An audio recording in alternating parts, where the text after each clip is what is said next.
Good evening, good evening, good evening. How are you doing tonight?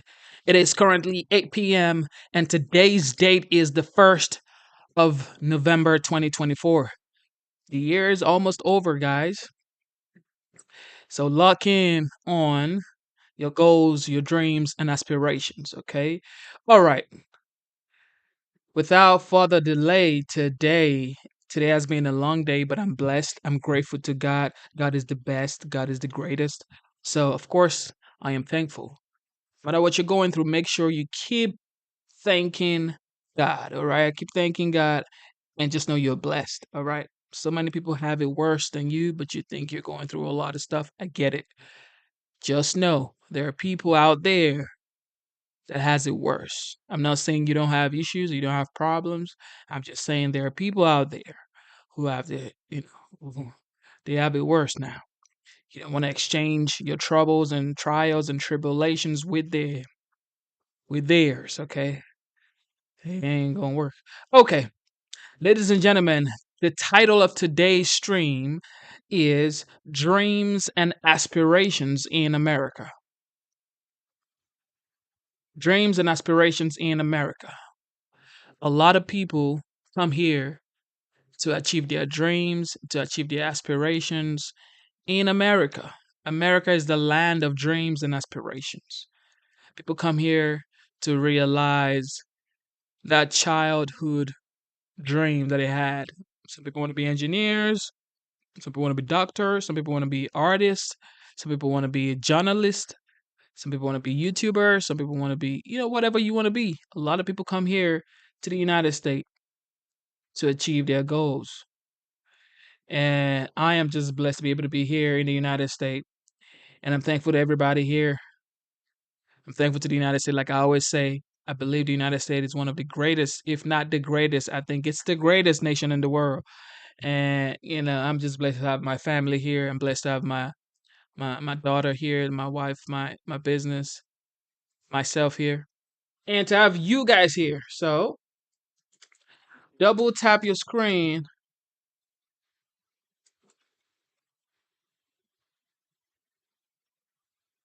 Double tap your screen. Subscribe to the channel. And today we're gonna listen to the legendary 45th, who some people say might be the 47th. He had an event with Tucker Carlson in Glendale, Arizona yesterday to benefit hurricane victims. So we're gonna listen to that.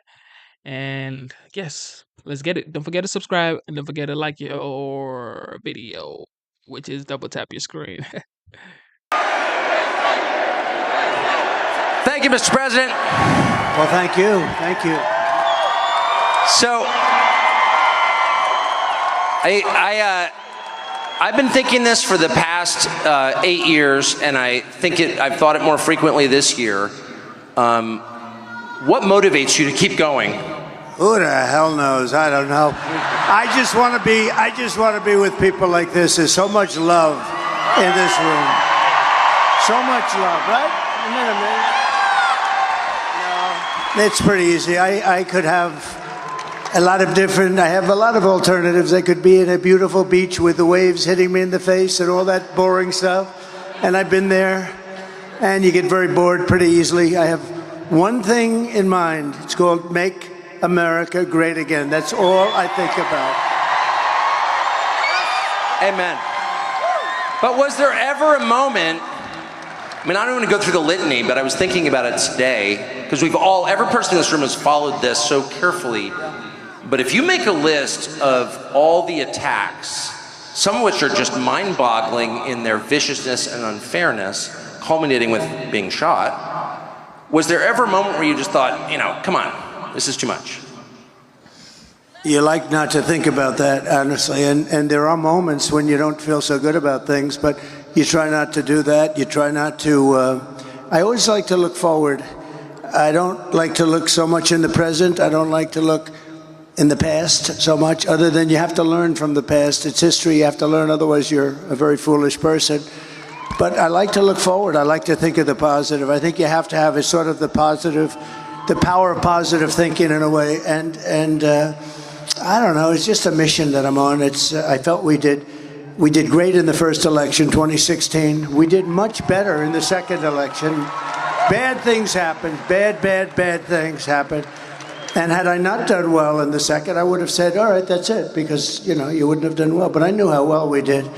And now, she said, you're right about that. But, no, but if I didn't do, we got millions and millions more votes in the second election, which rarely happens to a president. Usually they get less. Almost all the time they get less. Obama got less. Barack Hussein Obama, he got a lot less. And had we not done well, but I knew how well we did, and I said, well, let's see how they do. And I waited around for a year, and I looked at these people, and Biden was grossly incompetent. I saw that. His vice president wasn't even a discussion. She came in last. She was the first one to get out of the Democrat primary. She was, I guess, number 22. I think there were 22 people, and she was the last.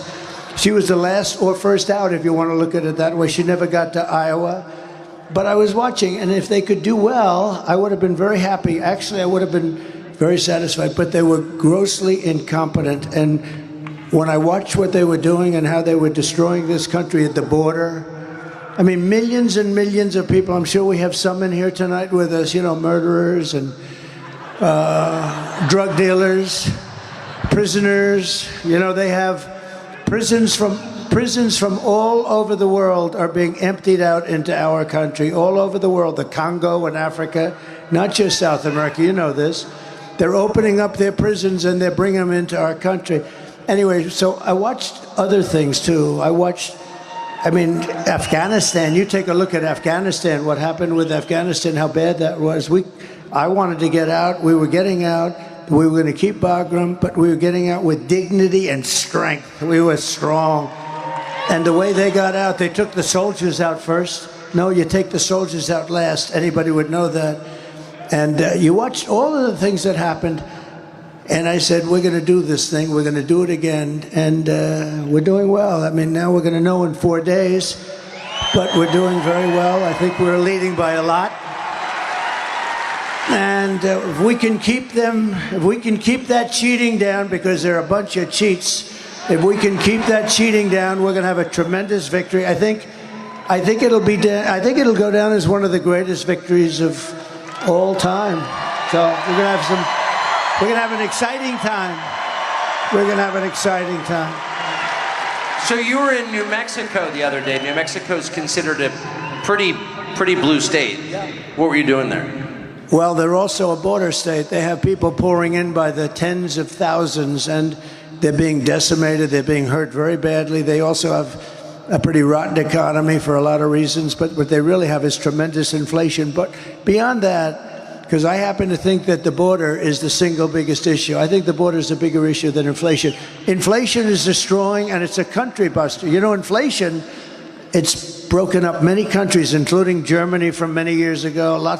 You look at where there was this was the biggest inflation and the worst inflation we've ever had. They say in 48 years. They don't include a lot of things. It was the worst inflation we've ever had. Inflation is a country buster. So I'm not trying to minimize that, but I think the biggest problem and the worst thing that's happened to this country is allowing millions of people in here that are criminal people. Look, when you empty out your prisons and you put them into the United States, a lot of bad things happen, and they're coming in totally unvetted, totally unchecked. They're pouring in. Venezuela has allowed thousands and thousands of the roughest prisoners in the world to come in. Their crime rate is way down. I think like 70%, 72%. They've taken from Caracas and the cities in Venezuela where they have the problem. They've taken the street gangs and they've delivered them into the United States. Thank you very much. They've taken their criminals. They've taken their drug dealers and drug lords. They've taken them out of Caracas and they brought them into the United States. And it is a disgrace. And we are going to have to do a very large deportation because you can't live like that. It cannot be sustained, Tucker. It cannot be sustained. I think you know that better than anybody. So I do know. I think it's the gravest crime ever committed against the United States, ever, by any country. Our leaders committed it against us. But it does raise the question of motive. It hasn't helped the labor market any. It hasn't helped Americans at all. You've heard a Democratic senator stood up and said the United States military should take these people. We should give them guns. New York City has given them guns in the police department. You wonder, what is going on here? So it's the hardest thing. In business, and you like to go and where you started from, you sort of like to understand where the other side's coming from. So here you're looking at something. Why do they want men in women's sports? And I've been doing this now. I used to say, I was very proud to say I wasn't a politician, but I guess after a while you're sort of a politician. I think you qualify, yeah. And so I hate to say it, but you like to know where the other side's coming from. And I'll say, why do they want to have men, and they're so emphatic about it, men playing in women's sports? You see what's happening in volleyball, what's happening in swimming, what's happening in weightlifting. How about weightlifting, where records that stood for 18 years, are being broken by hundreds of pounds? The whole thing is crazy. Then you say, why do they want to have transition? I call them transition operations by the thousands. If you just say, well, I'm thinking about it, they throw you into an operating table. And you say, why do they want to have that? Who wants that? Who wants to have open borders, they're all the same thing. They don't make any sense. We're the party of common sense, right? Because I think we're really the party of common sense. And there can only be a couple of reasons. Number one, they're stupid. Well, they're not stupid, because you can't be stupid. No, but you can't be stupid and be that good at cheating on elections, okay? Because they're great at that. So they could be stupid. They could also hate our country. They could hate our country. They may hate our country. They may not even know it.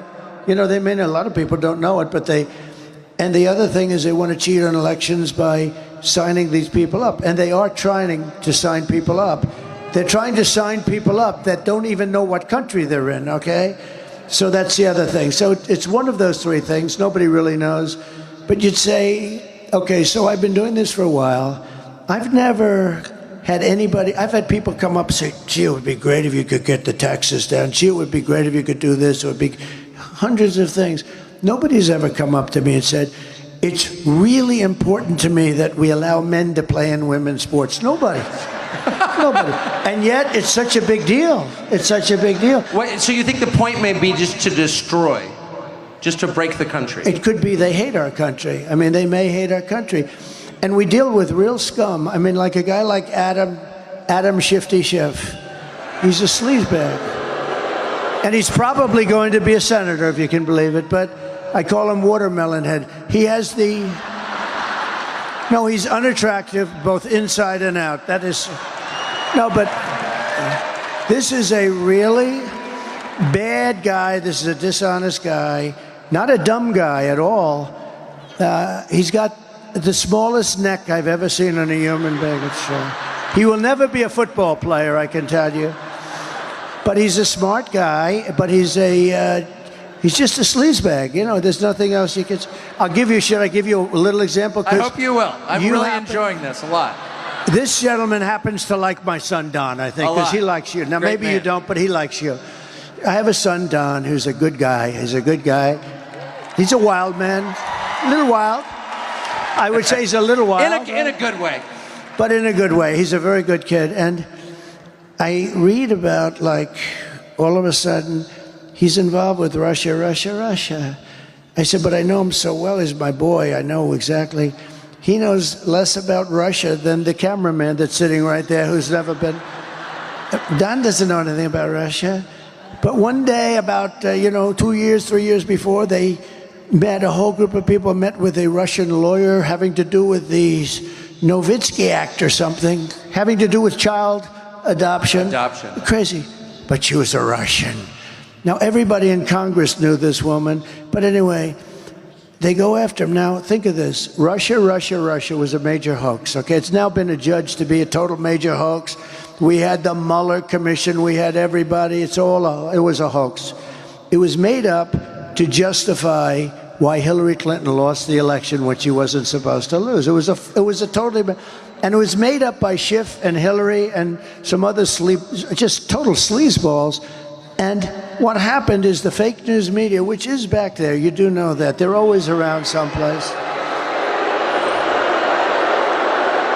But what happened is the fake news media, what they said is it started with a simple move.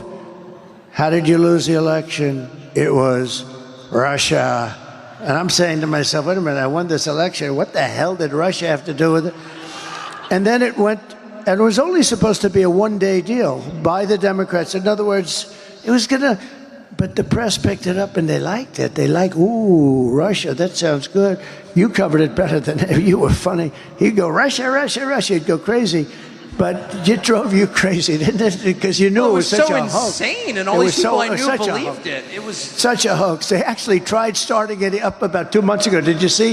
It flopped. This time, the press just couldn't get away with it. I'll tell you about our lawsuit having to do with the Pulitzer. You know, we brought a lawsuit against, because they said the New York Times, Washington Post, they got the Pulitzer Prize for accurate and beautiful reporting on the Russia hoax, you know, the whole thing. And I sued them, and it's doing very well, by the way. I want the reporters to give back their awards because they were wrong. There were plenty of guys that were right, like you and Sean, and there were plenty of guys that were right. But so I said, but here's the thing. So with Shifty Schiff, see, that's the weave. See, we start. You know about the weave, right? Start. As long as you come back to the right location. So what happens? You understand that? yeah. Somebody said, does he ramble? I said, I don't ramble. I do the weave. I cover many, many subjects. And you always come back to the right. That's genius. There's a difference between rambling and genius.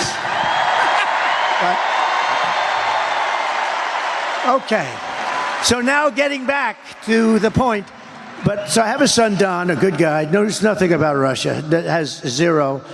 And they went through millions of phone calls. There wasn't one call to Russia, et cetera, et cetera. So Shifty Schiff, Adam Schiff, a real sleazebag, he's at an intelligence meeting, and he's not supposed to be talking, but wherever he goes, the press is out there standing because he's provocative or whatever the hell, or because they figure they'll get something bad on me, which is probably much more accurate.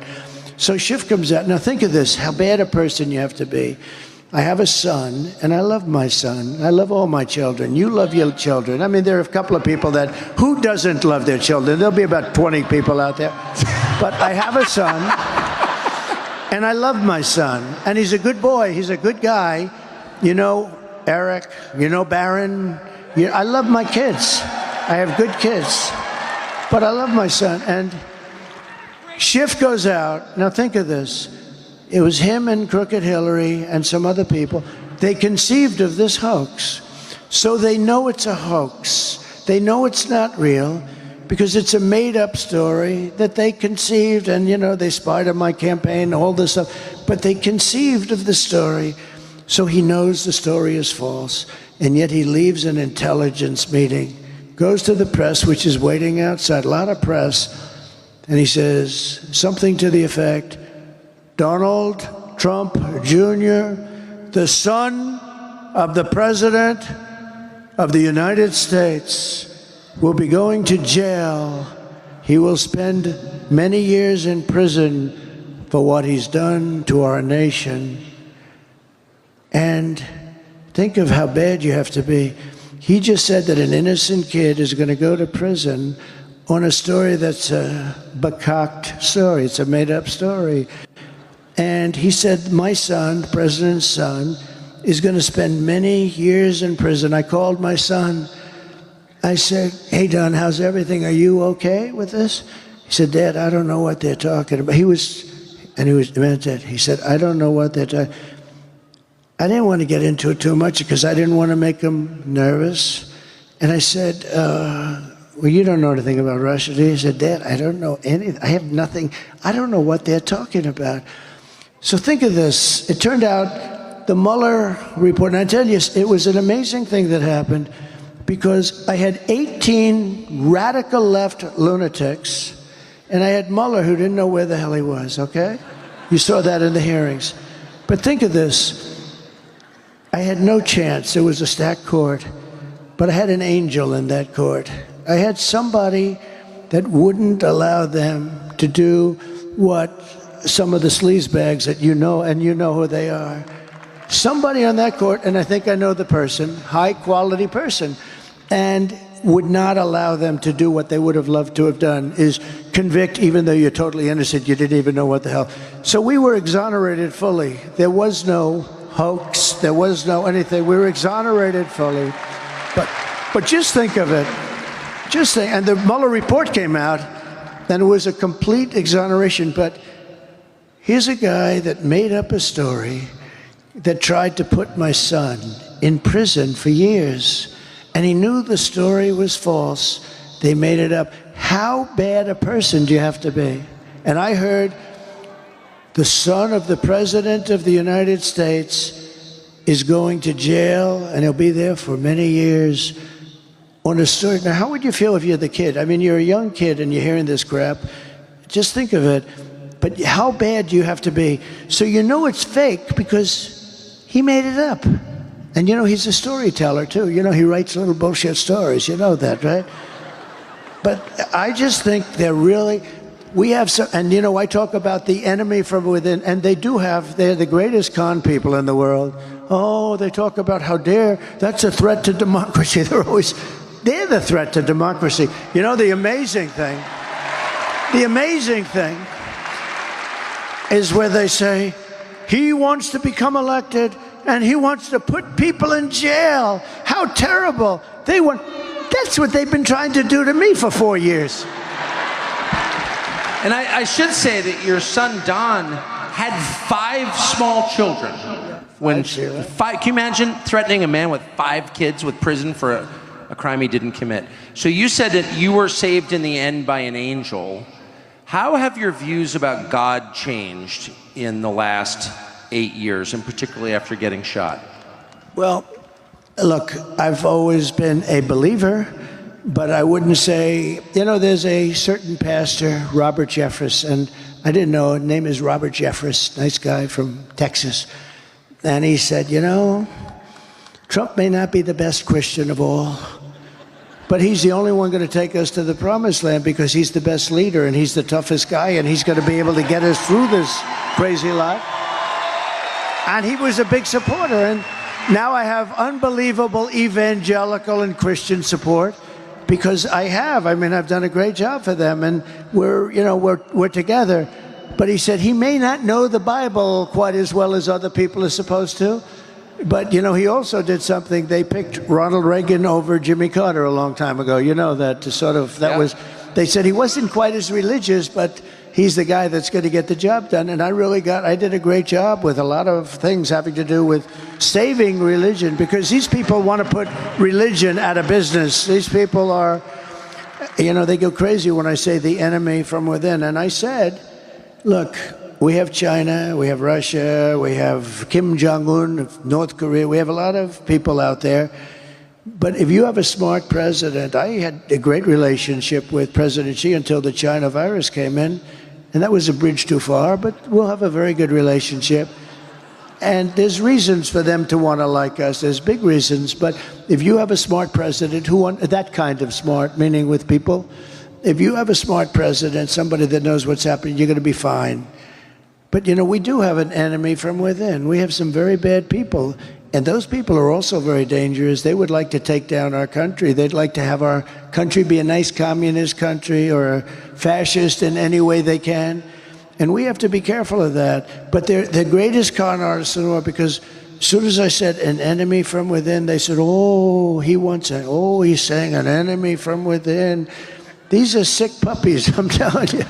Well, I mean, I gotta say, just objectively, I noticed that the second you left and Biden came in, we didn't have any more Antifa riots, which makes me wonder how is Antifa not the militia of the Democratic Party? Yeah, but you did have a lot of riots, and you have a lot of people being hurt in a different way. You have a lot of people being hurt very, very badly. We stopped we had a period of time where they wanted to tear down statues. Yeah. And, they thought the statue of Abraham Lincoln should be ripped down immediately, and a couple of others. And we stopped them. I signed an old bill that was old and dusty. It was like of 1910, the United Statues Act of like 1910. It said that if you tear down a statue or even get near it, if you don't want it, if up to the president, you go to jail for 10 years. And when they started getting a little bit frisky, I took that old dusty statue, hadn't been used in a long time. We took it out, and they were getting a little wild. You remember that period of time? And I said, I had a little news conference, and I said, anybody that touches a statue, they were going to rip down Andrew Johnson. They were going to rip down Andrew Jackson. And the rope was already on them. And I mean, I saw what was going on. And I signed that thing, and I had a news conference. I said, anybody that touches a statue, if you touch the statue, you're going to jail for 10 years with no parole, no early getting out.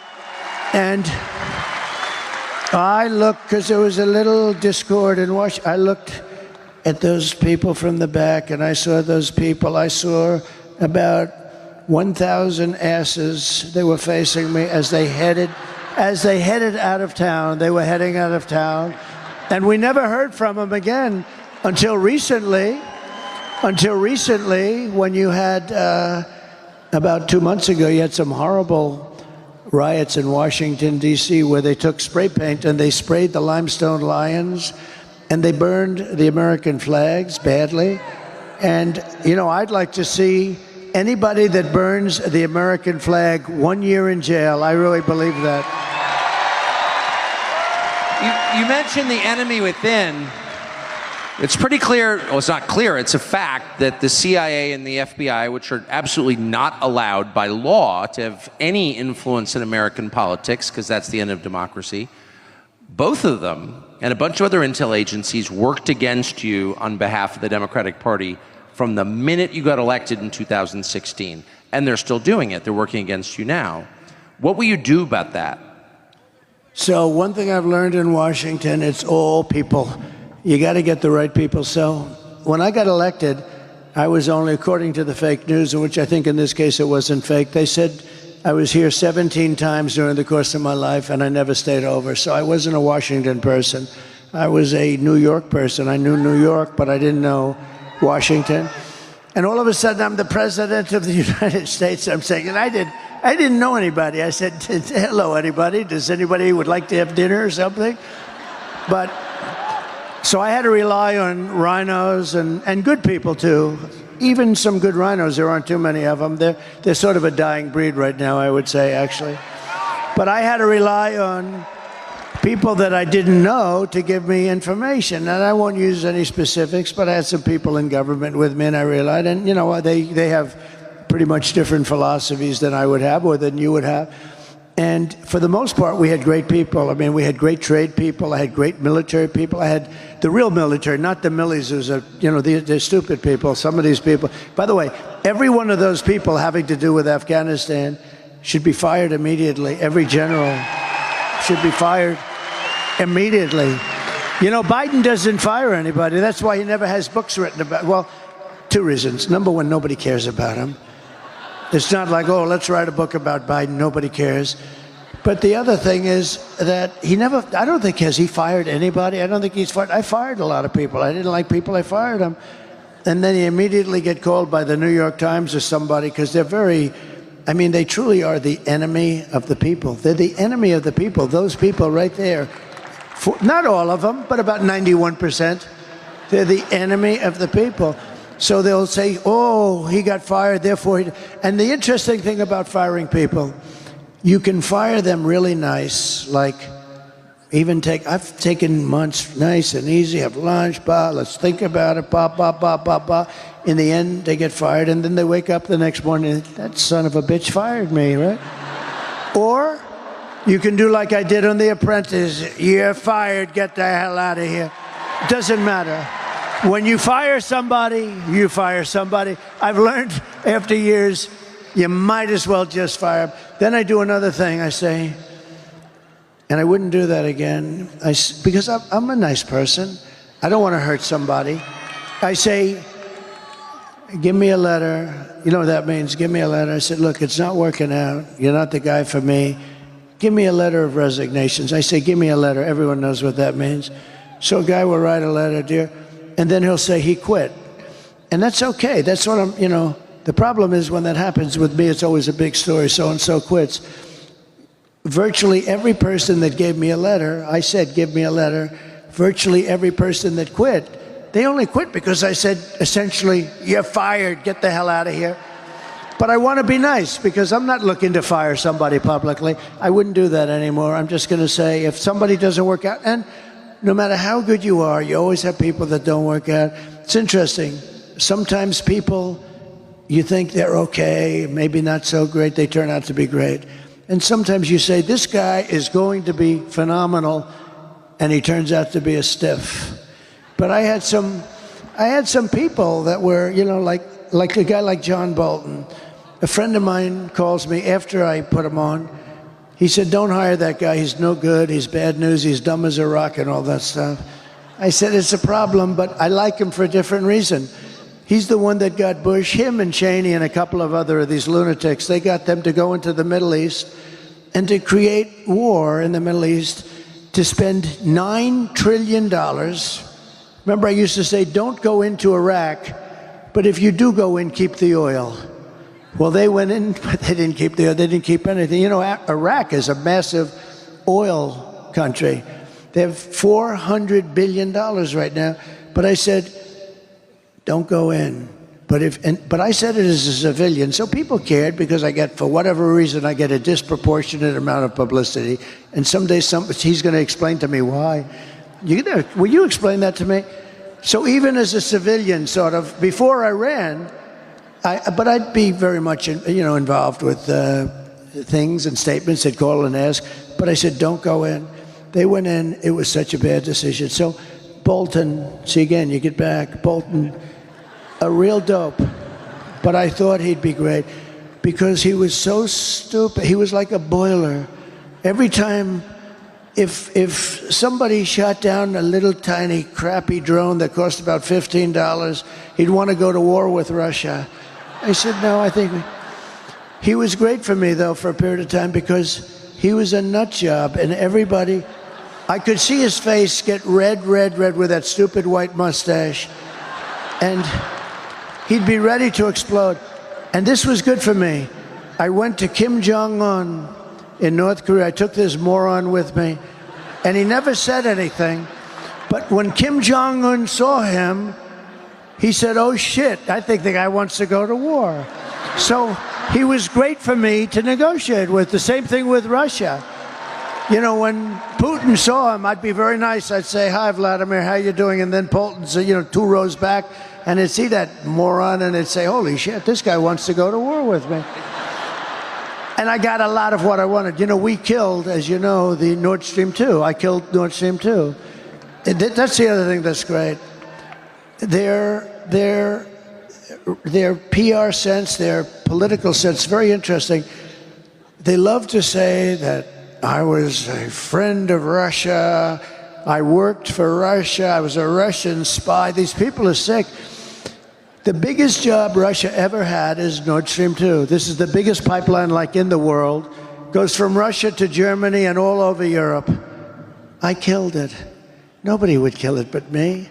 I stopped it. The thing was half built, dead. Then this, obviously, look, in all fairness to Biden, he was dumb 35 years ago. He was a dumb guy. It's true. It's true. But he comes in and he approves it, but he stops the Keystone pipeline, which really we need. That's our pipeline. But think of it. Wrong country.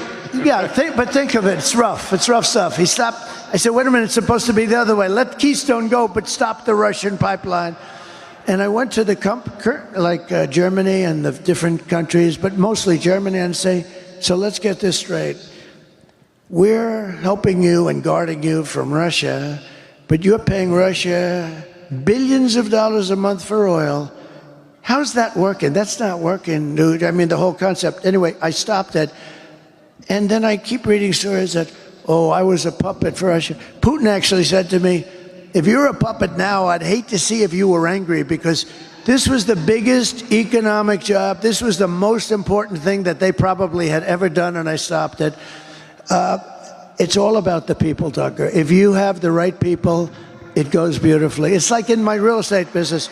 If I have a good building here and I have a good superintendent of the building, and that guy's doing a great job, and I've done it over the years with my father, would have a building and another building, and you'd have a great super here and a lousy super there. The one here, the building, everything was perfect. Over here, everything was crappy that we had there. So now I say, let's take this super, move them over here. It worked beautifully for there, but not for there, because now all of a sudden that one doesn't. It's all about the people. You gotta put the people in. And if I have any complaint about myself, and I don't really blame myself, because in all fairness, I became president of the United States, and I never did this stuff before, you know? It's pretty good. I never did it before. I was driving down Pennsylvania Avenue with Melania, the new first lady, who's great. People love her. She's got the #1 selling book. Tucker, she's got the Melania right now has the #1 selling. Go out and buy it. It's a great book. It really is. But think. So I had never done it before, and I do it. We had 18 people, including me. We had debates, and all of a sudden, we had 17, 16, 15, and they started disappearing. And a lot of people thought I was doing it just for fun. You did. I think Tucker did, too. He thought I was having a good time. I was having actually having a good time. But all of a sudden, did you notice they started to disappear? Then you have 10 people, and then, you know, you had low-energy people. You had a lot of interesting people. And then I came up with nicknames for everybody, and for the most part, they were extremely destructive, right? We had some beauties. We had some, like Pocahontas because I don't use my Republican names anymore, because I'm friendly with all those guys. We retired those names. But all of a sudden, they start. And then we get down to 10, so now 8 are gone. And we're down to 10. Remember, we needed 2 stages because there were so many. I said, we have the children's stage, and then we have the grown-up stage.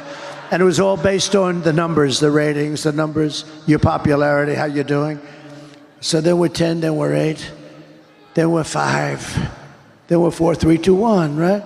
And all of a sudden, I'm the nominee, and everyone thought I didn't want to be up, but I did want to be. Don't let them tell you that. They said, he didn't, all these geniuses, they said, he didn't really want to win. He's extremely upset that he would, no. If you're going to play, win, and some people were surprised. But you heard that I didn't want to win, and I was miserable that I won. No, that's a false story. That's their own misinformation, a term I use a lot, and now they use it all over. I always say misinformation, disinformation, and now everybody says that, so I don't use it anymore. But what happens is I end up being the nominee, and then I watch the other side, Bernie Sanders and Crooked Hillary, go at it. And it's Crooked Hillary. And all of a sudden, I'm fighting against Crooked Hillary Clinton, who's a smart woman, much smarter than Kamala, but doesn't lie as much. Hillary was a liar, a horrible scoundrel, but this one lies so much. And she's a low IQ individual. She doesn't even know she's lying, I'm telling you. This is not what you want for your president. That has nothing to do with me. This is not what you want. She's a very low IQ individual. She's dumb as a rock, and you can't have that. You can't have that. We love our country too much. You can't have it. We just went through 4 years of it. You can't have any more. A country can only take so much. And then I won. And so the point is that I never did it before, right? I'm president of the United States, and I was never even a politician before. And I picked some great people, Lighthizer and Trade, and we had a lot of great people. But what's interesting is it's all about the people. You got to have the right people. When you ran in 2016, the leaders and heroes of the Republican Party were the Bush and Cheney families.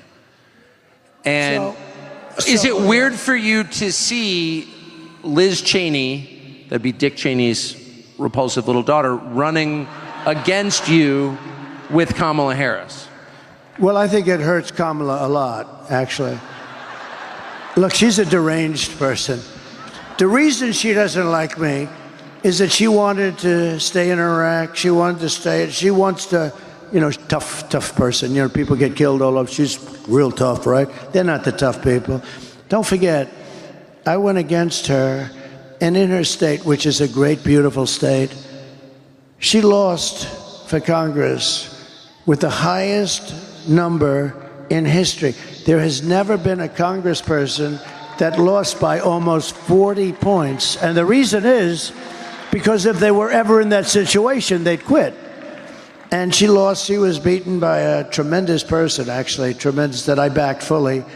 But the reason she couldn't stand me is that she always wanted to go to war with people. I don't want to go to war. She wanted to stay in Syria. I took them out. She wanted to stay in Iraq. I took them out. I mean, if it were up to her, we'd be in 50 different countries. And number one, it's very dangerous. Number two, a lot of people get killed. And number three, I mean, it's very, very expensive. That's why we owe $36 trillion. We go, it used to be you go to war to the victor belong the spoils, right? In other words, if you beat a country, you own that country, you take the oil. We go to war, we bomb the crap out of it, and then we leave. It's almost like, what are we doing? What's going on? We bombed the whole Middle East, and then we left. What did we get? We got nothing. We destroyed. I mean, we bombed the hell out of everything. When they took out Iraq for 1,000 years with different names, you had Iran and Iraq, similar powers. They were the two big ones. And for 1,000 years, they would fight each other this way, this way, this way, then they'd rest. This way, then they'd rest. They were a self-check. Then one day we go in and bomb the hell out of one. We destroy one.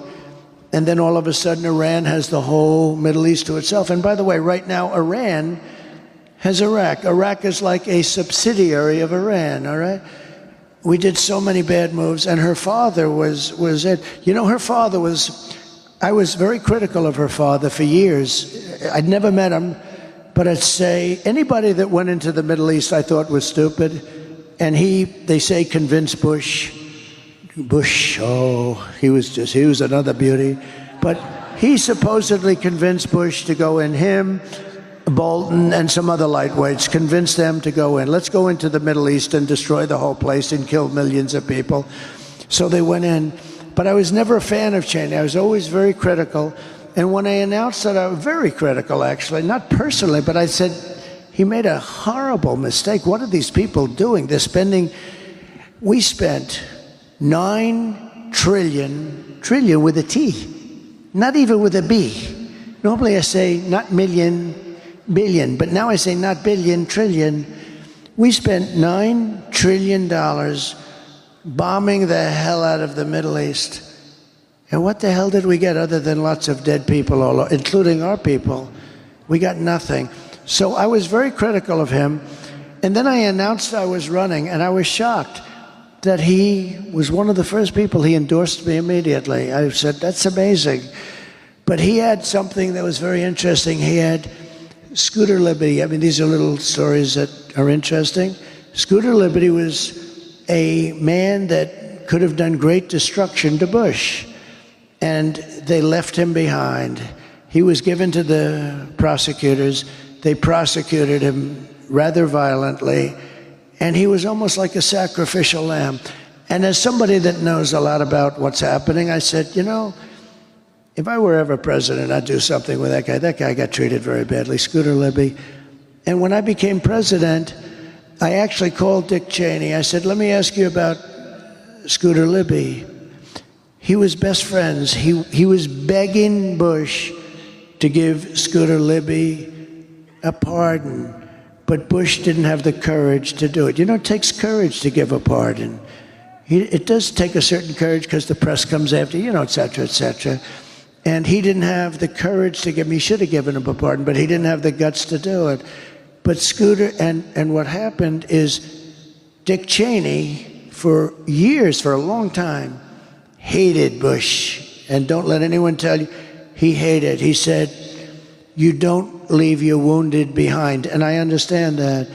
And Scooter Libby really saved Bush, because he could have said things that would have been very dangerous for Bush in terms of getting impeached, in terms of going to jail, in terms of bad things happening. But Scooter Libby didn't do that. And in all fairness to Cheney, I give him credit for this. He was very loyal to him, but he couldn't get Bush to do what he should have done. I came into government, and I did what they should have done. They didn't have the guts to do it. I did it. And Scooter Libby was pardoned. I gave him a pardon. And I never met Scooter Libby, by the way. Never talked to him before that. And I got a call from Scooter Libby after I did that. And he broke down in tears, thanking me so much. And then Cheney called me, and he said, that was so incredible what you did for Scooter Libby, because he was really on Scooter Libby's. Scooter Libby took a lot of heat and took all of it and didn't say anything bad about Bush or Cheney or anything else. Could have done it, I know, because you have guys that do that, and you have guys that lie, which is worse, right? But you have guys that do that. But he was very loyal to them, and he suffered greatly.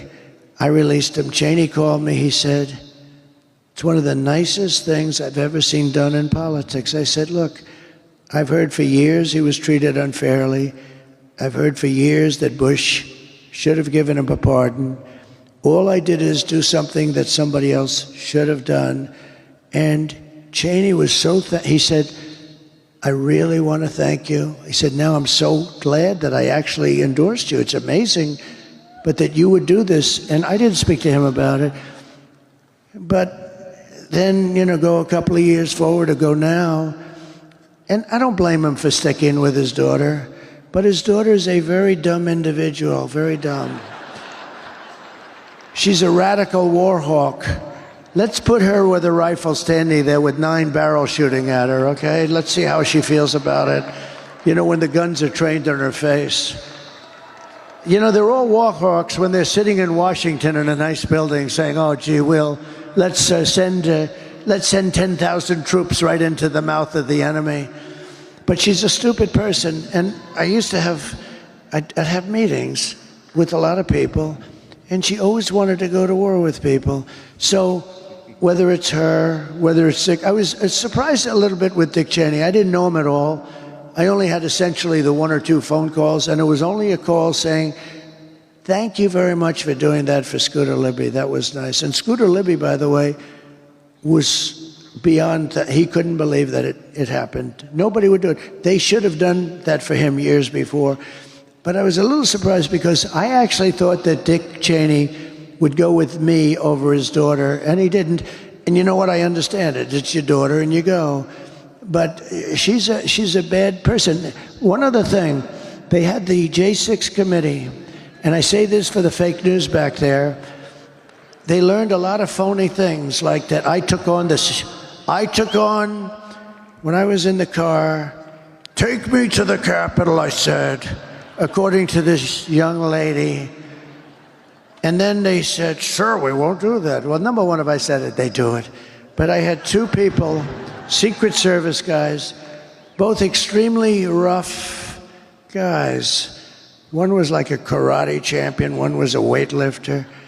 She said, I grabbed the one by the neck, and when I was rebuffed, I went over to the other one, and I grabbed him in a chokehold or something. And actually, no, but how ridiculous, okay? Just not my thing. You would know. Hey, we can be tough, but it's not my thing. I wouldn't do it. I said, actually, can we go down to the Capitol? They said, sir, it's better if we don't. This was before anyone knew there was a problem, because there's a lot of people and it's going to be tough. Probably not. And we had more people than I've ever seen up at the ellipse up on top. And a small group went down to the Capitol. But I said, can you take? They said, sir, it's really a little bit tough. I said, that's okay. Whatever you think is. She had me grabbing the one around the neck and being rebuffed. And then I grabbed the other one. And I know them both very well. Bobby. I know Bobby wins, Bobby. And they're good. And they're good guys, too, but they're tough guys. I think they probably could have rebuffed me. I'm a little bit older. But friends of mine loved the story. They said, leave the story. You sound like the toughest dude around. It's a great story. But it was totally made up. It was all made up. But here's the end result. The J6 committee, they call it the J6 Select Committee, like select. They're not select, they're scum. So what happens, take a look at them. They're all political hacks. But here's the thing that bothers me. They found out all this stuff was untrue. They found out her story was untrue.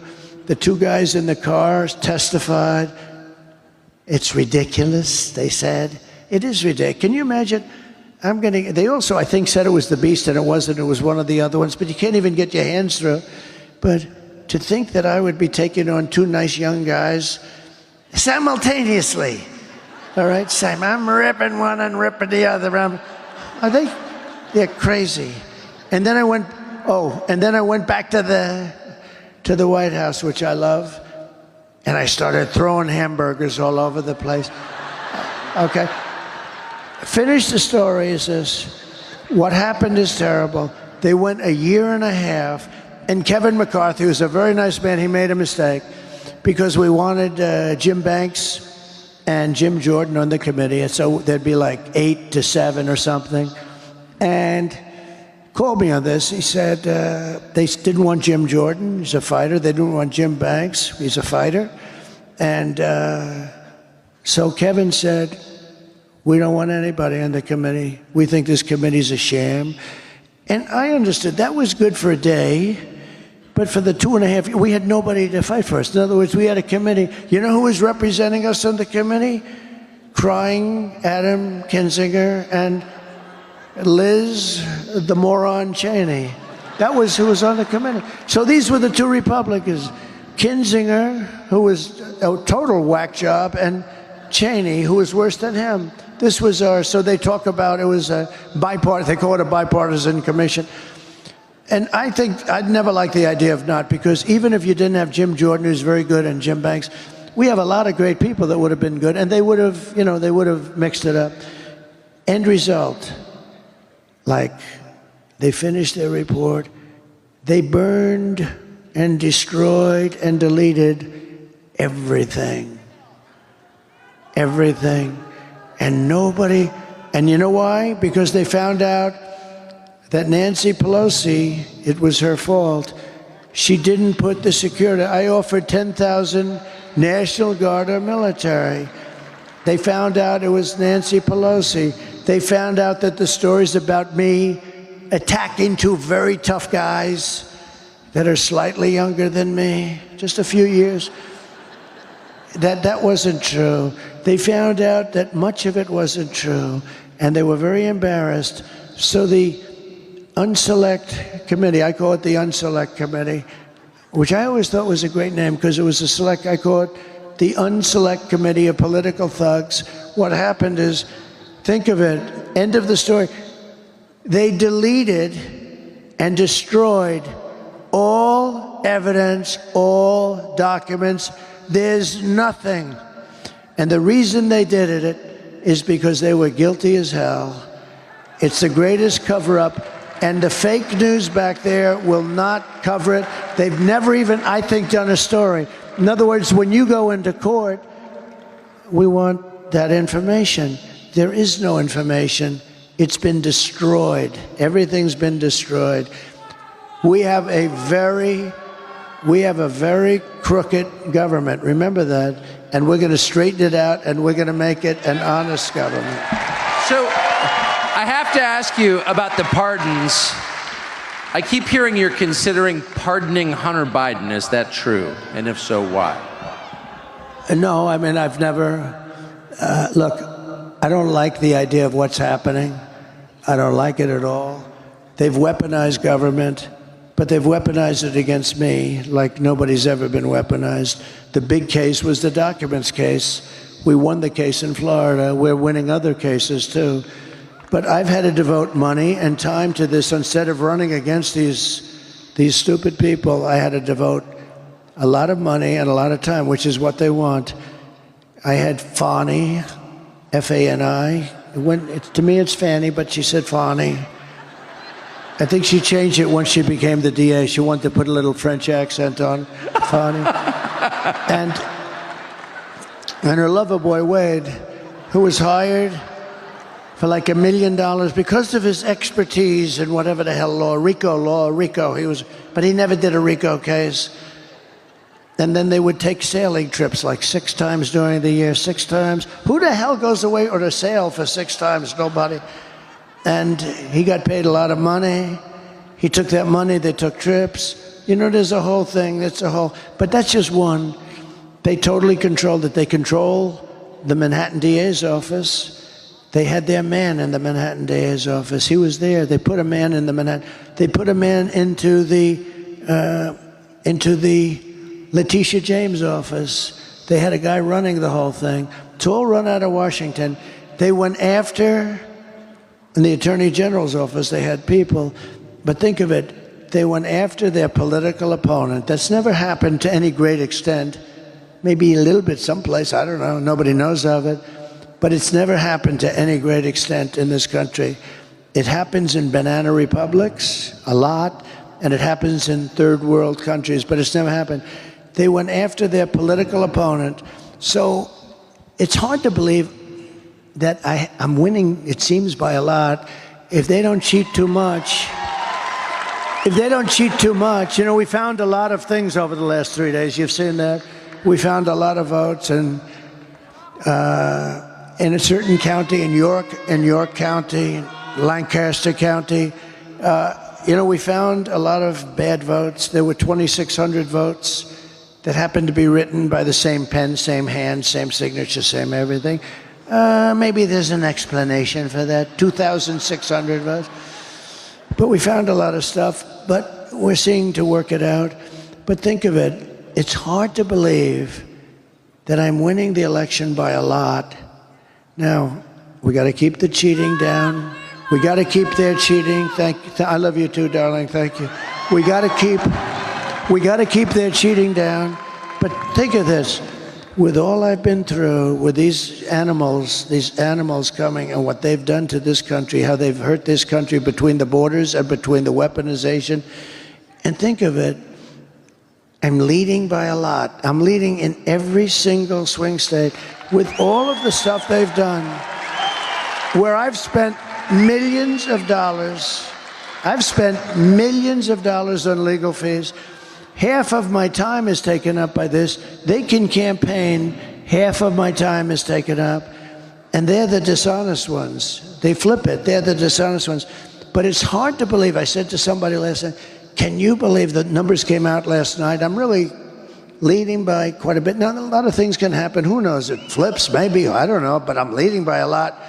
I said, can you believe I'm leading by a lot, and what they've done to me, that I'm leading at all, that I'm even living, is almost hard to believe. These are bad people. So you've expanded and changed the Republican Party, and one of the amazing things that I have learned is that Republican voters really care about issues I didn't realize they cared about, like clean air, clean soil, clean food. You've won, somehow, the full-throated endorsement of Bobby Kennedy, lifelong Democrat, who's now like a full-time surrogate for you. He's a very, very good man, too, by the way. So what's that going to look like after you get elected? Well, you know, I feel interesting about this kind of stuff. I like to, number one, get elected. I hate to talk to stuff. A lot of people, they set up, I know that even when I ran, Hillary had an office set up where they were interviewing all the, I don't want to do that. I want to get elected first, and then we'll cram a little bit. But, you know, I don't like doing it. No, I remember she set up this big office. They're interviewing people for jobs. And actually, you're supposed to do it. But I want to win. I want to win in 5 days from now. It's almost 4 days from now, right? In 5 days from now, when we have a victory, we're going to have the best people. Here's the one difference, one big difference between now and 2016. I know Washington and the people, through testing, real testing, better than probably any human being that's ever hired people. So I went from not knowing anybody and having to rely on, in all fairness, Mike Pence and many other people. I had Mike Pence, and I had others, and they would recommend people. Sloppy Chris Christie recommended some people. And I wouldn't have used him had I known. But you rely on people. And by the way, I hate talking about this because we had mostly great people. Think of it. We had the greatest economy in the history of our country. We rebuilt the entire U.S. military. We defeated ISIS, and we had no wars. We cut more regulations than anybody in the history of the country times 5. And, but we had the best economy in the history of our country. I took in billions and billions of dollars in taxes and tariffs from China. I mean, we had an unbelievably successful administration. We were energy independent. We didn't need anybody's energy. We had so much oil, we didn't know what to do with it. And now take a look. 4 years ago, we were energy independent. Think of it. And today we're taking tar from Venezuela. They don't really have oil, they have tar. You have to heat the hell out of it. It costs you more to heat it than it does to sell it. But we are going to Venezuela. Think of it. Venezuela was like the enemy. We are now giving, I got a kick a month ago, you saw it.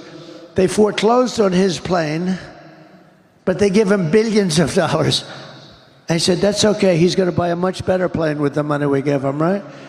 But we go to Venezuela for oil.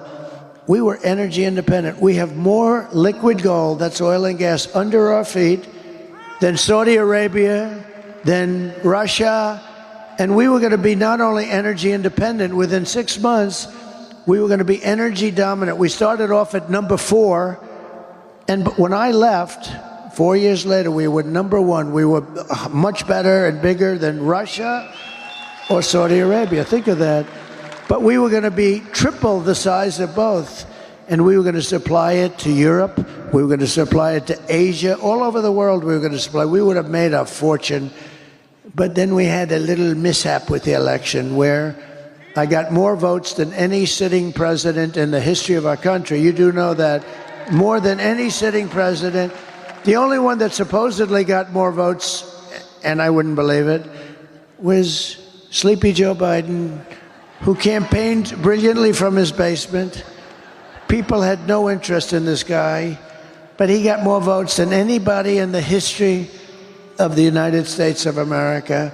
So anyway, so bad things happened, but we had something going that nobody had. I mean, we had an unbelievably successful administration, but I also put in some people that, in retrospect, I wouldn't have used. But I had to rely on other people for recommendations. Now, I know everybody. I know the dumb ones, the smart ones, the weak ones, the strong ones. I think I know everybody. And, I've got people that I think will be great. With that being said, you pick people and sometimes they disappoint you. Everybody knows that. And then you pick people and sometimes they turn out to be better than you thought.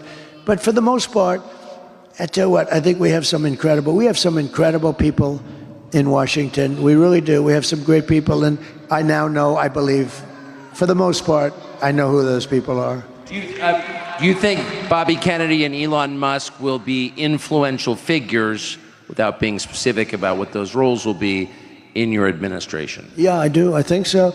Look, Bobby, let's talk two of them. Elon's so great. You know where he is right now? He's in Pennsylvania campaigning for me. Elon. That rocket ship, right? No, it's so great. He docked that big monster, 22 stories. I thought the sucker was going to be dead. It's a very crazy story. I mean, I saw it coming in on television. I was talking to I told the story tonight, but I thought it was I'm talking to this very important guy, not as important as Tucker, but important. A big shot. Somebody everybody would know.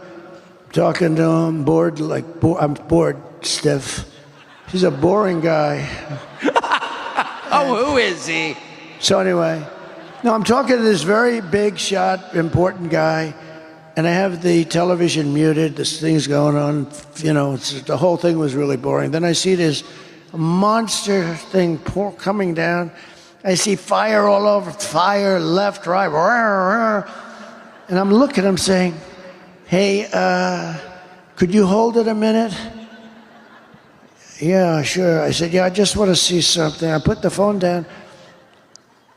I sort of forgot, and I didn't pick him up for like 50 minutes, and 5-0. And you know what? Because of the fact that I was president, and I very well might be president again, he held on the whole time. Can you believe it? But it's true. I pick the phone up, I say, oh shit, the phone. Hello? Hello? He goes, hello? The poor guy. But I had to see this. And I turn it on, I see it. Now you have to understand, it left, I saw it leave, and it was beautiful white paint. Now it's coming down, and it's just dark brown. It's coming down at 10,000 miles an hour or something. I think it's 10,000. It's coming down at levels of speed that nobody ever even conceived of. And it's all burned, and it's rough. But it's coming, and now it's turned around. It turns around. And you have the gantry, the big, beautiful gantry, and it's coming, and it's going to, I said, oh, it's going to crash, because you see at that bottom, this section right here, that sucker's, oh, I'm going, come on, baby, come on. And I didn't know, actually, if I'm watching a science fiction movie or am I watching the news. I didn't know what the hell I'm watching.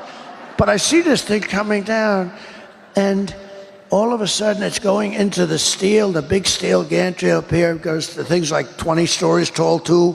It's going to crash. I said, oh, shit, it's going to crash. Coming down. And the lower section, right, it's coming right, it's ready. And then all of a sudden, whoa, fire, flames come pouring out of the lower section. It's jets. And they're pushing it over right here.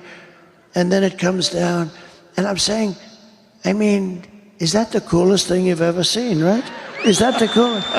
If you don't think I want a guy like that working for us, so, we've got to cherish our brilliant people. They don't treat him right. We've got to cherish our brilliant people, because we don't have too many of them. Nobody does. Nobody does. So, Elon, talk Elon first. Elon wants to, by the way, I'm having a great time up here. Are you having a good time? This guy. Is he the greatest interviewer? He asked me one little question. I talked for 20 minutes, and they're going to say he's better than Larry King at his prime, right? It's an easy job. Is that the greatest? you're an easy interview. He is great at what he does. There's few like him, I will tell you that. So with Elon, here's a theory, and he's right, that there's unbelievable waste and fraud. Like, I saved much more than $1 billion when I came into the White House in one day, when I said I'm not going to pay that much to Boeing for Air Force One. And they ended up taking much more than $1 billion off the price. It took about a couple of weeks, saying I'm not buying it. No, I don't want it. But there's a plane that you're saving much more than $1 billion. And you've got thousands of things like that. Not as much, and in some cases much more. They're building an aircraft carrier, the Gerald Ford. The thing came in like at $20 billion for about $20 billion. And it doesn't work because they decided to use electric catapults that throws the planes off instead of steam. They decided to go electric. Why are they people that going all electric? By the way, I'd end the electric mandate on cars day one. You should have electric, but you got to have gasoline. You got to have everything. That'll come off on day one. Many things will be done on day one. Your head will spin when you see what's going to happen, the stupidity. But what I like about Elon, Elon's a great cost cutter. And Elon thinks he can cut the costs of our government by $2 trillion. Think of it. That's the entire deficit, because it's now at a level. By the way, we have the biggest deficit we've ever had under this stupid group of people. But he thinks he can cut $2 trillion without affecting anybody, just through And I think he can do that. I do. I believe that.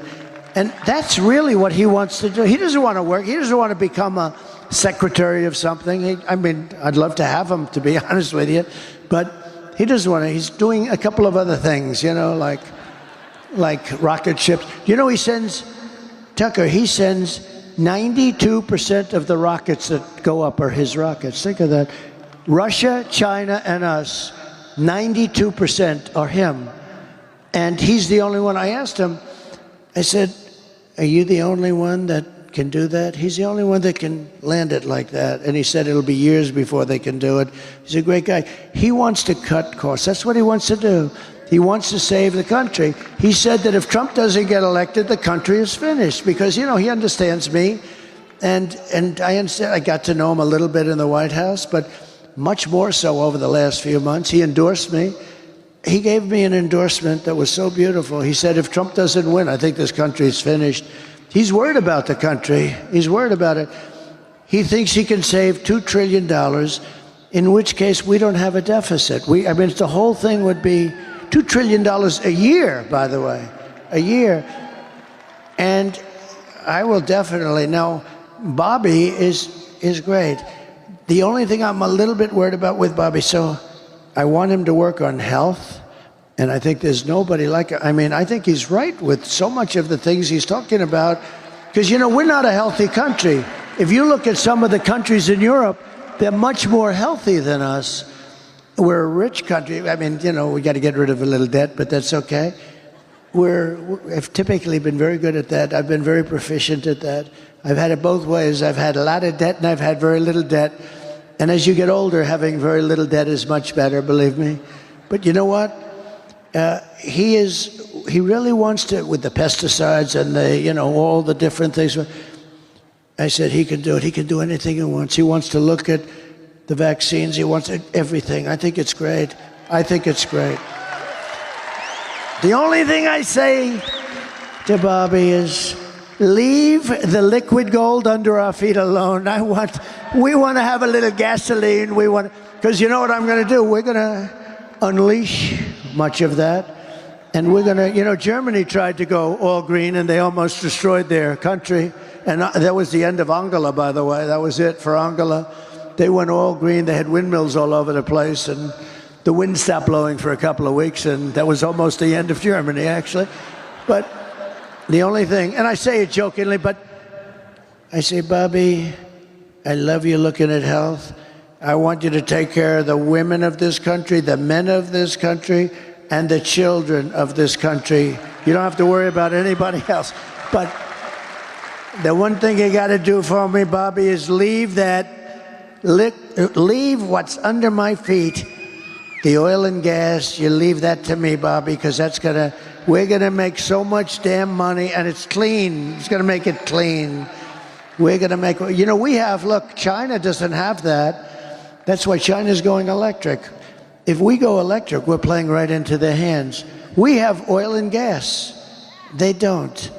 They have things for making the batteries and other things.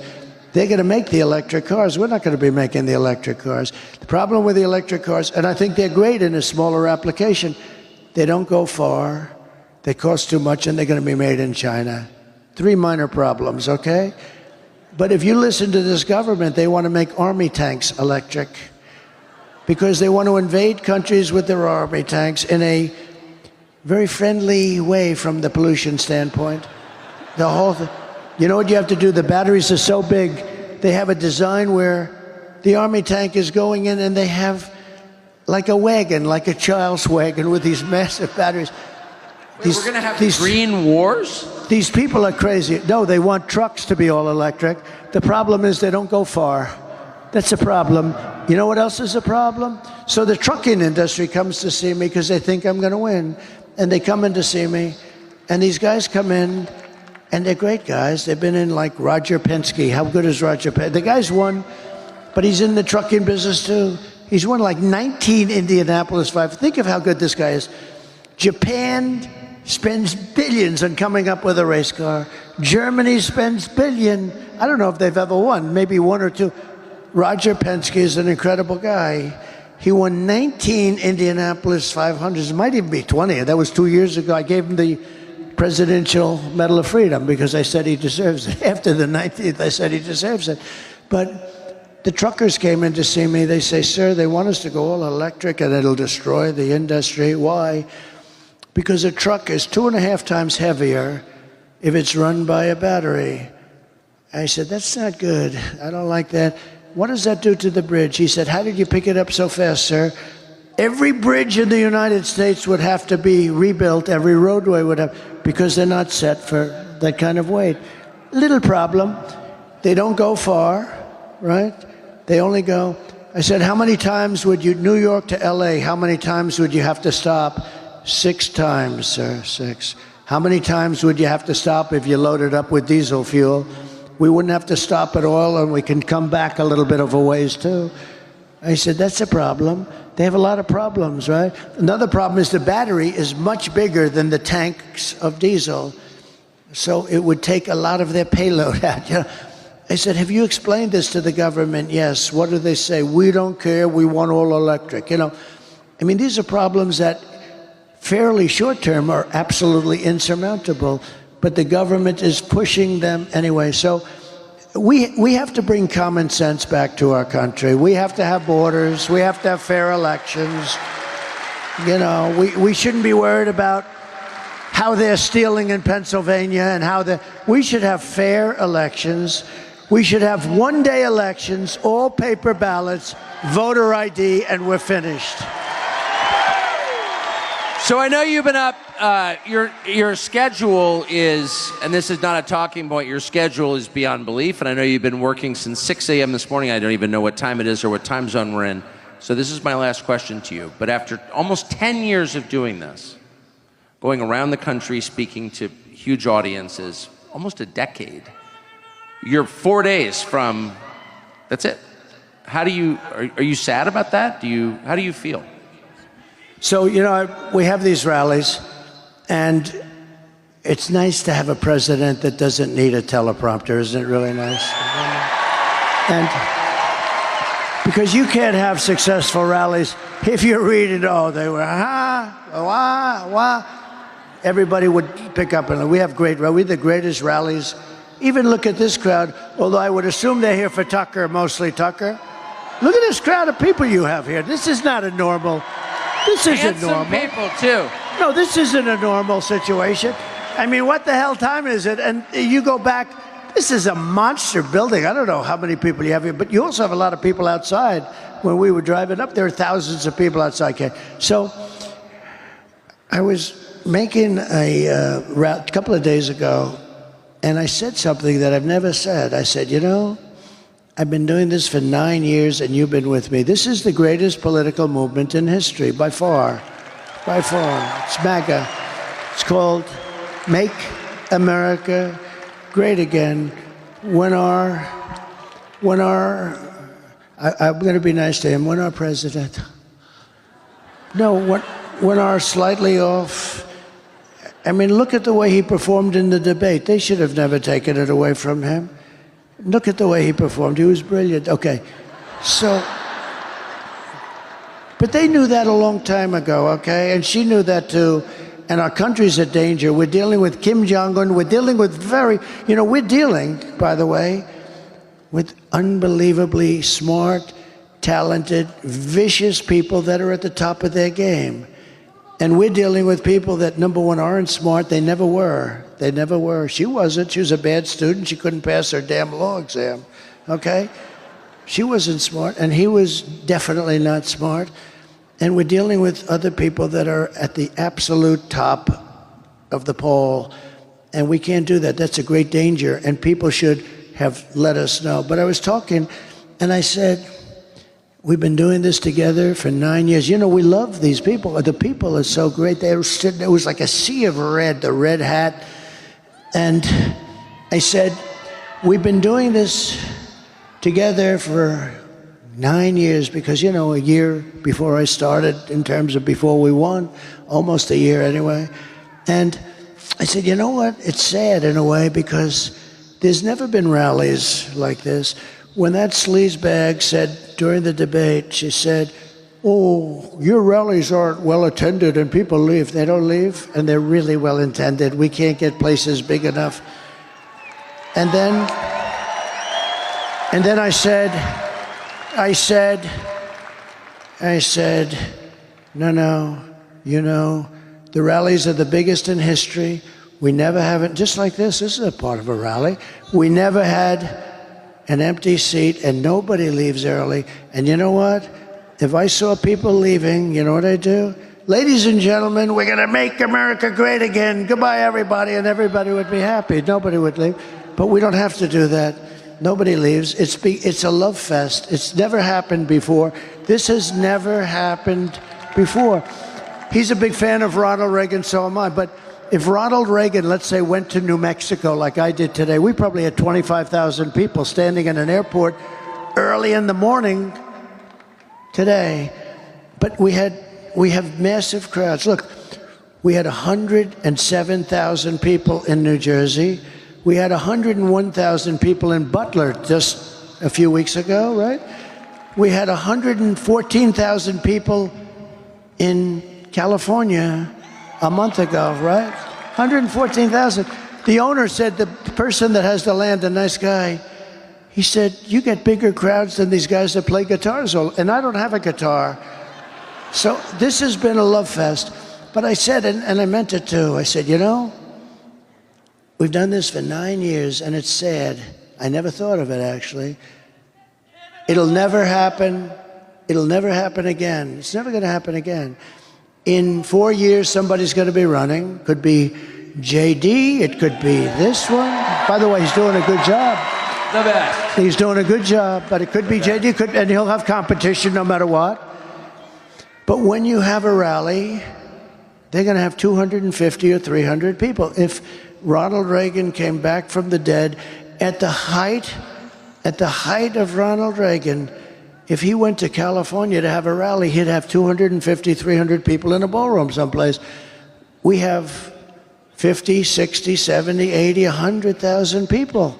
And in all fairness, we're late. I don't know. I have no idea. I've been doing this all day. I have no idea what time it is. But I know it's not exactly prime time for doing this stuff.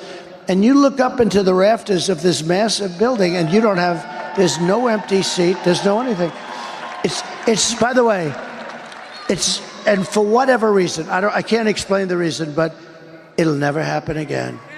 And there'll be somebody running, and he'll be the hot one next year, and he'll come here, and he'll go there, and he'll have 200, 300 people. That's what it's going to be. My consultants was telling me that. He said, we've consulted for 25 years. If we'd have 300 people, we were thrilled. If we'd have 200 people, we were thrilled.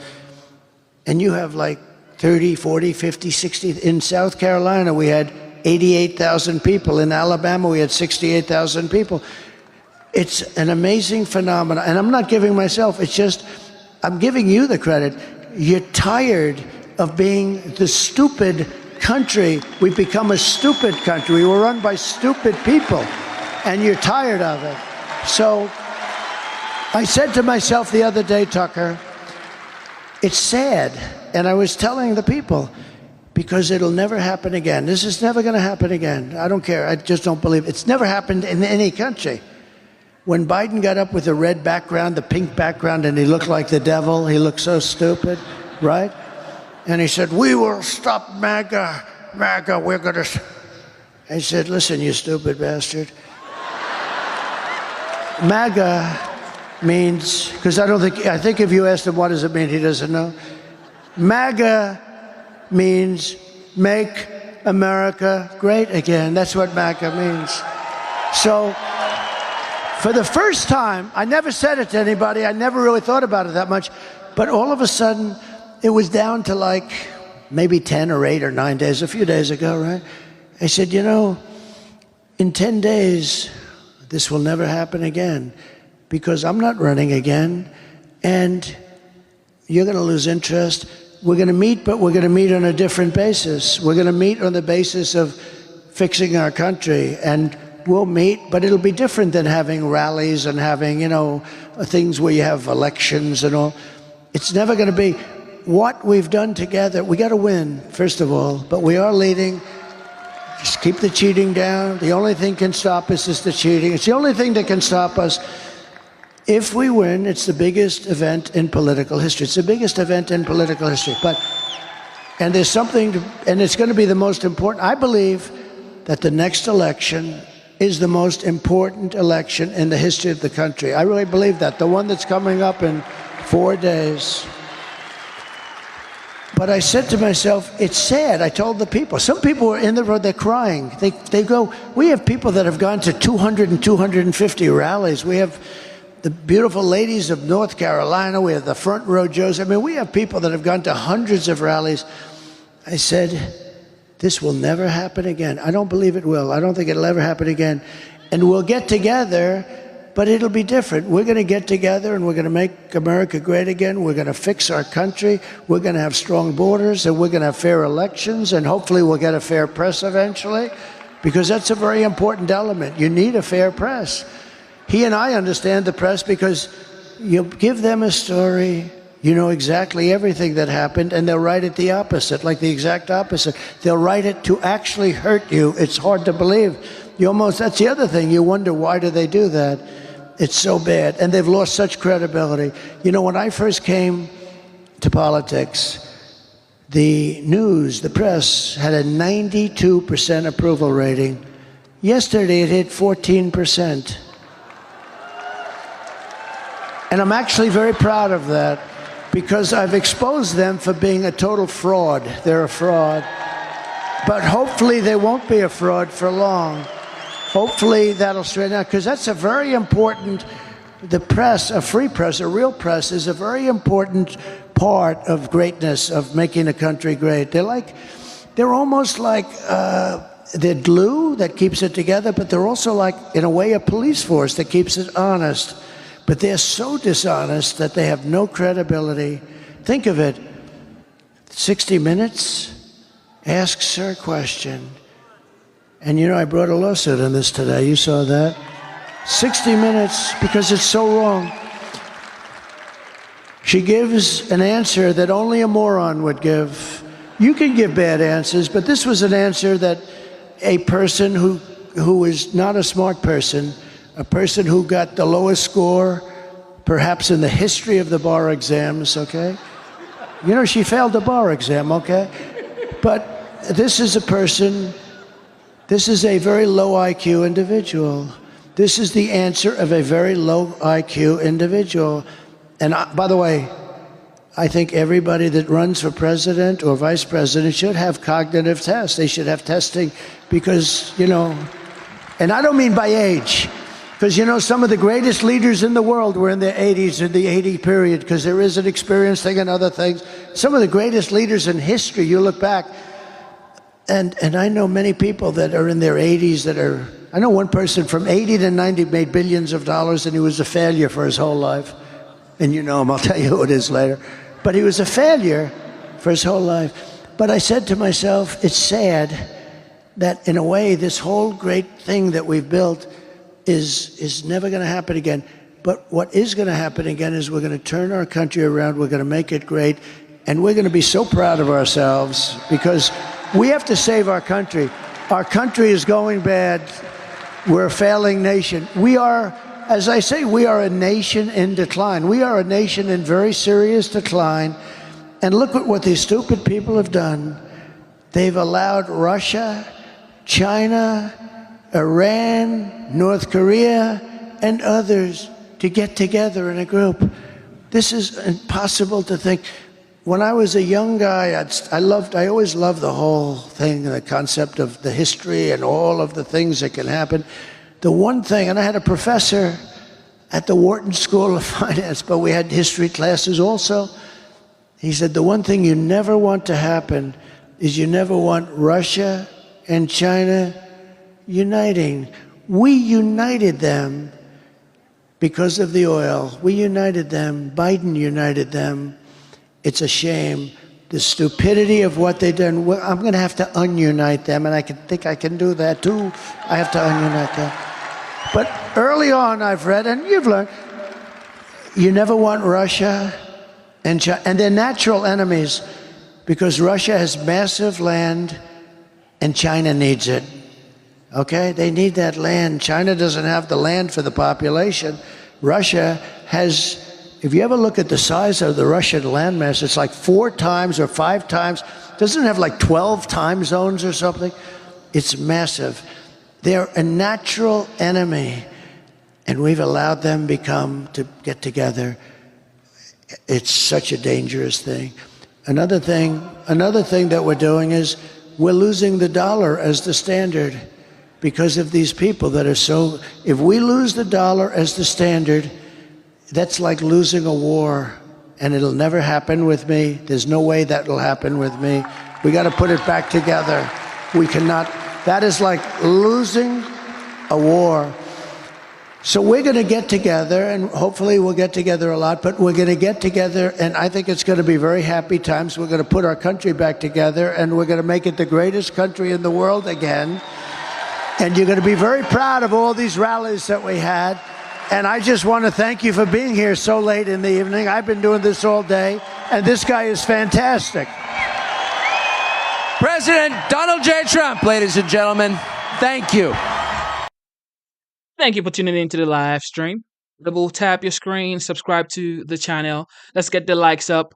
Of course, the 45th, who most people say might be the 47th, had a very interesting conversation with Tucker Carlson. Okay, so I think he's been working really hard to be the next president. He doesn't want any excuses on November 5th. Let me know in the chat, have you voted? Let me know in the chat, did you vote yet? Or you're waiting for election day? All right, of course, he has 2 to 3 events every single day. Here's another rally, but this is a rally he had today. Let's watch that.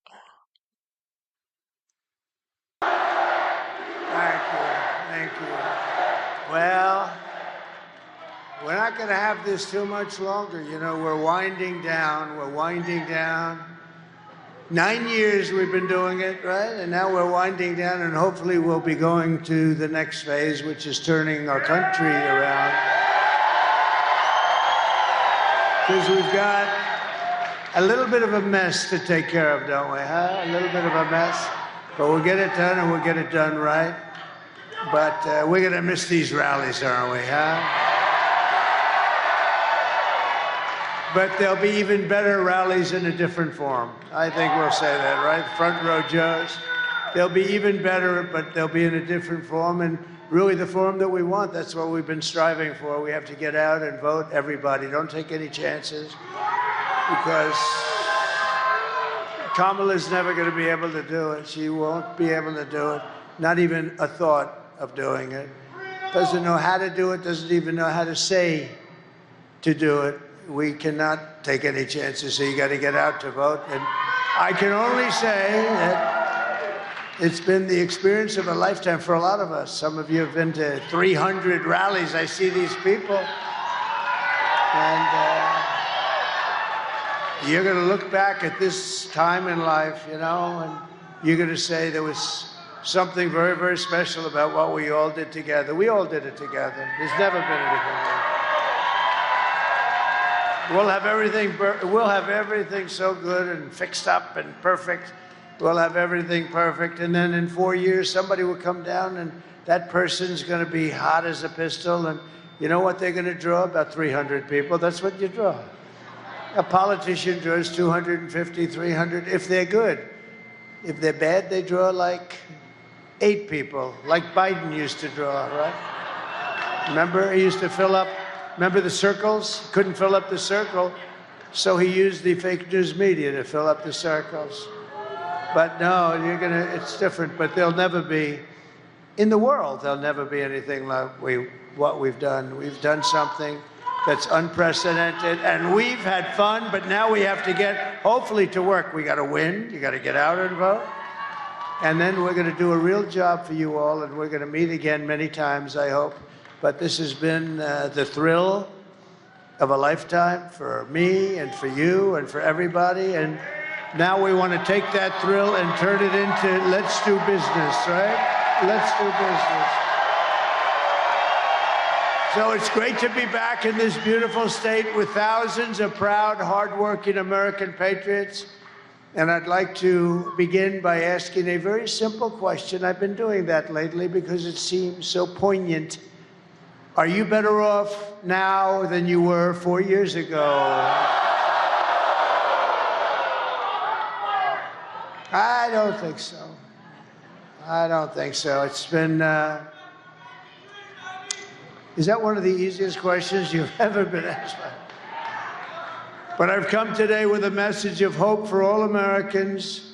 With your vote, this election, most important election you've ever even thought about voting in, I will end inflation. I will stop the invasion of criminals pouring into our country. And I will bring back the American dream. I'm going to bring it back. You know, yesterday we had a long day. We started out before 7 in the morning. We went to New Mexico. You know, it's sort of in play because the people can't take it anymore. The people are pouring through the border. That's a real border state. But you're a border state in a different sense. Everybody is a border. Every state is a border state. We have criminals coming in from, they fly them in now to the Midwest. Isn't that nice of them? Kamala. And you said to yourself, who the hell would want to do it? And so many of those people are hardened criminals coming out of prisons, jails, mental institutions. But this is all you need to know. Kamala, who's grossly incompetent, broke it. I will fix it. We're going to fix it. We're going to fix it quickly. America will be bigger, better, bolder, richer, safer, and stronger than ever before.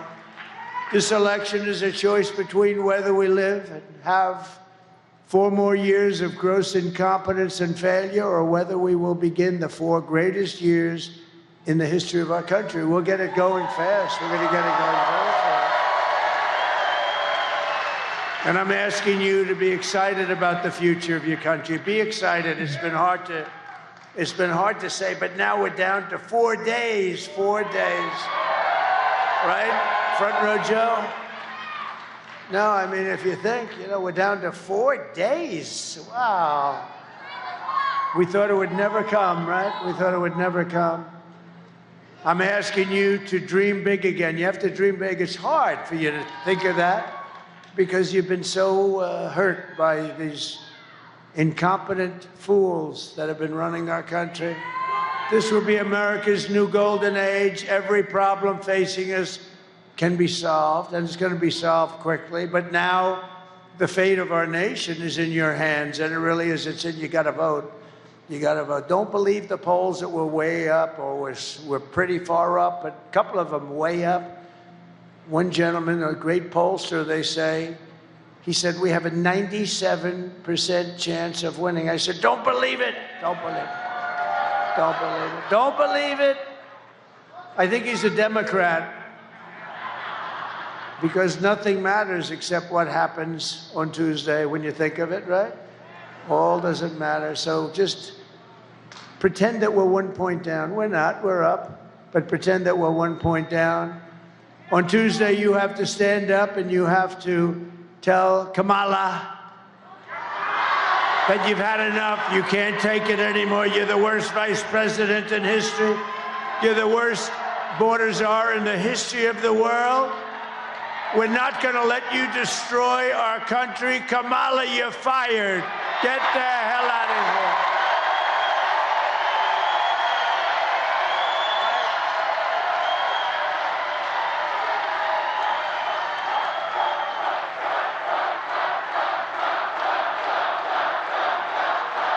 Thank you. She shouldn't even be in this fight. She shouldn't be. She doesn't deserve it. The guy got, look, whether you like him or not, he got 14 million votes. He won the primaries. Then they walked in, they told him, you're out. He had a debate, which was a little rough. And then no, but that's his prerogative. It just happens, right? And they walked in, they said, you're out. And he said, no, I'm not. I won't leave. You're out. Get the hell out. You're out. And they were not nice to him, by the way. I know exactly what went on. Don't forget, I know all those people that are in the surrounds very well. They were rough with Joe Biden. And think of it, he got 14 million votes, and they're telling him, get the hell out. And then they give it to her, and she came in last in the Democrat primary, right? She came in last. She was 22 people, Mr. Ambassador, 22 people. Think of it, 22 people. She was the first one to drop out. I guess that means she came in last. She never made it to the great state of Iowa during their primaries, and then we're running against her. It's actually not fair to him. It's really not fair to him. That's no way. He's got the right. Who cares? Who said that? That's a great line. Who the hell said that? That's great. He goes, I'm going, I've become such a nice guy all of a sudden. I say, it's not fair to him. And this guy shouts out, who cares? Who the hell cares? Who cares about him? I guess he happens to be right. That's very good. Thank you for adding so much spice. That was a good line of stuff. Who cares? But he did get screwed, let's face it. No, they came in. They should have picked somebody else. They could have picked the one that came in first, runner-up. You picked first. You know who that would be? Crooked Bernie, right? Crooked Bernie. Crooked Bernie Sanders, he got screwed twice. He got screwed with Hillary. I think he's one of the best sports, though, because he got terribly taken advantage of with Hillary, and she won, and he went back, and he just kept being very liberal. By the way, he's far less liberal than Kamala. You know that, right?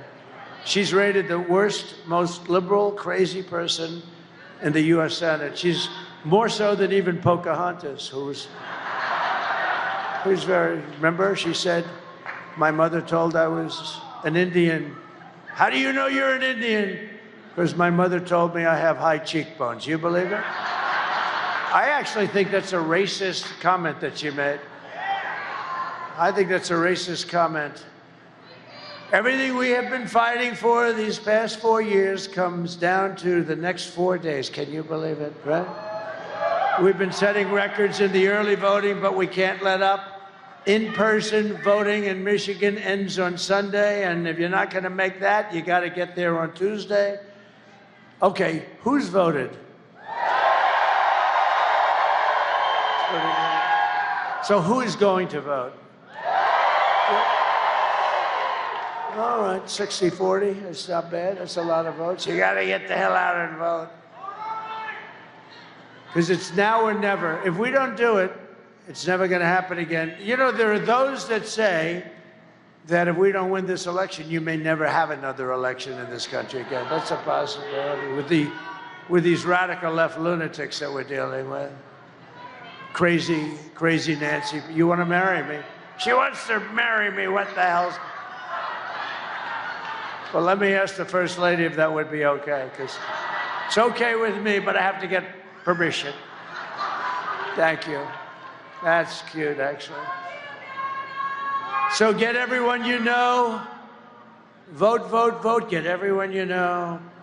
There's a woman named Jane. I saw her backstage. She's got a husband who's not in good shape at all. And I asked her, are you going to vote? Yes, sir. And I asked the husband, are you going to vote? Well, I don't know. We have a game. And he said, no, this is the biggest game of all. This is 1,000 times. You know, what we're doing is 1,000 times bigger than the Super Bowl. It is.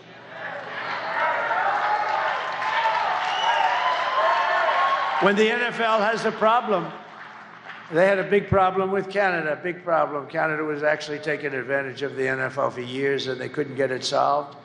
You know what they did? They called the president, and I got it solved in like 2 minutes. I got it solved in 2 minutes. This is 100 times. They fought for 21 years with Canada. I got it solved in 2 minutes. They never even said, thank you. They didn't say thank you. With your help, we're going to defeat Kamala Harris, and we're going to make America great again.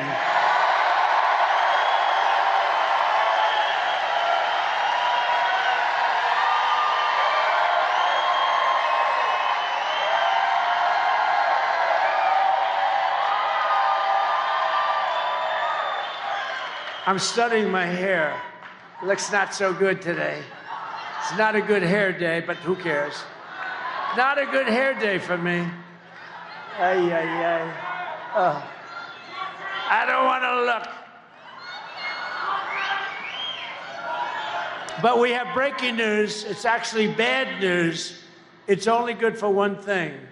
If you happen to be running against the stupid fools that created this news, it's bad news.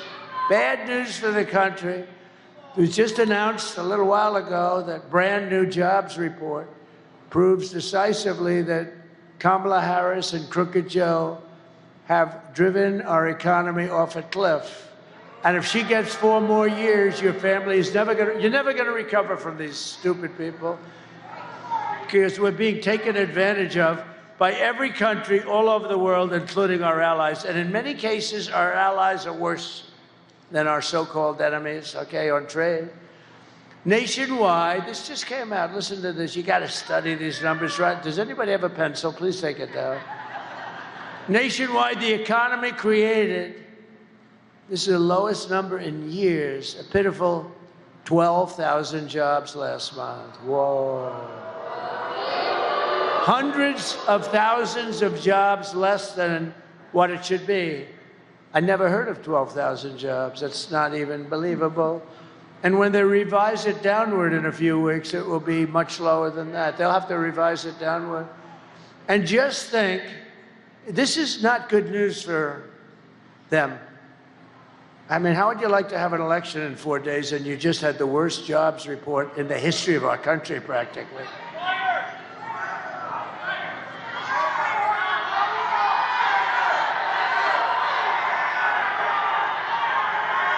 Now think of it, you're running for office, they announce, you know the best thing they have going? The fake news, because they won't even write about it.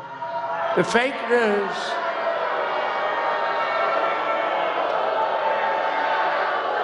The fake news won't even write about it. By the way, how good was Bobby Kennedy Jr.?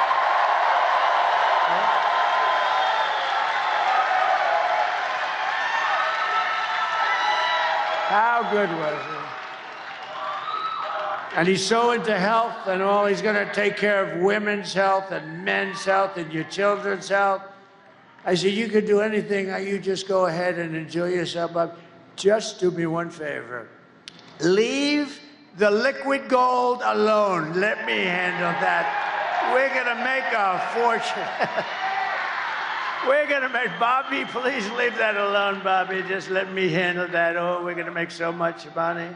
But just think, a few months ago, they fraudulently claimed, do you remember this? 2 months ago, 800. Thank you for tuning into the live stream. Double tap your screen. Let's get the likes up. Subscribe to the channel. We are currently listening to the 45th, who most people say maybe the 47th. What do you think? And let me know in the chat, have you voted already? I voted early Monday, and I was so happy that I voted. So let me know in the chat, did you vote already? Don't forget to hit the like button and subscribe to the channel. Let's listen to the legendary 45th, Donald J. Trump. 118,000 jobs were created when, in fact, there were none. It was a fraud. There was a fraud. And people reported it to the FBI, but the FBI decided to do nothing. Are you shocked to hear that? It was a total lie, and they thought they'd be able to get away with it right through the election. But fortunately, there was a person known as a whistleblower. I knew I liked whistleblowers on occasion. And they were forced to admit it 3 weeks ago that they created 818,000 fraudulent jobs. They were fake jobs. And everybody said, oh, the economy's finally coming back. No, it's not coming back. They were fake jobs. If I did that, they would impeach me. They would say, let's impeach him. But now they've just revised past jobs, okay, by an additional 118. Now, they just announced yesterday that They're going to have to reduce them again by 112,000 because they were fake jobs too. This administration is a big, fat con job. The whole thing is dishonest. It's all misinformation and disinformation. That's almost 1 million fake jobs that never were here. And they wanted to wait. How would you feel if you said, well, our economy's okay, and then we vote, and we have an election, and let's say they win. I can't even imagine it, but let's say they win, and then 2 days later they announced that there were 1 million jobs that were phony. How would you like that, John James? No good, right? Huh? No good. We got to do something about it. They never do anything about it. We never do. These are fraudulent people. No, but how would you like, the election's over, and we have this person that nobody ever, you hear Harris. Harris. Who the hell is Harris? Nobody even knows who the hell she is. Who the hell is she? Nobody knows who the hell she is. Harris. Ladies and gentlemen, President Harris. Who the hell is Harris? It's true. Ladies and gentlemen, Harris came in by announcing 1 million jobs more than existed. It's a fake. Like 2 days after the election, you feel down, you lost an election. And how about the other side? The other side is saying, man, they said they had a great thing going. They just announced 1 million jobs more than they had. They didn't have 1 million jobs. These are terrible people. I'm telling you, they're terrible people. But let's bring it all together. We love everybody, right? No, we don't, actually. How about her? She's always talking about, no, I want to bring the country together. Trump is Hitler. Excuse me, I shouldn't have said that. No, she's always saying, I want to go on peace, and we want to get together as a country. And, you know, the Trump people are garbage, total garbage. Oh. But we want to get together, and Trump is Hitler, and they're all racist, and they're all this, and they're all that. But we want to have peace, so we want to get along. I don't even know if she knows what the hell she's saying, but it's pathetic. So Kamala failed, economic agenda, wiped out nearly 30,000 private sector jobs just recently, and nearly 50,000 manufacturing jobs just over the last short period of time. Did you know that? You lost 50,000 manufacturing jobs. That's better with a mic. That's better. Thank you, backstage. These mic guys, I'm telling you, I'm having a lot of problems with mics lately. I'm not happy. Get yourself a new contractor, please. And don't pay the bill for this contractor. And then they'll write a story, Trump doesn't pay bills. I pay bills. You know what I do? I pay more than I'm supposed to when they can do a good job. But when they don't do a good job, don't pay your damn bill. That's my first. Man. I got to do these speeches like 3-4 times a day for 62 days almost. And then on top of it, I have a mic that doesn't work half the time. All right. Our manufacturing sector is now in very severe recession. Almost 100,000 manufacturing jobs are killed since the start of the year. Think of that. Think of that. 100,000. That's a lot of jobs, especially when you add on the fraudulent almost 1 million jobs, right? So that's 1.1 million. 150,000 Americans joined the unemployment rolls last month. You know that. You don't hear that from these fake news people because they don't report it. They don't report it. They don't report it, just like they don't show how many people are in this room because they don't do it. Just like they don't show the videos. A friend of mine, you know, we do videos now. We made a little money. We bought some things for like $1 million. Can you believe it? I spent $1 million for some screens so you people could see better. Right? Oh, think of it. Think of it. And you know the problem? I have a friend, he's watching. A number of people called me. They said, we loved your rally last night. It's too bad we couldn't see the videos. What do you mean you couldn't see the videos? He said, they don't put them on. I said, of course they do. But they don't. You know why? Because they're told not to. And they're told not to show the crowd size where you go from room to room, from place to place. We never have an empty seat, and nobody leaves early. But we never have an empty, you know what? We never have an empty seat.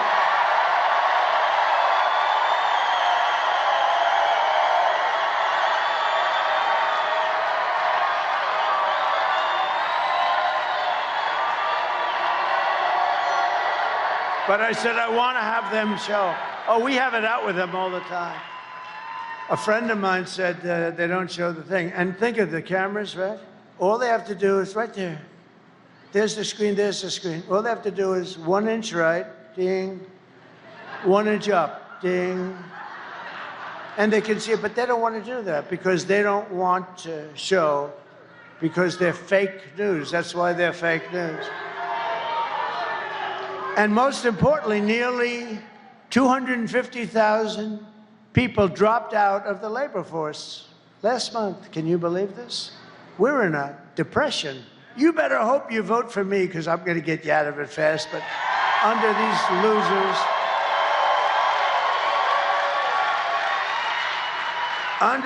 losers, it's only going to get worse. This would only get worse. This was only get worse. You're not going to have a country left. Honestly, if you don't vote for Trump, you're not going to have a country left. Under Kamala's nation-wrecking policies, the American worker is absolutely drowning. You're drowning. You're not going to have your job very soon. And that stupid fool at United Auto Workers, that poor, stupid fool that runs the union, he said, yes, we'll go. He agreed to all electric cars. And I said they wouldn't work 5 months ago. And you know what? Now they don't work. I mean, look, all electric. Electric cars are great, but for a certain percentage of people, okay? You don't force it on everybody, nor do you say everybody has to have a hybrid, which are also great, or an all-gasoline-powered car. The only thing we don't want is a hydrogen car, because hydrogen, if somebody said, well, they don't work, but very seldom, sir. I said, what is seldom? Well, you know, once every 2 or 3 weeks. Well, what happens if it doesn't work? Sir, the person is unrecognizable. The person in the car or people in the car are absolutely unrecognizable. It's like a major bomb went off, but we're working on the problem. I said, I have no interest in hydrogen. Whoever the hell's working on hydrogen, we don't want a hydrogen car. Can you imagine? You call the wife, there's your husband alone, the tree. I don't see him. The tree's bright red. I don't see him. The data shows that 100% of all net job gains, listen to this, think of it, it's all gone to the migrants, along with African-American jobs are at the worst, one of the worst levels. They're all going to migrants. The African-American, when you see those numbers, that's the numbers your fake news ought to show you, because they're going to come out with numbers right after the elections. It's going to show that all those people that illegally come across the border with their open border policy are taking the African-American jobs away. So.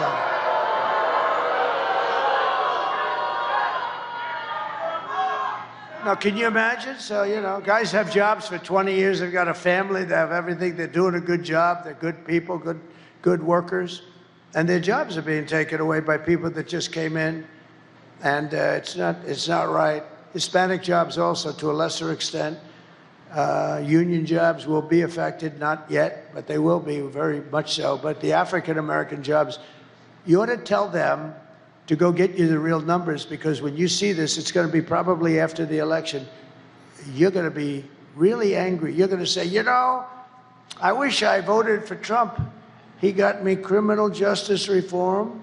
He got me the colleges, historically black colleges and universities. I took care of them. I took care of them. I took care of them. You know, every year they'd come to Washington, the heads of the guys, nice guys, a lot of nice people, actually. After 2 years, I said, why do you guys keep coming to Washington? These were the heads of the colleges, black colleges, and very important group of schools, actually, and great people that I got to really like some of them. Some of them became friends of mine. And in the third year, I said, "You're here again. Why are you here?" I never asked him the first 2 times. Because they make us come back every year for money because they have funding. And I said, "Why don't they give you a long-term deal?" He said, "They would never do it." I said, "I'm going to do it. I'm going to give you a long-term deal for more money than you're asking because you're not asking for enough." And I got him taken care of.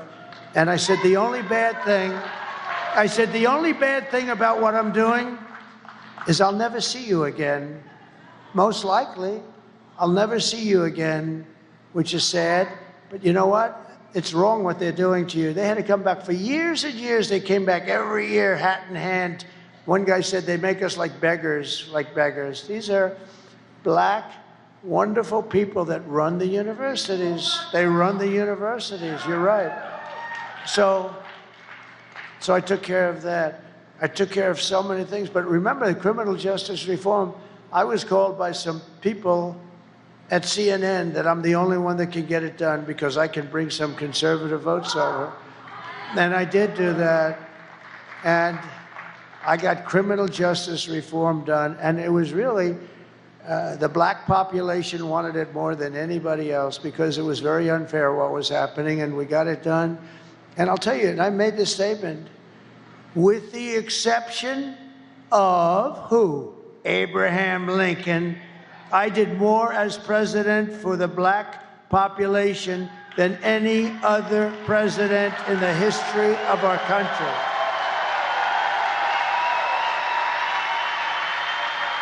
But now the migrants are going to take those jobs that you have, and you should demand before the election that you see, because you'll never vote for Kamala.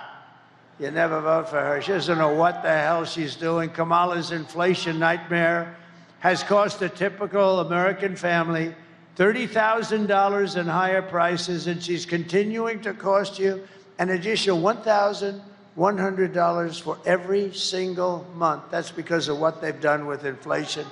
They took, I had no inflation. We had no inflation. We had no inflation.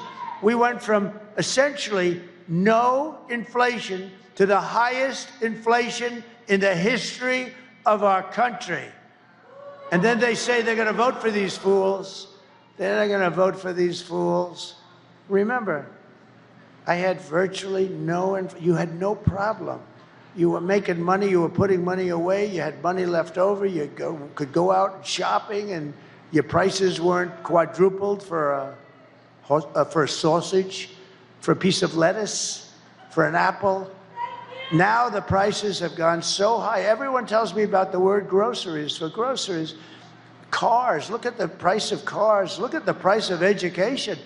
These schools they're going crazy with the education prices. They're going absolutely crazy. But I had no inflation. I had prices stable.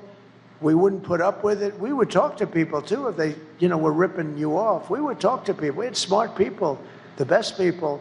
And now look at what happened. The inflation is eating everybody alive. It's eating especially our senior citizens. That's why I do no tax on Social Security benefits, because it gets you back to even. But now that very low IQ person who wants to be, have we ever had a low IQ president before? You have to know the opposition. You have to know President Xi, the press hates when I say it. I say very smart. If I use the word brilliant, they'll say, he said he's brilliant. No, he controls 1.4 billion people with an iron fist. No, he's not brilliant. But these are very smart people. These are brilliant people. These are people that like their country. Maybe they don't, but they run their country tough and smart. And we have nobody to compete with them. We have people that it's like your high school football team playing. What's a good team today? Let's see. What's a good team? What's a good team? Oh, the Detroit Lions, right?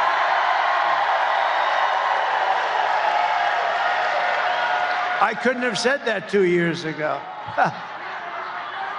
Good. I got bailed out. I'm trying to say, what the hell? The worst thing you can do is mention some team that's not from the area. And I'm saying, oh, shit, I'm in Michigan. What the hell am I going to do? I'm stuck up here. See, John, she wouldn't be able to figure that out, you know? She couldn't even get off the stage when she said, we have 32 days left. Remember? The teleprompter froze and she couldn't get off the stage. No, it's like your high school team playing the Detroit Lions. That's right. That's a pretty good team. They did a good job after so many years, right? They did a good job.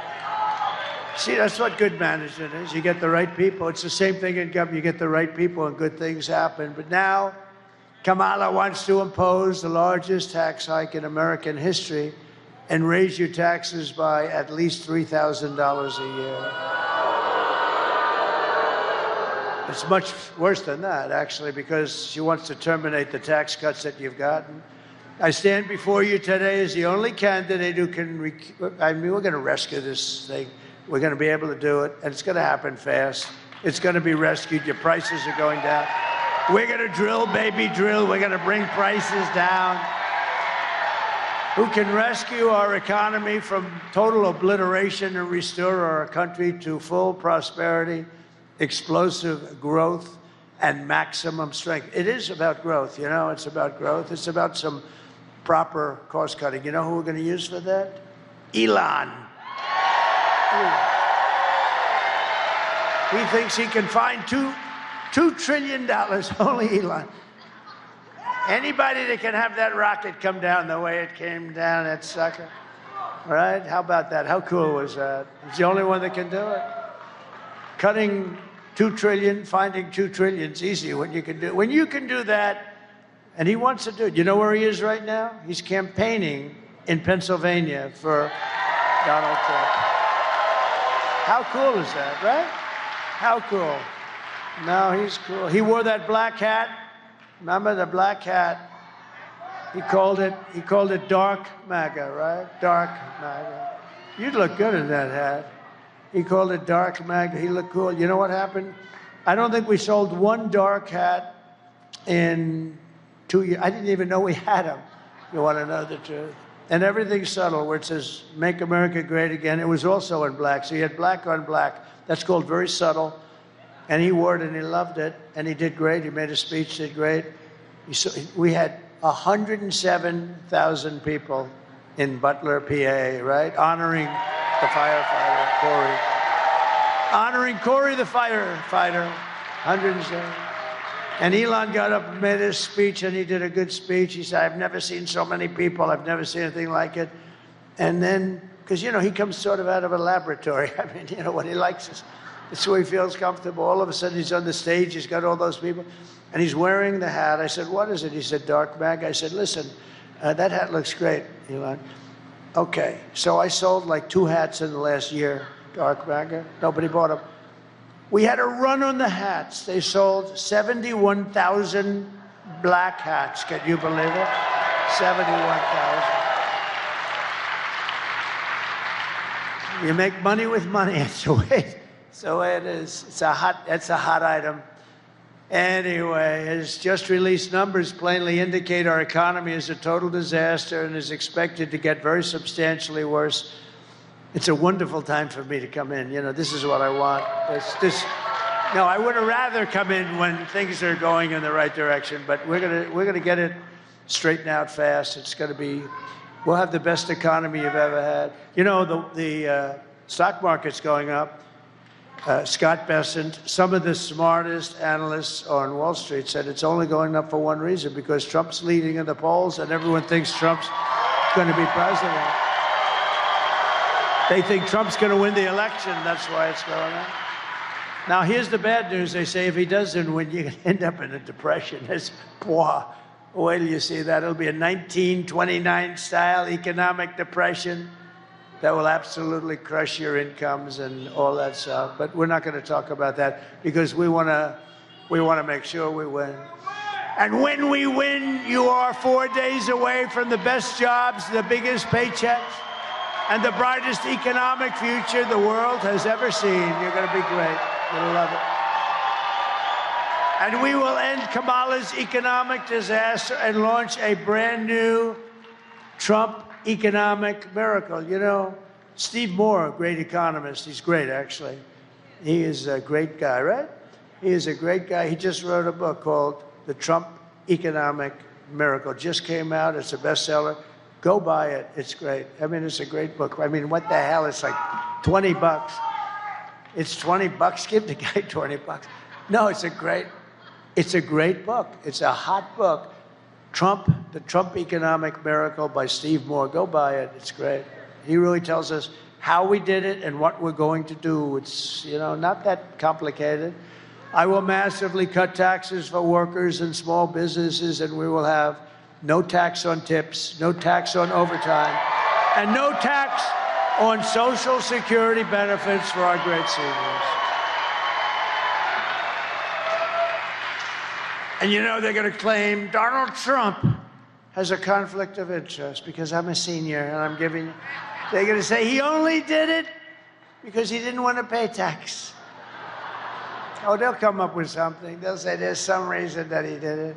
No, I think, the fixed income seniors, which is 96%, you don't look like a senior to me, let me tell you. You look like a good senior, but I don't feel like a senior. Does anybody feel like a senior? I feel better now. I think I'm sharper and better now than I was 25, 30 years ago. I do, I swear. I'll let you know when I don't. In fact, you'll probably know before me. All you have to do is watch. There'll be a day when you get up here, you say, where am I? Like Joe did, right? Where am I? Where are the stairs? Where the hell are the stairs? Oh, there they are. Nah, you'll know. I think I'll know before you, actually. I think I will. And, but I think we have a long way to go. Good parents, it's nice to have parents that lived a long time. Because if you believe in that, right? I do. I believe in that. It's called genetics. Genetics is good. Not everything, but it sure as hell is good. It's better to have good genetics than bad genetics, right? And I will support a tax credit for family caregivers who are amazing people who take care of a parent or a loved one. And if we didn't have family caregivers, we wouldn't have enough hospitals. If we doubled our capacity, we wouldn't have enough. These people do so much, and we're going to get them a tax credit. To rapidly reduce inflation, I will end Kamala's war on American energy, and we will drill, baby, drill.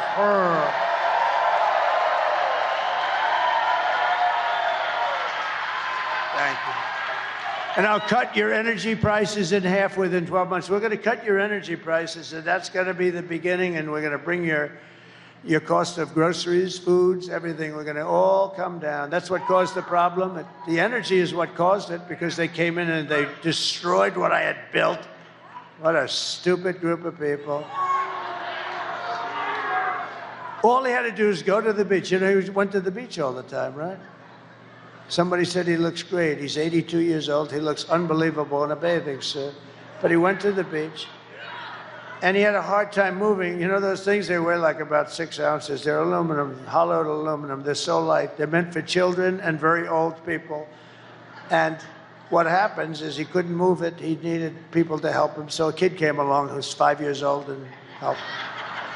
But he went to the beach, and he had one quality that I don't have, and I wish I could have it. I'd pay a lot for it.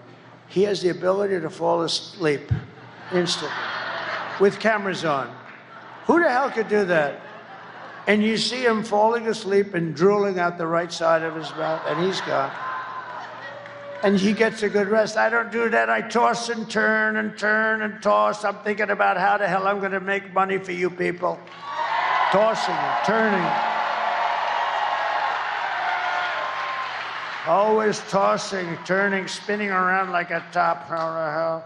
Thinking about China, thinking about Russia, the Russia hoax. How about the Russia hoax? Was that? That was another deal. I will cut a record number of job-killing regulations. I will terminate the Green New Scam, the biggest scam, the greatest scam in the history of our country.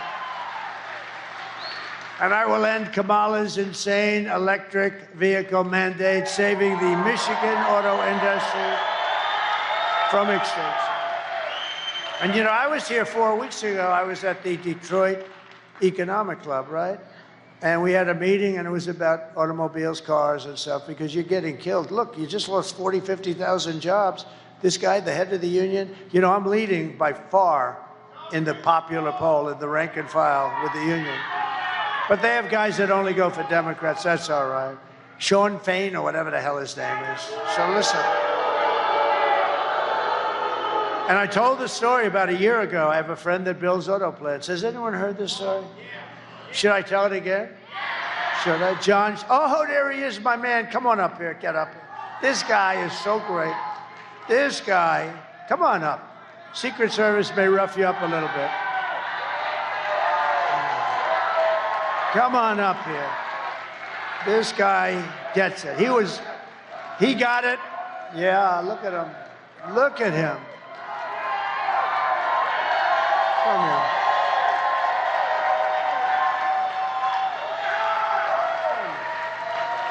Look at the arms on him. Look at the arms. All I can say is I'm taller than him, but he has much bigger arms. Much bigger. And he's a great guy, and he loves this whole, I think you just love Detroit. You love the area. But I've been telling you for a year and a half about this incident that I had. A friend of mine, John, he builds plants. That's all he does. He's a rich guy. He builds plants. If you told him to build an apartment, he wouldn't know how. If you told him to put down asphalt, he would. But he can build a plant like nobody. He builds all of them, most of them. And he was telling me that he's building some big plants. I said, I want to see one. Let's go. I want to see a plant under construction. I like that. I like that stuff. I was always good at it, too. Always a good builder. I always built great buildings. So I wanted to see one. He said, well, we'll have to go to Mexico. We know the story. We're going to have to go to Mexico because all of the big plants. I said, what do you mean Mexico? What about here? No. Oh, this is a year ago.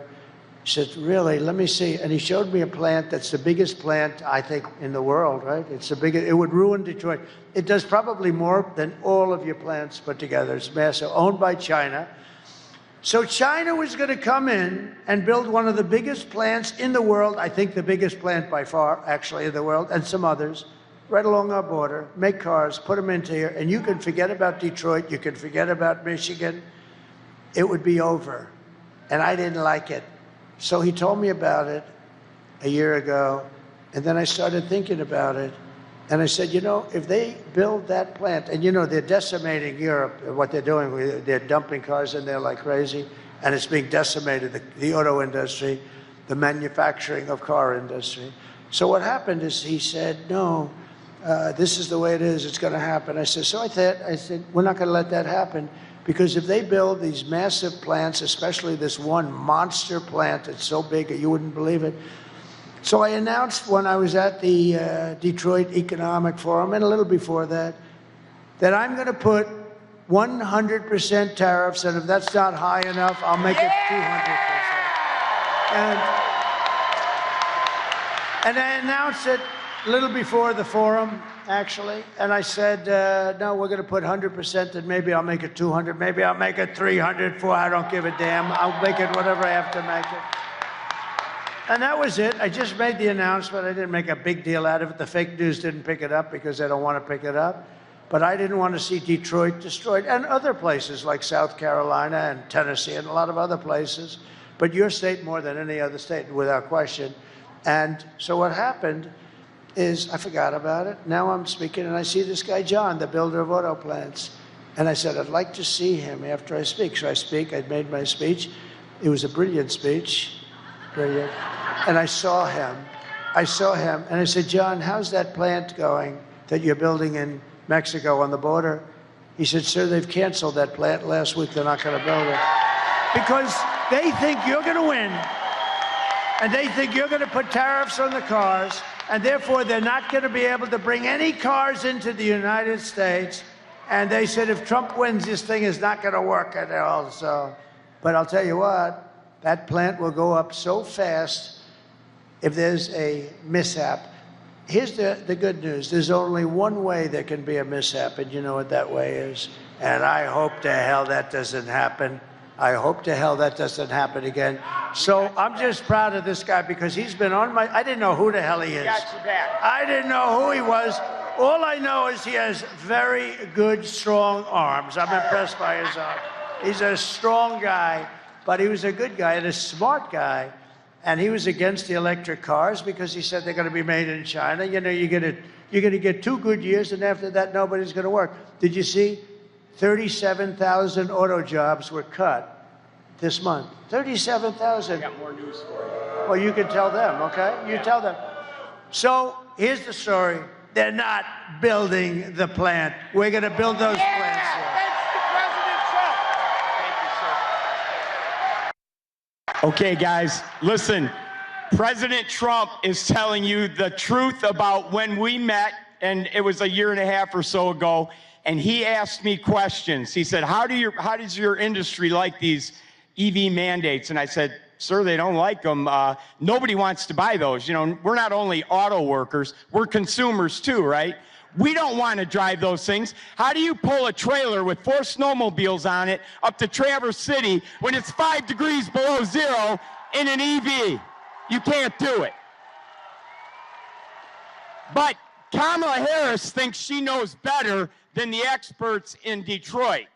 She wants no more combustion engines, internal combustion engines, produced by 2035 because she's smarter than the engineers at General Motors, right? So President Trump gets it. Every time we met, we started talking backstage, and he would ask me questions. I'd give him feedback. We'd talk back and forth, and it became kind of a regular thing. So I got in the habit of coming up here and kind of giving him updates on how things are going in the auto industry. I was holding a rally every week outside of a different auto plant in the Detroit area with a lot of these guys behind me. And we were talking to auto workers all summer long for 4 or 5 months. And I would ask them, I'd do my own poll. What's it like inside? Are they voting for Trump? How's our support? I'd say, do we have majority in there? They'd say, majority? You got 65 or 70%. We're not voting for Joe Biden and then Kamala Harris. So don't believe anything you read in the newspaper. Don't believe anything you see Sean Fain talking about. The auto workers, UAW members, are voting for Donald Trump for president. Okay, that's the good news. That's the good news. But now I got some bad news for you, and this is gonna really tick you off and motivate you to get your friends out to vote. Yesterday, Ford Motor Company sent out notices to all their workers at the Dearborn Ford pickup truck, the Lightning, 100% electric vehicle. They laid everybody off till next year. All right? So those people, through the holidays, Thanksgiving, Christmas, New Year's, are unemployed. We don't know when they're coming back, but it won't be at least until next year. So I don't know if you saw that news. Now I got some other news that the people in the back there don't like to talk about, but I'm going to pass it on. Now this is big news. Because I've been getting called up on stage and I talk to President Trump on a regular basis, 3 vice presidents at Stellantis reached out to me through a friend of mine who's very tied in with the auto industry, and they wanted to give President Trump some bad news about what Stellantis has planned for next year. But they would only do it on the condition of 100% complete anonymity, because they would be fired and lose their jobs if it came out that they had leaked this information because they had signed non-disclosure agreements. Now, these are not people on the assembly line. These are not high-low drivers like I was. The one gentleman that, the lead of these 3, is a vice president of manufacturing. Now, he recently retired, but they told me, and they sent me all the data and information to back it up, and I've gotten it to the proper people that can vet it, check it out, corroborate it, and make sure it's all legit and accurate. But they told me that the expansions, quote-unquote expansions to the plants in Mexico that Stellantis is currently working on to handle additional capacity, those are going to be the only capacity when they get up and running, because they're going to move all the American production south of the border to Mexico. Now remember, Stellantis is not an American company. You know, Chrysler's been used and abused like a stepchild. They were bought by Mercedes. They were bought by Fiat. Now they're owned by a French company. So they don't care about you. They don't care about our jobs. You've heard all the speakers up here today. Every job in the Detroit area relies on the auto industry. But a French company that owns Chrysler is about to send all the Chrysler production to Mexico. There's only one way to stop this. There's only one person who will stop it. His name is Donald J. Trump.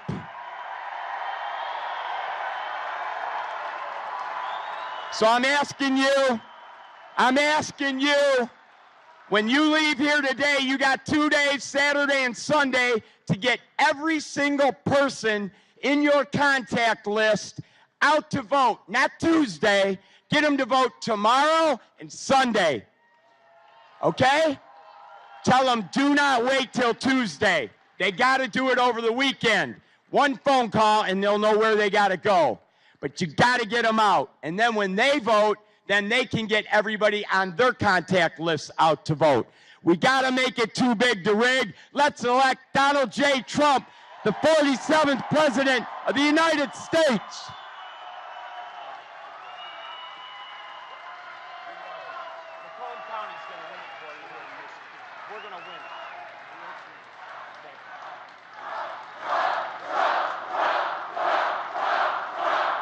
He's a hell of a guy.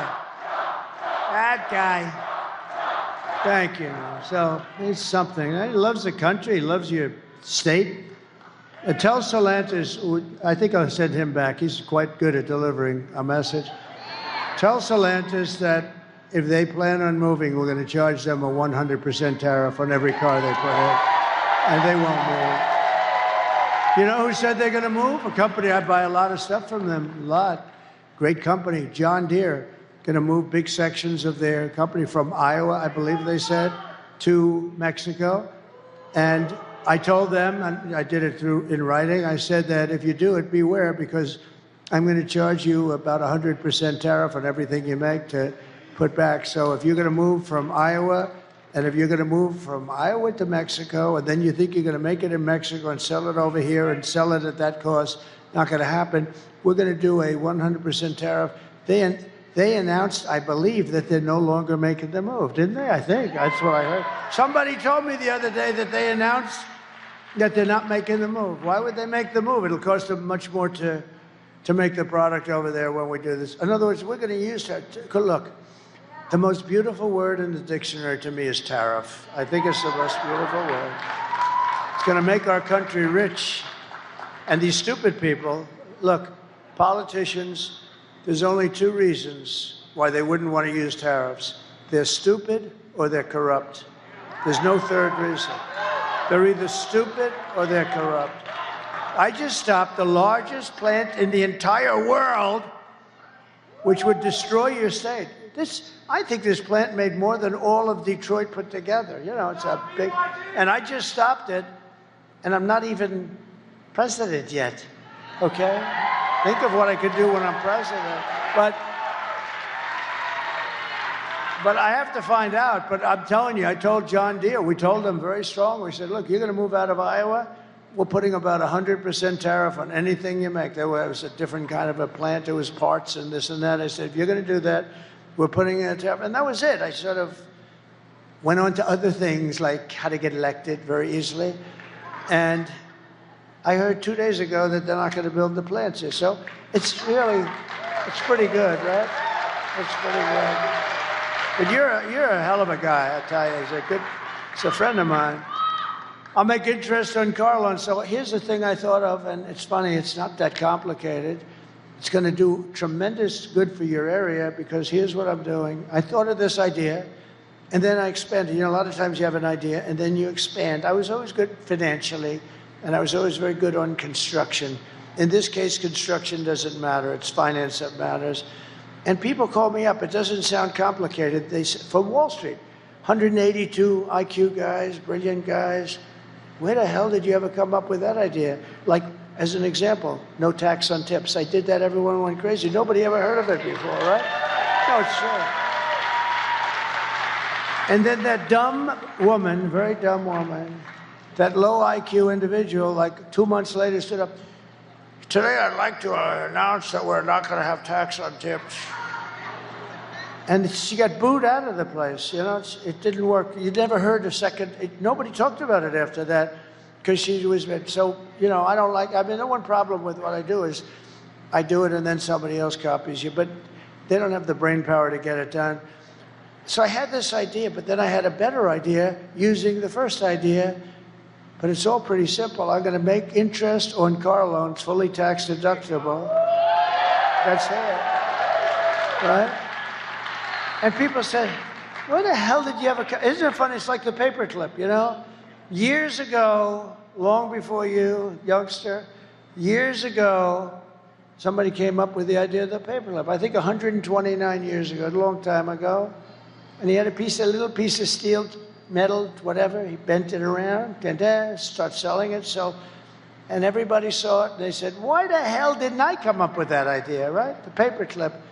But this is sort of like that. So that's fully deductible. That's going to be unbelievable. But here's the problem. I don't give a damn if they buy a car in Japan or China or South Korea. What the hell good does that do for us? So then I came up with phase 2 of the same idea, fully tax deductible, but only if the car is made in the US. Wow. And I announced it last week up here. I've been up here a lot because we have to win Michigan. We win Michigan.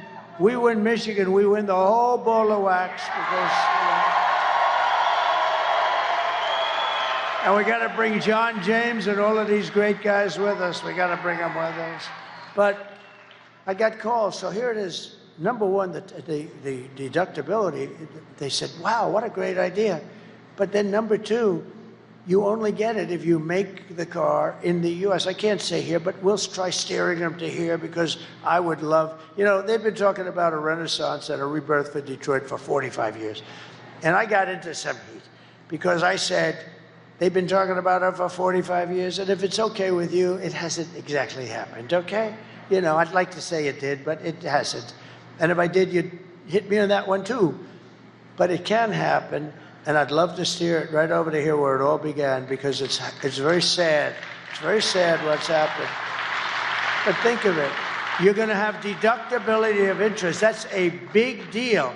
You're going to be roaring, but I didn't want it to go to China, Japan, South Korea, or any one of 10 other countries. So I came up with phase 2, and I said, but only if the car is built in the United States of America. Otherwise, you don't get it. How good is it? You know what? That in itself will spur, I mean, you will be spurred onward to bring back millions of jobs. We will give our companies the lowest taxes, the lowest energy costs, the lowest regulatory burdens, and free access to the best and biggest market on the planet. Remember this, you're not going to have a best and biggest market soon. Your market's getting evaporated by incompetent people that are leading it. One guy who has to go to bed at 4 o'clock in the evening, and another woman who's actually not nearly as smart as he is. Would you believe this? But only for those who make their product the same thing. This is on a bigger scale than the autos. You can build your plant here, and we love you. But if you don't build your plant here, you don't get the tariff, you don't get the tax cut, you don't get it. You have to build your plant. And these guys at Wall Street that are very brilliant guys, they call me up, there's, who the hell gave you these ideas? And yet, you know, it's just like, I always say it's like the paperclip. People don't think about it, but think of the idea that deductibility, that's gonna make it great. Vote for Trump and you will see a mass exodus of manufacturing jobs from Mexico to Michigan, from Shanghai to Sterling Heights, and from Beijing to Detroit. Finally, Detroit will benefit, right? And it's easy. And you know what her economic plan is? She doesn't have one. She doesn't have one. She wants to tax companies. You know what happens when you tax them? They leave. A lot of these big companies, you know, they're run by they live in Switzerland, they have very glamorous lives. They have the life that I could have had if I decided not to do this. Actually, somebody said to me, "Are you glad you did it?" I said, "Absolutely, but I could have been on the best beaches in the world. I own the best beaches in the world. I could have had such time. I could have been at the Great Turnberry in Scotland. I could have been anywhere I wanted to be. I could have had those waves smacking me in the face. I could have said, that white, beautiful white skin that I have would be nice and tan. I got the whitest skin because I never have time to go out in the sun, but I have that beautiful white, and you know what? It could have been beautiful, tan, beautiful. But you know what? If I had the choice, I wouldn't even think about it. I would do exactly what I've done because we're going to make America great again. We're going to make America great again, greater than ever before. It's true.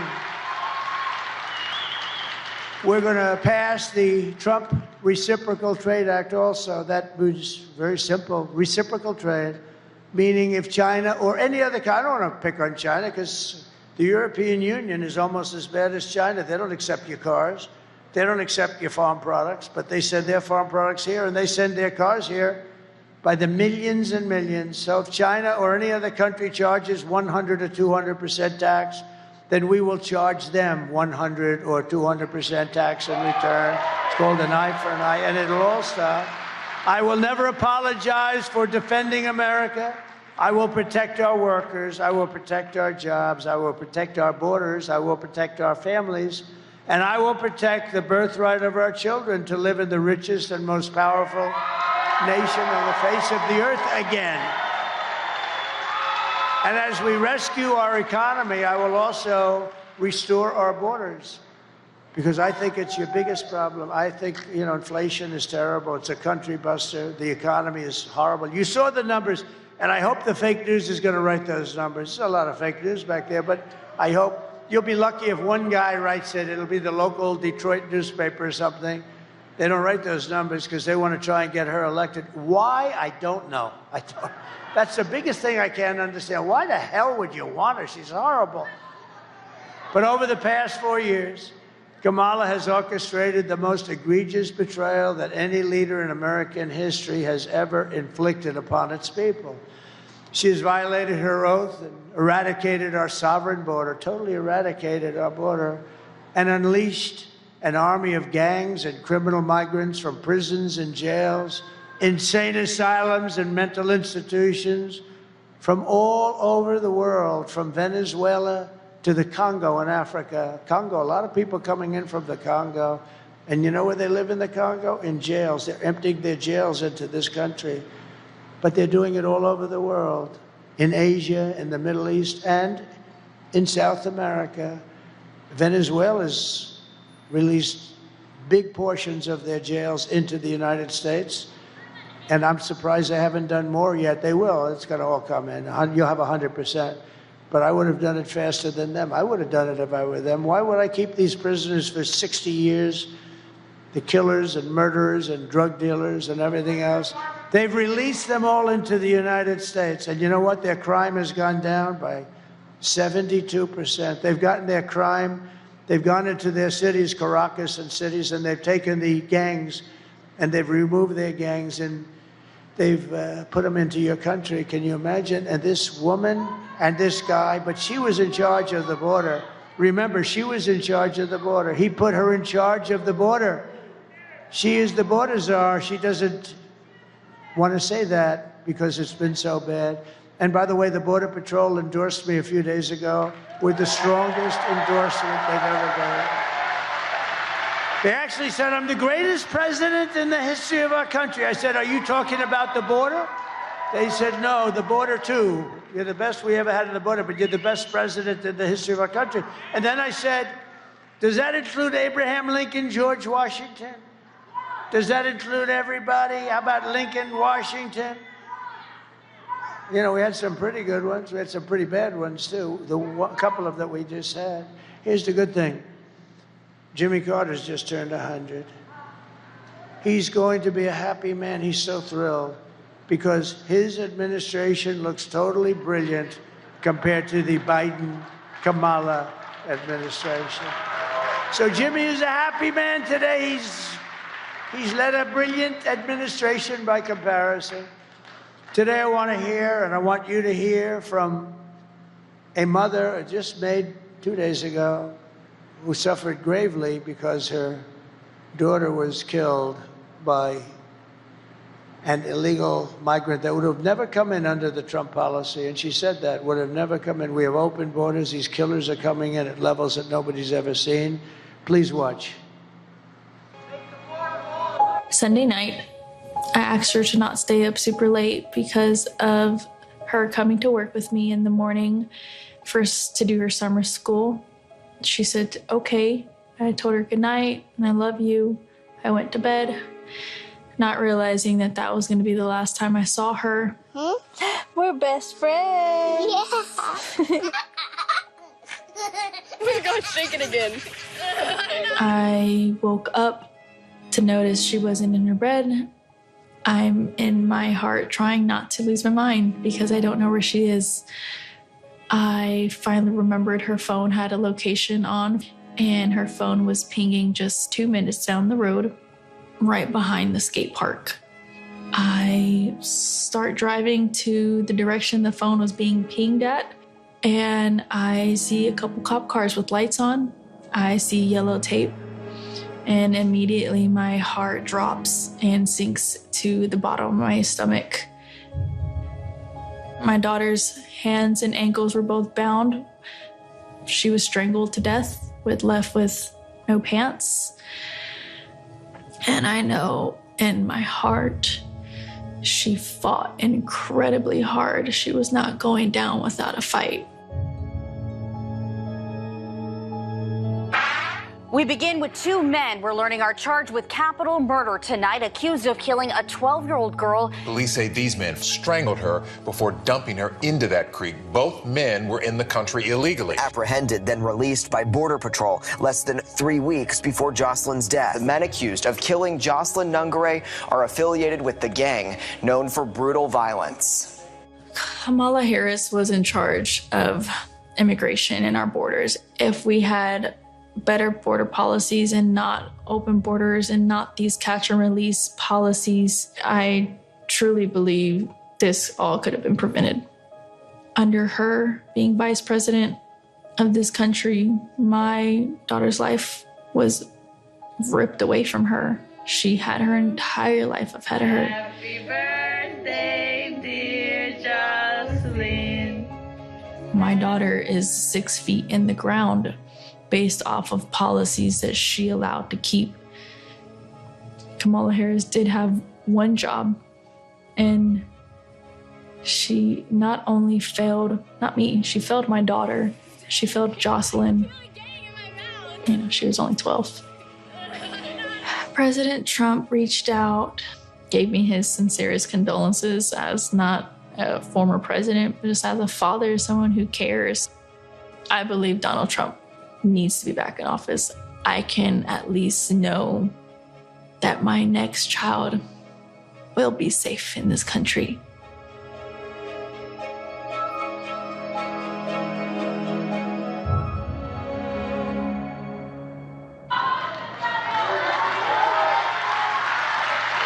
That's what we're allowing into our country.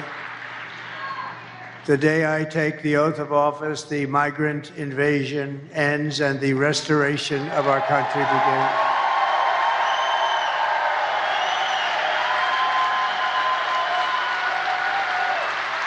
And the savages charged with brutalizing and murdering precious Jocelyn are members of the same vicious Venezuelan prison gang, Tren de Aragua, that is taking over apartment complexes and unleashing a violent killing spree all over America.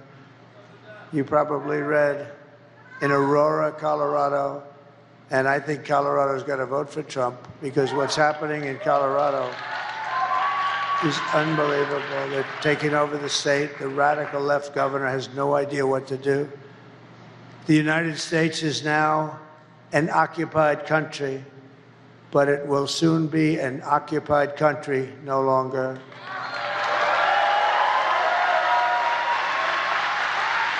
November 5th, 2024, Election Day, will be Liberation Day in America. It'll be Liberation Day, 4 days. On day one, I will launch the largest deportation program in American history. I will rescue every city and town that has been invaded and conquered. These towns have been invaded, and these towns have been actually conquered. Think of it, we're talking about the United States of America. And we will put these vicious and bloodthirsty criminals in jail, or at a minimum, kick them the hell out of our country and fast. To expedite removals of Trende, Aragua, and other savage gangs like MS-13, I will invoke the Alien Enemies Act of 1798. Very tough one. To target and dismantle every migrant criminal network operating on American soil. And if they come back into our country, it's an automatic 10 years in jail with no possibility of parole. And I'm hereby calling, today I am calling for the death penalty for any migrant that kills an American citizen or a law enforcement officer.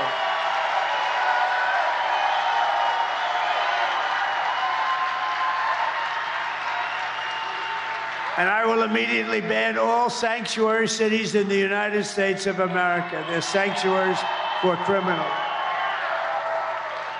Despite all the damage she has caused, Kamala has spent the final week of her campaign comparing her political opponents to the most evil mass murderers in history. 3 days ago, Joe Biden called our supporters garbage. Said we're garbage. Said we were garbage. It's not nice, is it? Not nice, Joe. It was so bad that the White House stenographer was ordered to change the transcript. That's like 60 Minutes taking out the answer to a question. Did you see that we sued 60 Minutes and CBS yesterday? But the stenographers who were honest and they reported it, they were told to not put down what he said, put down a different answer. They couldn't do it because it's fraud. That's not what they heard. My response to Joe and Kamala is simple. You can't lead America if you don't love Americans. You can't. And you can't be president if you hate the American people. Kamala's closing message to America is that she hates you. You know, there's got to be something there. I think she does. I do believe, you know, don't forget, she's from San Francisco. She's a Marxist, or as you would say, a communist from San Francisco. She destroyed the greatest city in the country, probably. You know, it's probably the best city in the country was. My closing message is that I love America, and I'm inviting you to join us in building an extraordinary future for our nation. My oath of office is an oath of allegiance to you, the American people, and I'm asking for your vote, but I want you to know that whether or not you vote for me, when I win, I will fight for you with every breath in my body. I will.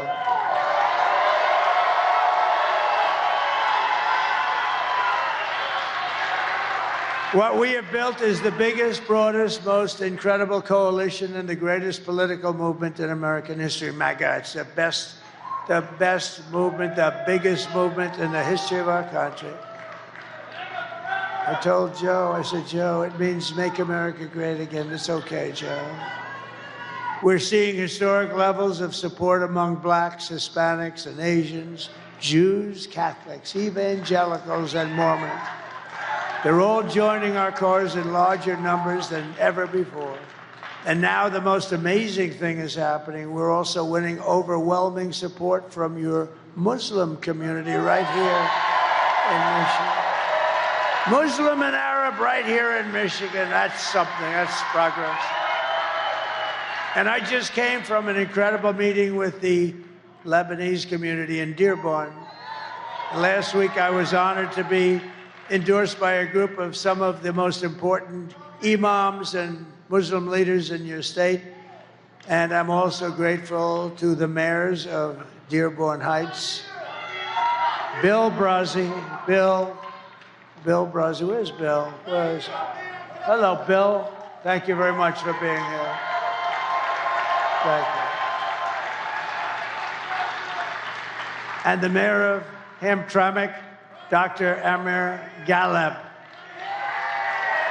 Doctor, thank you very much, Mr. Mayor. They're great people. Many Muslim and Arab Americans are friends and family living in the Middle East, and Kamala is campaigning with warmongers like Liz Cheney. How do you think that is? They want to get the Arab American vote. They want to get the Muslim votes. So she picks Liz Cheney, whose father virtually destroyed the Middle East, right? I don't think it's working out too well. You know, it's interesting. If you give, Liz Cheney, she talks big, oh, I want war. She always wants war. Every time I was with her in the White House, we should attack this nation, that nation, nations that people never even heard of, we should attack. She's a big tough guy, she's a big tough one. She's a tough one. But if you gave Liz Cheney a gun and put her into battle facing the other side with guns pointing at her, she wouldn't have the courage or the strength or the stamina to even look the enemy in the eye. She wouldn't have. She sits back in Washington, oh, we ought to go and attack Iran, Iraq. We're going to attack everybody. That's why I broke up with her. All she wanted to do is go to war with everybody. Because she, like Kamala, is a stupid person. It's easy for her to say she wants to start wars from the comfort of her nice home or her father's lavish home that he got from killing a big portion of the Middle East. You know that, right? He headed up a company that was a big company, a big beneficiary of the wars. These war hawks, they want to draft your kids to die in wars, and they will never fight themselves. Liz Cheney wouldn't fight. I'll go with her. I'll go to the Middle East. I'll go wherever she wants, and we'll fight.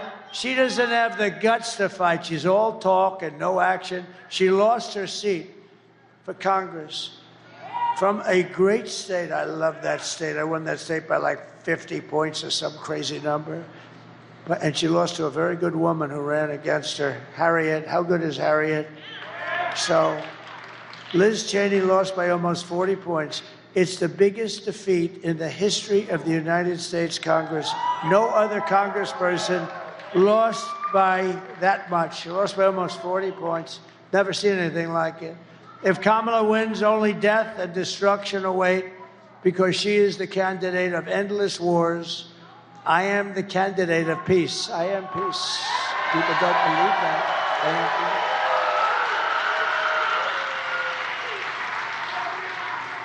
But I need every Muslim American in Michigan to get the hell out and vote, please, Mr. Mayors. All right? We got to get them out and vote. No, we want peace. Everybody wants. Who doesn't want peace? Only stupid people like Cheney. No, you give her a gun, Liz. We're going to a certain location in the world. We're going to fight it out with them. Oh, please, I don't want to do it. But when she's there and there's no consequences, we should go to war with them. Her and that idiot John Bolton, who was so stupid. But I loved him. You know why? He'd come into a room with me, would never say anything, and I'd be with foreign leaders, and I didn't even have, because they said, look, that moron, John Bolton, he's crazy. He's the one with Dick Cheney got Bush to go into the Middle East, right? Trump is going to go to war with us. And you know what would happen? They'd give me everything I wanted, because the guy's a nut job. Kamala Harris's campaign is in total free fall. You see that. The press hates to admit it. I guess they want to hold it. Well, I don't want to be too cute with these statements. I want to be a little careful, because you got to still get out and vote. But if you get out and vote, we're going to win this thing in records that nobody's ever seen before. You got to get out. Harry, get up and vote. You're coming with me, Harry. Get the hell out of that sofa, Harry. But I'm watching the game. Get out, Harry. Let's go. We're going to vote for the president. And he votes. And you know what? Harry will feel much better. He's going to feel much better. because everyone can see that she's totally unqualified to be the president of the United States, and she is. Everything Kamala says is a lie. I watched her yesterday, such lies. Her entire campaign is one hoax and slander after another. But the more they lie, the more they smear, and the more they tell untruths. We have to go out and we have to get to, no, she'll say everything. Trump will never frack. Oh, really? Trump will never drill. Oh, really? I'll drill the first day we're going to start drilling. It's going to make our country rich. Everything she said, oh, Trump will end Social Security. No, I'm the one that didn't end it for 4 years. She's the one that's going to force its ending because of millions of people. Look, we gave you a stat before, all the jobs that are leaving, but we gave you a stat. And what did that stat say? It said that all of our jobs are being taken by the migrants that come into our country illegally. And many of those migrants happen to be criminals. And some of them happen to be murderers. And they're taking the jobs away from the black population and so far, to a lesser extent, from the Hispanic population. But that will change, too. The only way to stop the lies is to swamp them with our votes. We're going to swamp them. Kamala has no vision, no ideas. She has no solutions whatsoever. All she can talk, and it's true, all she can do, I watched her yesterday, all she can do is talk about Donald Trump. Good evening, everyone. Tonight, I will speak about Donald Trump. Donald Trump, Donald Trump, Donald Trump, Donald Trump, Donald Trump, Donald Trump, Donald Trump, Donald Trump, Donald Trump, Donald Trump, Donald Trump, Donald Trump, Donald Trump, Donald Trump, Donald Trump, Donald Trump, Trump. That was yesterday. I'm watching and I'm saying, oh.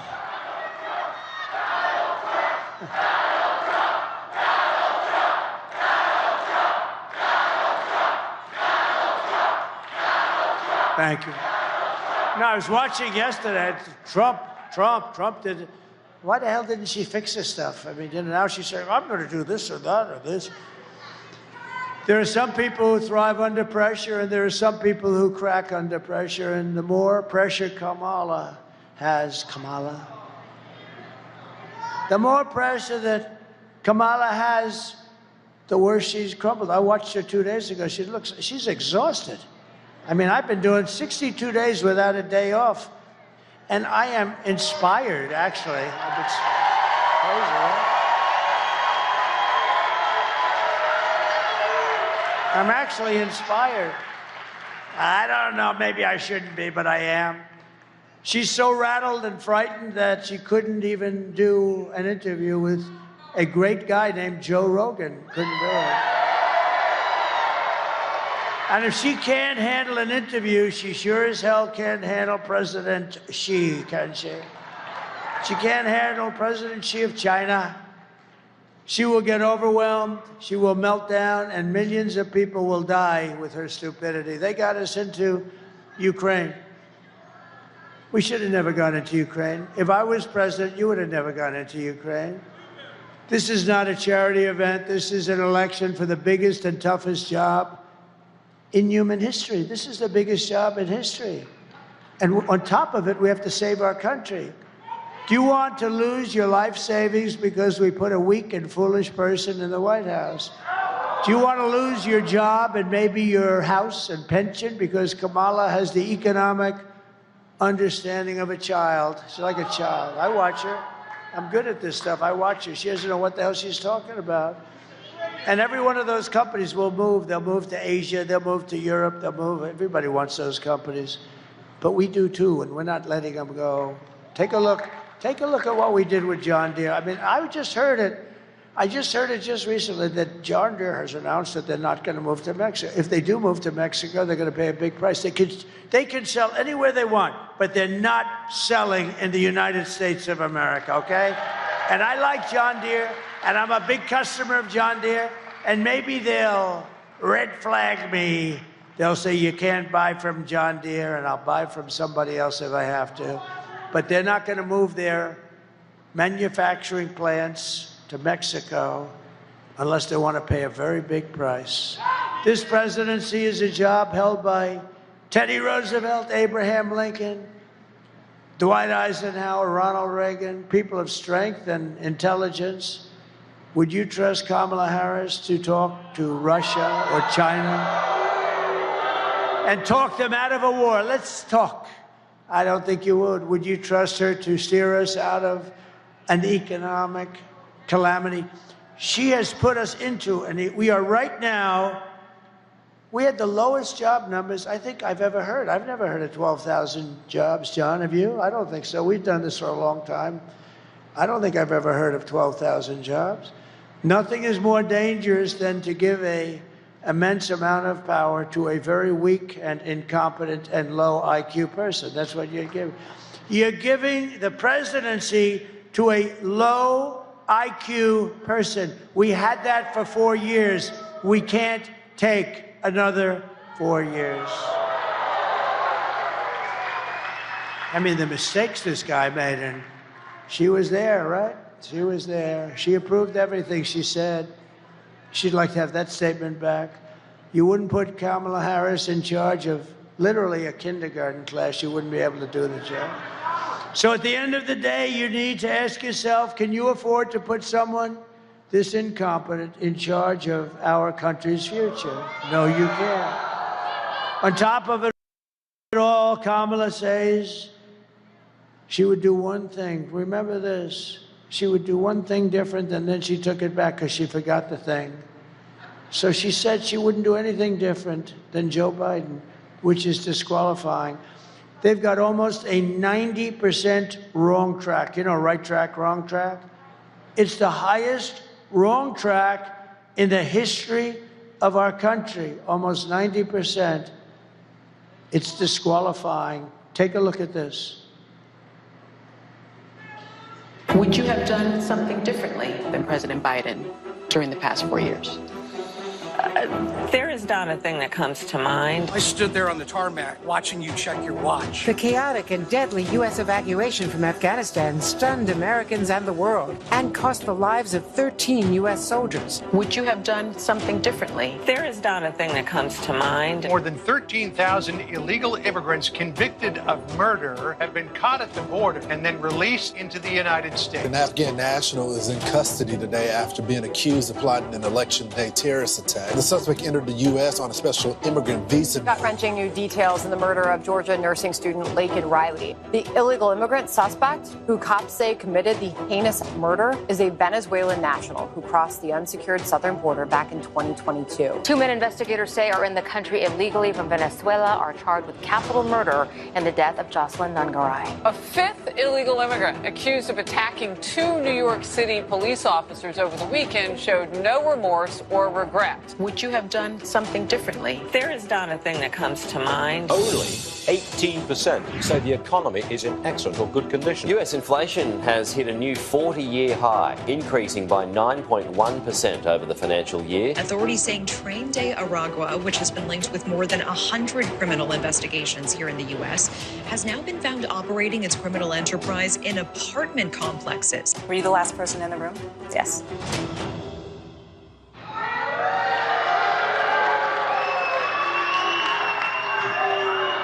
Wouldn't come to mind, not a thing. Nothing comes to her mind. Let me tell you. It wasn't so much that nothing comes to her mind, because she's stupid.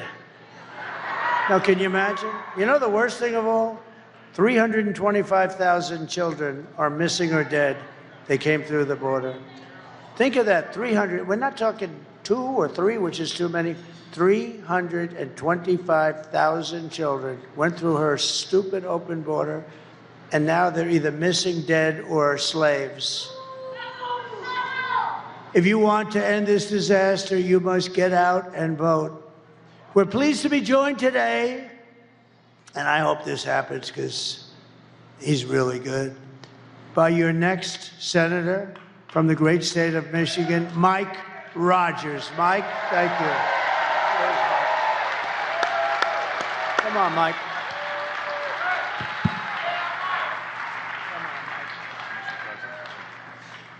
Well, thank you, Mr. President, for a couple of things. First of all, standing up for manufacturing in Michigan. That's exciting. You cannot be a great country if you can't build things. Donald J. Trump understands that for our state and our nation. For that, I thank you. I tell you, the biggest endorsement, we should be able to drop the mic and be done, tells you everything you need to know. As the president said, he got Customs or the Border Patrol Agents Association endorsement. Kamala Harris got the IRS agents endorsement. Do we need to say any more than that? And I just want to say a quick thing. Thank you, Mr. President, for when I look forward to working with you to close this border. I met with a group, and they're called Fentanyl Fathers, and it's parents who have lost children to fentanyl poisoning. 3,000 of our Michigan citizens died last year because of fentanyl poisoning that came across our southern border. I look forward to not only closing the border, but putting those cartels on the terrorist list and make sure that they are held accountable for the deaths that they're bringing to our communities. And we're also going to hold accountable China for the precursors that they're sending there on purpose to kill our children in Michigan and around the country. We can do it. But the only way that we're going to do that is having Donald J. Trump reelected as the 47th President of the United States of America. So I'm going to extend an invitation to you, Mr. President, right here, right now. We're going to both win because we're going to get out and work as hard as we can the next few days. And we're going to take a couple of those plastic fold-up chairs, and we're going to sit outside of the majority leader's office in the Senate. I'm buying the popcorn, and we're going to watch Chuck Schumer schlep out of that office and down the hall so that we can make America great again. Thank you for what you're doing. Thank you for your energy, Mr. President.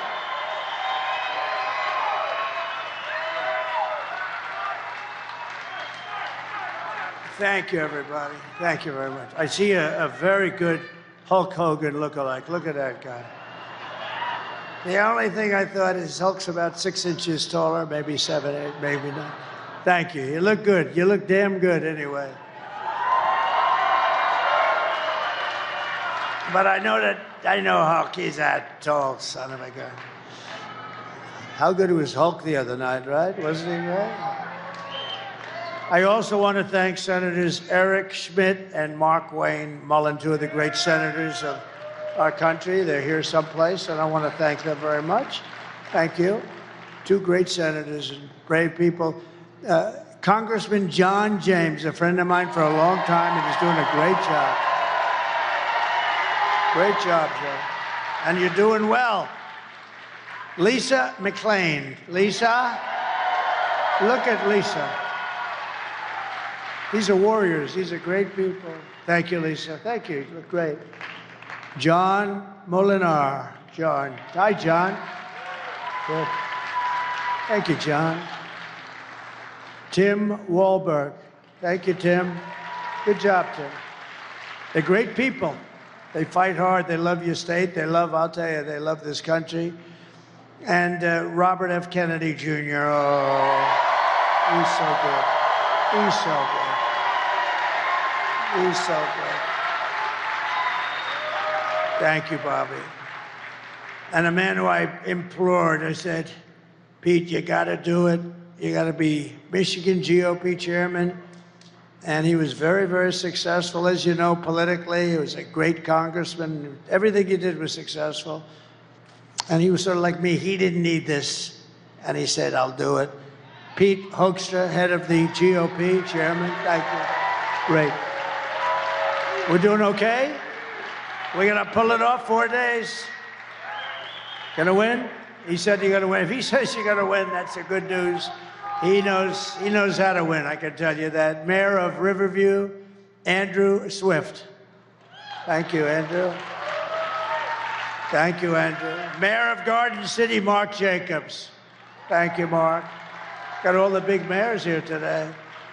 Township Supervisor, Grosse Ile, James Budney. Thank you very much. Thank you. Mayor of Southgate, Joseph Cuspa. And City Council President Zoe Cuspa. A little relationship there, I guess. President of the Michigan Police Officers Association, James Tiganelli, and he was so nice. He gave me a big award the other day. We have the endorsement of every single police group. And Brian Pennybecker, you met before, and Brian, I want to thank you. Brian Pennybecker. He's been so incredible. And Dr. Masad Boulos, I want to just thank you very much. You've worked so brilliantly with everybody. And my friend Steve Witkoff, who's a great developer and an amazing guy. Thank you, Steve. Here are the facts, just in closing. Kamala is a radical left Marxist, rated even worse than crazy Bernie Sanders and Pocahontas herself. She destroyed our economy. She was an original creator of the defund the police movement, and anybody who wants to defund the police for even 1 week is not worthy of being president of the United States. Kamala vowed to abolish ICE. She pledged to confiscate your guns. I don't think so. Would anybody like to give up their gun? Please stand up. And endorsed a total ban on handgun ownership. And she even called for free sex changes for illegal aliens in detention. All at taxpayer expense. But perhaps most significant of all, she lied about working at McDonald's. She never lied. She never worked. She never worked at McDonald's. With your vote this November, we are going to fire Kamala and we are going to save America. We will cut your taxes, end inflation, slash your prices, raise your wages, and bring thousands and thousands of factories back to America and back to Detroit, Michigan, and Michigan. Thank you. We will build American, we will buy American, and we will hire American. I will end the war in Ukraine. Would have never started if I was president. I will stop the chaos in the Middle East. Would have never happened October 7th. And I will prevent World War III from happening. We will crush violent crime and give our police. Thank you for tuning into the live stream. Double tap your screen, subscribe to the channel. For y'all saying, well, where is this policies? Let's know what the policies are. There goes the policy. So I don't want to hear nothing about where the policy is at. That's the policy right there. Okay. To support protection, resources, and respect that they so dearly deserve. We will strengthen and modernize our military. We will build a missile defense shield, the biggest in the world, all over our country, made in the USA, much of it made in Michigan. We will rebuild our cities, including our capital in Washington, D.C., making them safe, clean, and beautiful. Again, our cities are a mess. They're a mess, a crime-ridden mess. We will teach our children to love our country, to honor our history, and to always respect our great American flag. And I'm going to put a bill in. If you burn the American flag, you get 1 year in jail. Just happened a few weeks ago in Washington. They're burning American flags all over the place. We will get critical race theory and transgender insanity the hell out of our schools. And we will keep men out of women's sports. I will defend religious liberty. I will restore free speech, and I will defend the right to keep and bear arms, our Second Amendment, which is under siege. After years of building up foreign nations, defending foreign borders, and protecting foreign lands, we're finally going to build up our country, defend our borders, and protect our citizens and our lands. And we will stop illegal immigration once and for all. We will not be invaded. We will not be occupied. We will not be overrun. We will not be conquered. We will be a free, proud nation once again. We're going to be free and proud. Everyone will prosper. Every family will thrive. And every day will be filled with opportunity and hope. And most importantly, it's going to be filled again with the American dream. We're going to fill it up with the American dream for you, but for your kids. Your kids want the American dream brought back. But for that to happen, we must defeat Kamala Harris and stop her radical left agenda with a landslide that is too big to rig. Get out and vote. For the past 9 years, we have been fighting against the most sinister and corrupt forces on earth. You know that. With your vote in this election, you can show them once and for all that this nation does not belong to them. This nation belongs to you.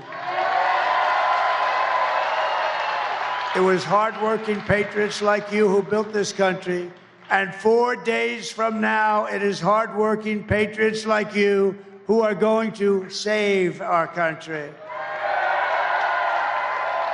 After all we have been through together, we stand on the verge of the 4 greatest years in American history. We can do that. It seems unlikely, doesn't it? But we can do it. We're going to do it very fast. With your help from now until Election Day, we will restore America's promise and we will take back the nation that we love. We are one people, one family, and one glorious nation under God.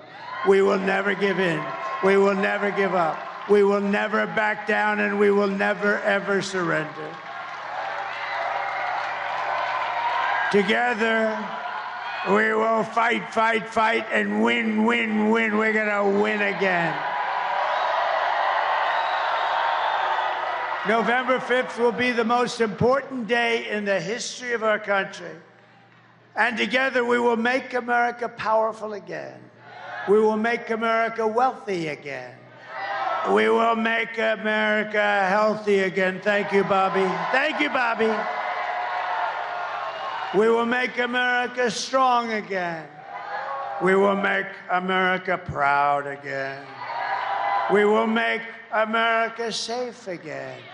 And we will make America great again. Thank you. Thank you, Michigan. God bless. Yes, sir. Yes, sir. Yes, sir.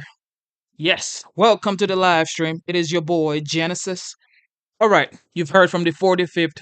Most people say he will be the 47th. I don't know. What do you think? I just feel like I don't feel like, I think there's so much momentum. The momentum is so high around him right now. The momentum is just so high. So that's why I'm saying, like, I think he's going to be the 47th. I don't know. Anything can happen, but I think it's going to be the 47th. Okay, double tap your screen, subscribe to the channel. He is on another long speech right now. So right now, the former president, the 45th, he is in Milwaukee, Wisconsin right now, and that's going to be live right now, right now. So, like I told you, this man is 78 years old. He's doing 2 to 4 events every single day, no days off. He's been going straight for almost 58 days or 60 days, I guess. This man is just working and working and working. He doesn't want to leave any stone unturned, and that's just wild. I hope he wins because he's invested so much energy, so much time, so I'm sure so much money as well. Man, you better win, man, because I don't want my gas prices to be great again. All right, let's get it. I'll give you the former president, President Donald J. Trump in Milwaukee, Wisconsin, live. See, they stole the presidency from him. He would rather have me win. Actually, I think psychologically he's better off. It's a much better story for him.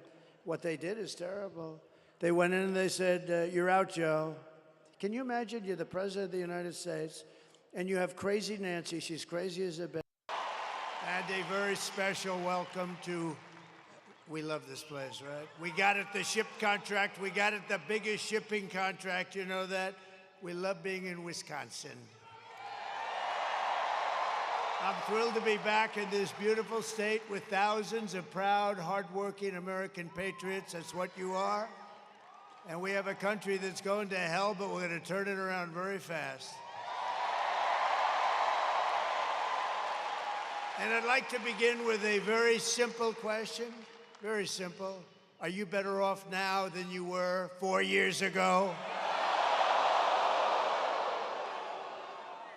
So I've come today with a message of hope for all Americans with your beautiful vote. Oh, we don't want your money. I don't want your money. I want your damn vote. Okay?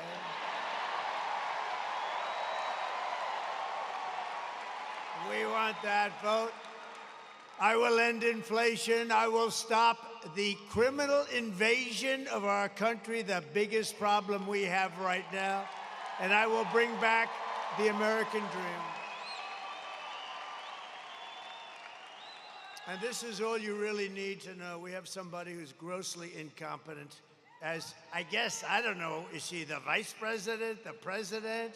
Is she a contender? What the hell is she? Kamala broke it, and I will fix it, and we'll fix it very quickly.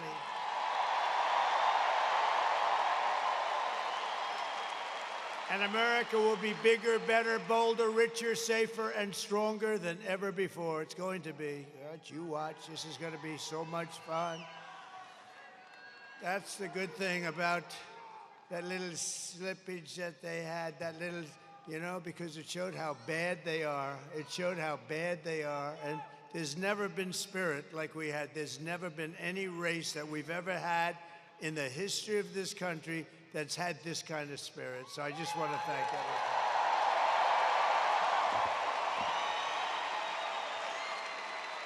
This election is a choice between whether we will have 4 more years of gross incompetence and failure, or whether we'll begin the 4 greatest years in the history of our country. They're going to be the 4 greatest years.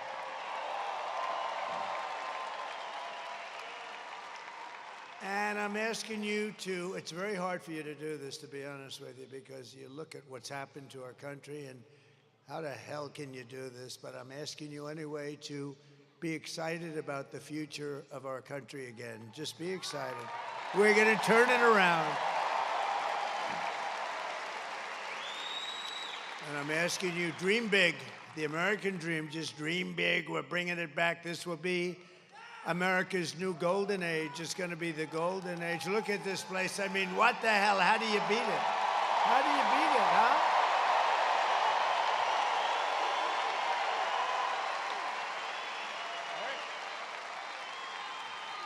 How's Eric doing? I think very well. Oh, boy. He's a great guy. He's a great-looking guy, too. Sometimes I'd say maybe he'd be better off without that mustache. I'm not sure. He looks he's such a handsome guy. I said, I don't know. But, you know, I guess you better leave it, because I hear you're leading, so we have to leave the mustache. Right? And you're doing great, Eric. Boy, oh, boy, we love it. We love it. We love this whole place. We had a little event here, you know, recently, you know that, right? That was the convention. We had the convention. I had a little patch on my ear, excuse me. Little patch. I said, I don't know. I was a little embarrassed walking out with a patch. But there's nothing you can do about some things, right? Every problem facing us can be solved, but now the fate of our nation is in your hands. It really is. We win this state, we win the whole thing. You know that?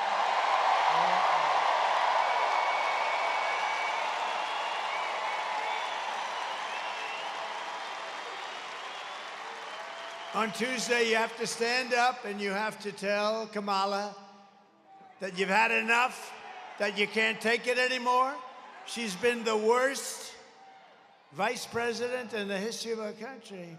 And you remember, just 5 months ago, everybody was saying she can't run, she's grossly incompetent.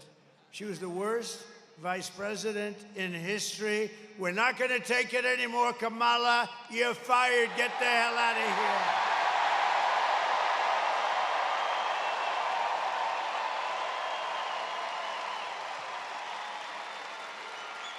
So today was the last day for in-person early voting for most of Wisconsin. There's a little tiny section, but I'm not going to get into the detail. But you still have until Sunday to vote early here in Milwaukee, as well as in Madison and Green Bay and Racine. We love Racine. We just left Green Bay. We had a great event. Was anybody at the one in Green Bay? That was a good one. That was, how's your football team? You know what I liked? I love Brett Favre.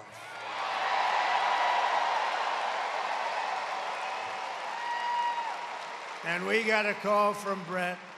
And you have to, I mean, he's a great guy. And boy, what a player. And I shook his hand. I said, man, that's the biggest hand I've ever seen. His fingers were like sausages.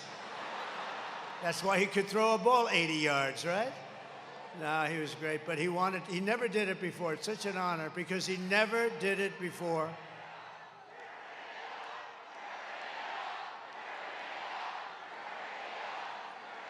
Thank you very much. No, Brett never did that before. You know, as an athlete, it's hard to do a little bit. You can't do it. You lose some fans, maybe, who knows? Crazy people that say, oh, I don't like him because he likes somebody, but Brett was great, and we had an unbelievable day. And to get his endorsement, and he wanted to do it right here. He wanted to do it right in Wisconsin, any place he said in Wisconsin. And he gave me a full endorsement, and that was a great honor, right? That was a great honor. Great guy. He could really rip that ball. So thank you very much to Brett. So get everyone you know, you have to do it. You have to vote, vote, vote. We're going to win this thing, and we're going to win it big, and I'd love to win it right here. I'd love it. And if you haven't voted early, just come on Tuesday. We don't care at this point. We don't care when you vote. Just make sure you vote. And if you see anybody cheating, then what you do, you know what you do? Report them immediately. No, we're doing great. We're leading just about, I think, all 7 swing states we're leading. But don't listen to me now. Don't listen. Just pretend we're 1 down, right? We're 1 point down, please. We don't want to say, oh, we don't have to vote today, Alice, because he's leading. No, don't do that. We've seen that stuff happen. We don't want to do that.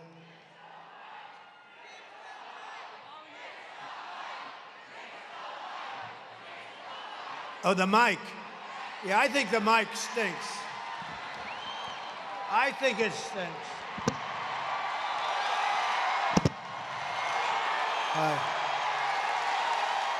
Crazy. Crazy. Oh, that's what I was wondering what the hell they were shouting. I think this mic stinks, by the way.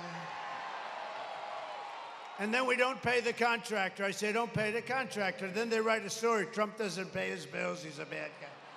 No, the mic is terrible. I had another one. You know what? I've done 3 of these today. Somebody said maybe what we could do is maybe we could just skip the last one. I said, there's no way I'm skipping. There's no way. And this is the best one of all. Look at this place. Thank you. The ladies from North Carolina, 259 of these they've come to. Look at them. They're beautiful. I don't know where the hell their husbands are. They're married. All of them are married. But they're great, and thank you very much. We're rounding the turn, aren't we, huh? We're rounding the turn. And we have front row Joes over here. Look at him. And we have Mr. Wall over here. You know, it is sort of sad. Is that mic now better back there? Oh, that pisses me off. They don't get it. Well, the mic at Madison Square Garden worked very well. Was that a great event? But honestly, it was basically the same crowd as you have here, right? Same thing. Your NBA arena, your team is very good. I would say the Greek is a seriously good player. Do you agree? And tell me, who has more Greek in him, the Greek or me? I think we have about the same, right? He's a great player, maybe the best player in the NBA, actually. He may be the best player. He's supposed to be a very good guy, too. But with your help, we're going to defeat Kamala Harris, and we're going to make America great again.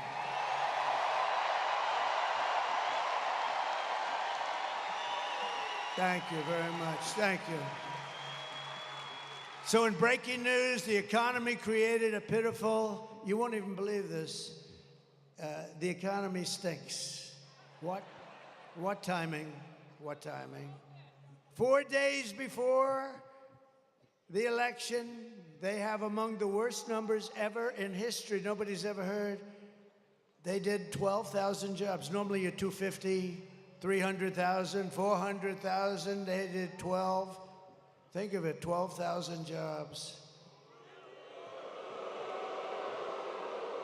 And it's hundreds of thousands of jobs less than it should be. Think. Because they're pathetic. They don't know anything. These people don't know anything. She's a very low IQ person. We don't need a low IQ individual. We just had that for 4 years. We don't need this. But those numbers are so low, they're almost disqualifying. The only thing good about the numbers I'm going to give you now are that it's great to run against the people that created those numbers because it's terrible. And just think, a few months ago, they fraudulently claimed, remember, 3 months ago, 818,000 jobs. It was a fraud. Everything they do is a fraud. And then they go after people that aren't frauds. They're a fraud. The whole operation stinks. But they created 818,000 fake jobs. And they thought they'd get away with it, and a whistleblower blew the whistle. And they blew the whistle. They thought they were going to announce. They call it a correction. That's a hell of a correction, by the way. That will be the world's biggest correction in history. What do you think, Ron Johnson? That's the biggest correction. Was it? You know, corrections are meant for like 700 jobs, not almost 1 million jobs. But now they've just revised the past jobs number, right? Last month, and they revised it downward by 112,000 fake jobs. So these guys are playing fast and loose. These are crooked people we're dealing with. The people we're running against are crooked as hell. So that's almost 1 million fake jobs. And I think it's something that Congress ought to look into, really. They ought to look into. Who the hell ever heard of these numbers? And they wanted to revise them after the election. Could you imagine if you lost the election and then 2 days later, we've revised the numbers downward, 1 million jobs? Nobody's ever heard of it, but we thank you, Mr. Whistleblower. You know, some whistleblowers are very good. Kamala's failed economic agenda wiped out nearly 30,000 private sector jobs and nearly 50,000 manufacturing jobs in just the last month. Do you believe this? Nobody's ever heard of these numbers. Even I mean, I know they're incompetent, but I thought they were sort of riding along a little bit on what we built. With almost 100,000 manufacturing jobs killed since the beginning of the year. 100, that's a lot. 150,000, these are all the numbers coming out of the so-called government. Great government we have. 150,000 Americans joined the unemployment rolls last month. This is like a depression. And there's nothing, I mean, no event. I think they're trying to blame it on the hurricane. No, that was, you know, a relatively small area. No, not the hurricane, not the hurricane. They're the hurricane. And nearly 250,000 people dropped out of the labor force, which is almost unheard of. No, these are the worst numbers anybody's ever heard of. The data shows that 100%, listen to this part, of all new jobs, net job gains in the past year have gone to illegal migrants. And the jobs were taken from African Americans, Hispanic Americans, and union workers. I don't think the unions are too happy about this. But I told you this was going to happen. It was inevitable. They're letting millions and millions of people flood into the country. And the African American population, if you see these numbers down, they're going to release them. But I think maybe, Ron, you should try and get them early because they're really bad. They have taken so many jobs away from African Americans, less from Hispanic, but that's going to catch up. But the African American job picture is unbelievable. And we had it going so good. but they've come in illegally and they've taken the jobs, and people that have had jobs for 20 years and good jobs, and they raised a family, they had a little house and everything nice, and they've now lost their job to illegal migrants that have poured in through the open border policy of that stupid person. Kamala's inflation nightmare has, think of this, has cost the typical American family $30,000. Think of that one. Higher prices because the inflation's just raised. And you know, it started when they played around with my energy. I had no inflation. We had the greatest energy we've ever had. I was going to have it 4 times higher by now. And we're going to do that, but we got a little bit of a delay because... And we were going to have it 4 times higher. We were going to take care of Asia. We were going to take care of Europe. We're going to make a fortune, start paying down debt. We have $35 trillion in debt. We're going to lower your taxes. I gave you the largest tax cut in the history of our country and the largest regulation cuts. And we were able to do more. Thank you. Thank you. And now she wants to impose the largest tax hike in American history on top of everything else and raise your taxes by more than $3,000 a year. Is everybody happy? I don't want to ruin your night, but don't worry, we're going to make it good. You got to suffer a little bit to get them out. Get those people out. They're grossly incompetent. I stand before you today as the only candidate who can rescue our economy from total obliteration and restore it to strength, prosperity, and actual greatness. We're going to restore you to greatness.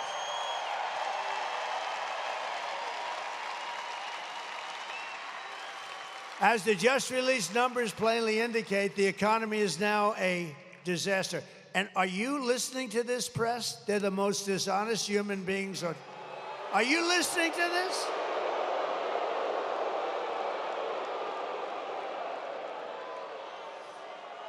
These people, you know, whenever I look at them, they turn the cameras off. The red lights go off like, you see them all go, they don't want any part of it. No, that's a lot of press. That's a lot of cameras going so late at night.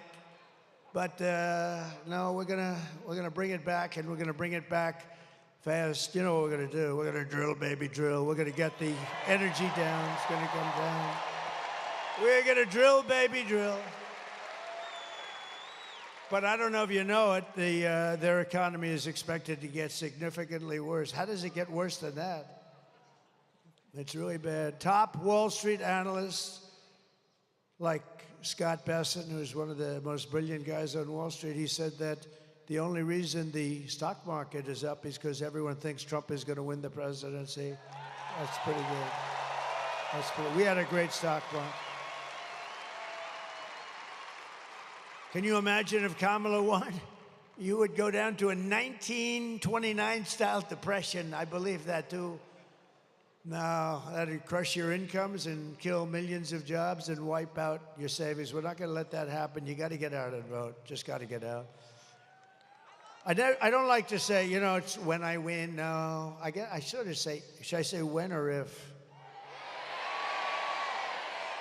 You know, I know, but it sounds a little braggadocio, right?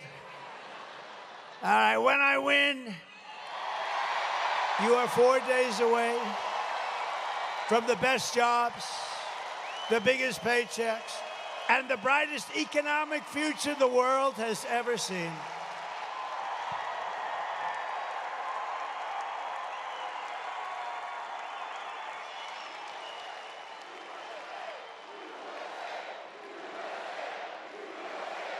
Thank you. That's so nice. Thank you. Thank you. I will massively cut taxes for workers and small businesses, and we will have no tax on tips. No tax on overtime. And for our seniors, ready? No tax on Social Security benefits. And I am going to, this was given to me by a friend of mine. Actually, this was given to me by a great political reporter. a she said, "Sir, why don't you support and give a tax credit for family caregivers who take care of a parent or a loved one?" I said, "That's a good idea." So we're going to do that. Do you know, if you didn't have those people, you would not have enough hospitals in this country to take care of anything. You'd need to double your hospitals, and you still. Those are the greatest people on earth, and they do it with love. And we're going to get them a tax credit. Is that okay? It's about time. To rapidly reduce inflation, I will end Kamala's war on American energy. We're going to drill, baby, drill. We're going to frack, frack, frack. You know, she goes and she says, "Oh, no, I've always wanted to frack." This woman, she's the worst liar. Look, I had to go and beat crooked Hillary Clinton. She's crooked as a $4 bill. You know, I've never held a microphone up so long in my damn life. It's like I'm weightlifting. Sucker's heavy. But she's crooked as hell, right? Crooked Hillary. But she was less like, she didn't lie this way. This woman, Trump is going to do, he's going to terminate your Social Security in his first week in office. No, no, no. I'm the one that's going to keep it going. No increases in age. He's going to ruin Medicare. He's going to do that. I see her today. She's at a news conference. First of all, she's exhausted. She looks like, no, she's exhausted, right? Man. And you know what? I've gone 62 days, no days off. I've done so many.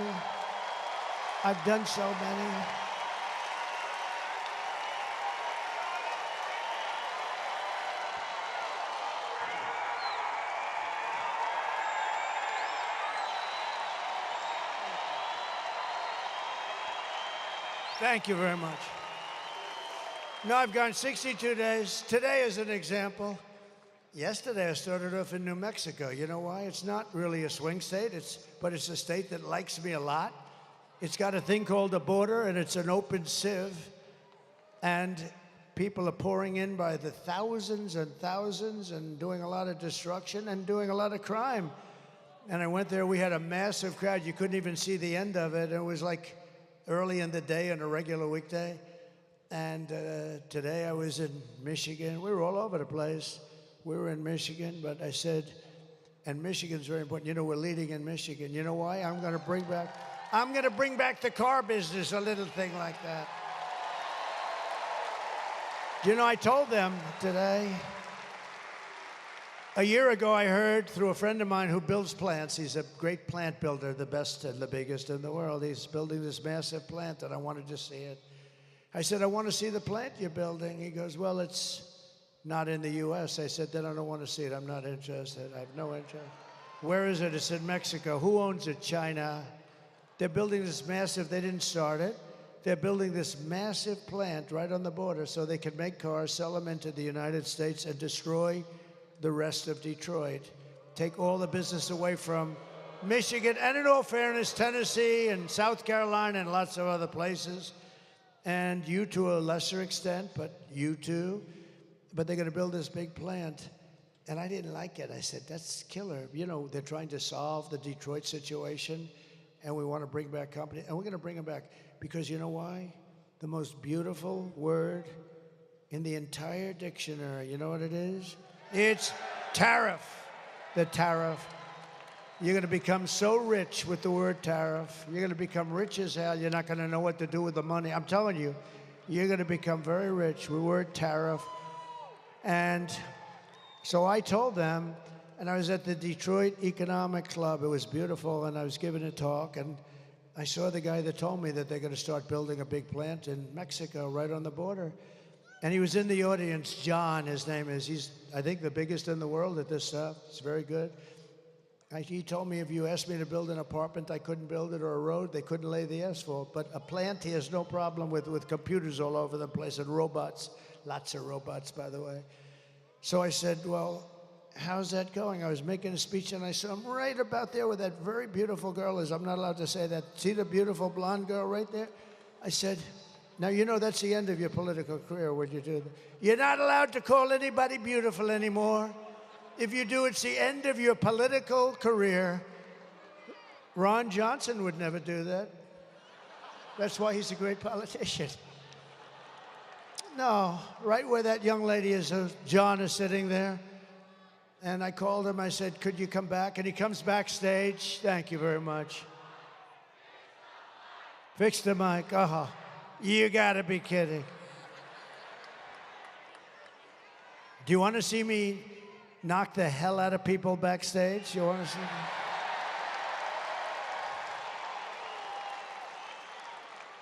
I don't mind if they want to come up a little forward or something, but it's a pretty stupid situation, but that's okay.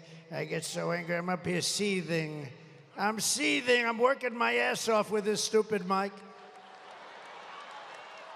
I'm blowing out my left arm, now I'm gonna blow out my right arm, and I'm blowing out my damn throat too, because these stupid people.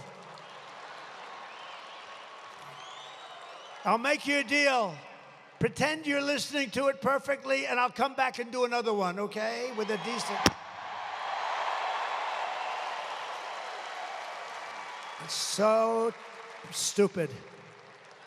And you know, the only thing I ask for, I don't care about lighting, I don't care about teleprompters, because I never read the damn things anyway.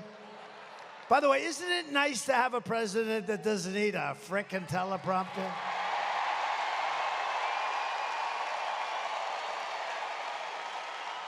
But I don't ask for much. I don't ask for much. The only thing I ask for is a good mic. And this is the second time today that this happened. So now if I were the president, and you know, like a dopey guy like this Kelly, the guy. Thank you for tuning into the live stream. Let's get the likes up. Subscribe to the channel. This man just knows how to carry the crowd. Some people would have been like, oh, what am I going to do? This man just like, he keeps it rolling. This man has been doing this for years. Woo! Can you imagine all that noise coming at you saying, fix the mic, fix the mic, and you don't know what to say? He knows how to carry the crowd for sure. And this is why it's going to be the 47th.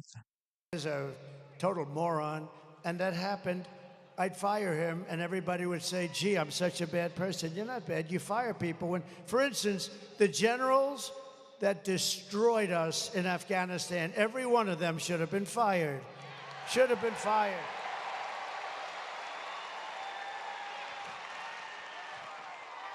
Hello? Hello? I don't think so. Hello? Is that better? Is that better? That's terrible. Is that better back there? Is that yes or no? Huh?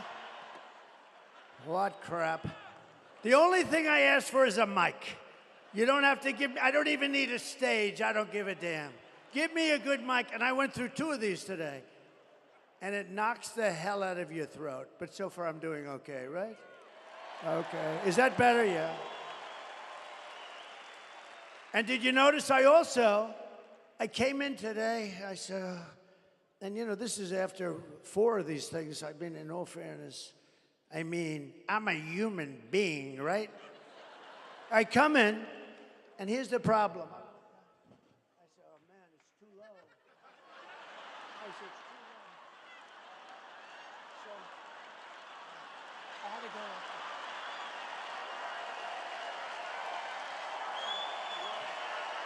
Way too low.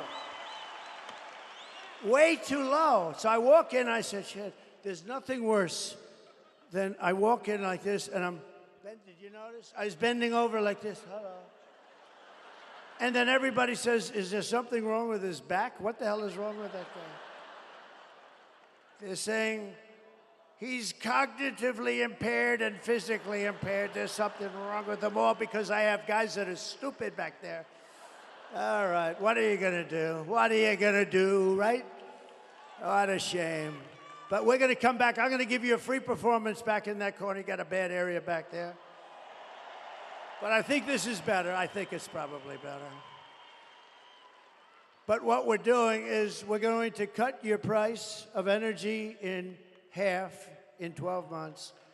Because we have more liquid gold under our feet than Russia, than Saudi Arabia, than anybody. Oh, that sounds much better. Does that sound better? Oh, that's good. Now I don't have to come back. But we're going to cut it because we have all this beautiful liquid gold, and we're going to cut it, and it's going to drive everything down. It's going to be, you're going to get, okay, ready? January 20th. First of all, you're going to vote. November 5th, you're going on Tuesday. That's number one, because we got to get that. I don't like talking about, like people are coming up to me, my staff over here, who are great. Sir, I'd like to recommend some people. I said, I don't want to talk about any people. First, I want to win, right? We don't want to talk about people. Don't tell me about people. Everybody wants a job. Remember, there was a moment where they were saying, oh, nobody wants to work for Trump. He's too difficult. He said, let me tell you a little secret. They die to work for us. You know why? Because they all want to be this glamour deal. They want to be in this beautiful administration. They want to be secretaries. No, they say, sir, nobody wants to work for you. Nobody wants to be Secretary of State and be known famous for the rest of your life. Nobody wants to be Secretary of the Treasury. Nobody. These people are nuts. It's these people right there. They don't want to work for Trump. They don't want to because he's difficult. You know why I'm difficult? Because I want perfection for our country. That's the only reason I'm difficult.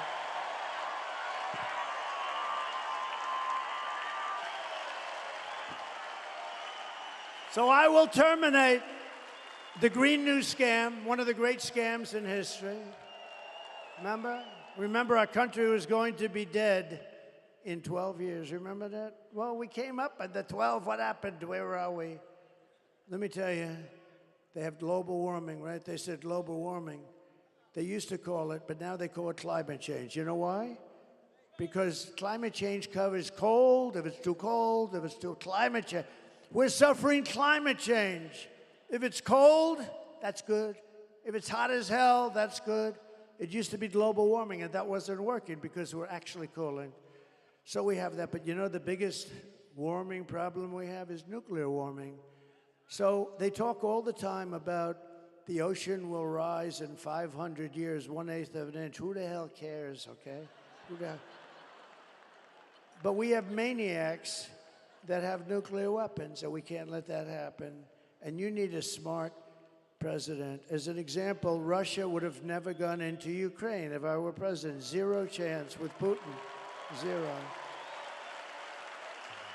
And everything Biden said, I said he's saying the exact opposite of what he should be saying. Israel would have never happened. That attack, October 7th, would have never happened. What a shame, right? What a shame. You know what else wouldn't have happened? Afghanistan, we would have left sooner, but we were going to leave with dignity and strength. Instead, we lost 13 great soldiers. I know their families. You know, Biden and Kamala would never call the families, not even one little phone call.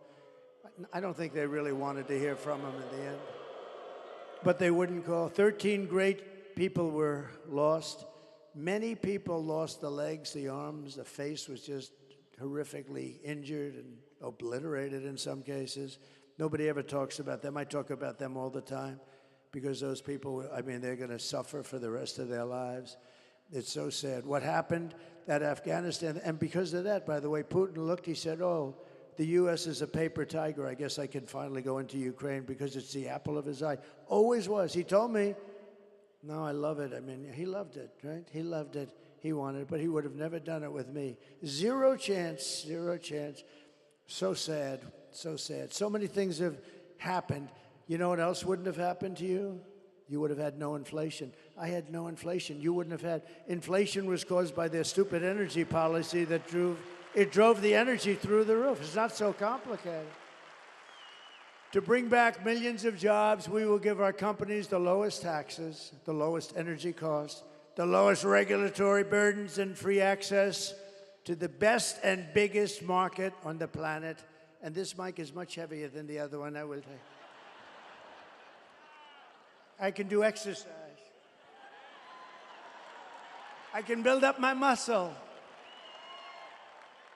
But only for those who make their product here in the USA and hire American workers for the job.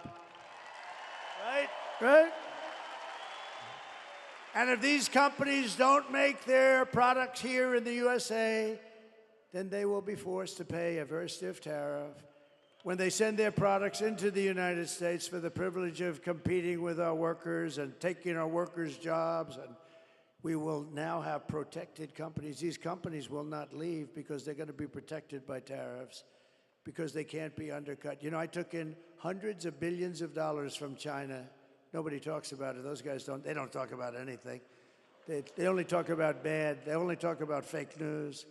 But we took in hundreds of billions with a B, dollars from China. No other president took in 10 cents. Oh, you know, and I watched the other day, Mrs. Obama was nasty to me. What was that all about? What was that all about, Scott Walker? Nasty. Oh, look, it's Tommy Thompson. Holy mackerel. It's Tommy. Is that Tommy Thompson or am I? Stand up, Tommy. Stand up, Scott.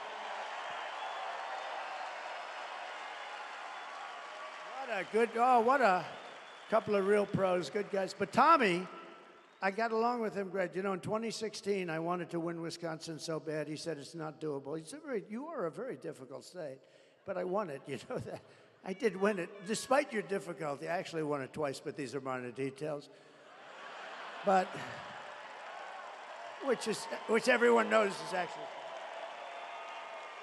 But Tommy Thompson, and he's a longtime governor, a longtime pro, and I said, what do you think, Tommy? I have a big meeting, and it's hard. You know, you have all these states, you want to go to the states, and he said, sir, you're wasting your time if you come to Wisconsin. I said, I don't feel that way, Tommy. I had like one of these deals, except with fewer people, to be honest. You know, we become more popular with time. But it was good, it was big. I said, I don't think so. He said, sir, I'm telling you, you're wasting your time. But here's what I'll do. I don't want you to go to Pennsylvania, go to Michigan, go to these places you have to win. Don't do it, sir. But here's what I'm going to do. I never forgot it. It was the weirdest thing.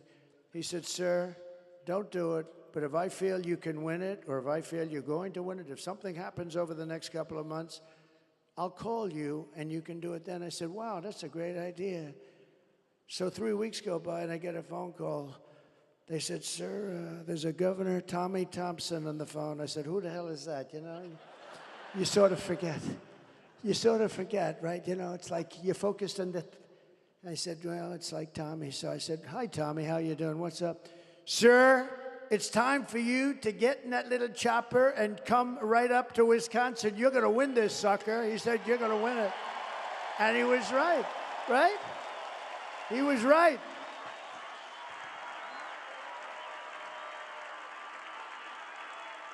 He was right. I got in that chopper.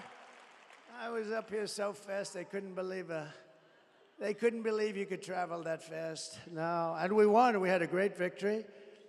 And I will say this, we're much more popular. This is a much bigger movement. You know, Make America Great Again, MAGA, it's the greatest movement by far in the history of our country.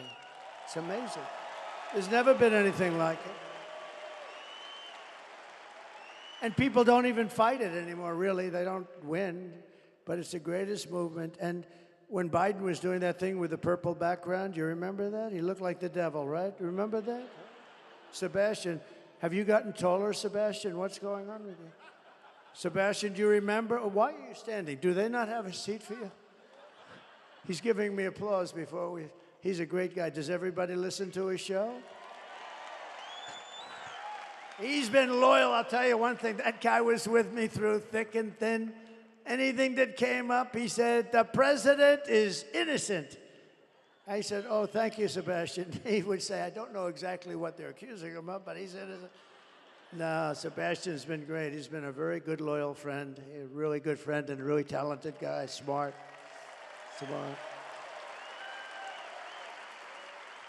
But we are now more popular. This is the weave, you know, a little weave, right?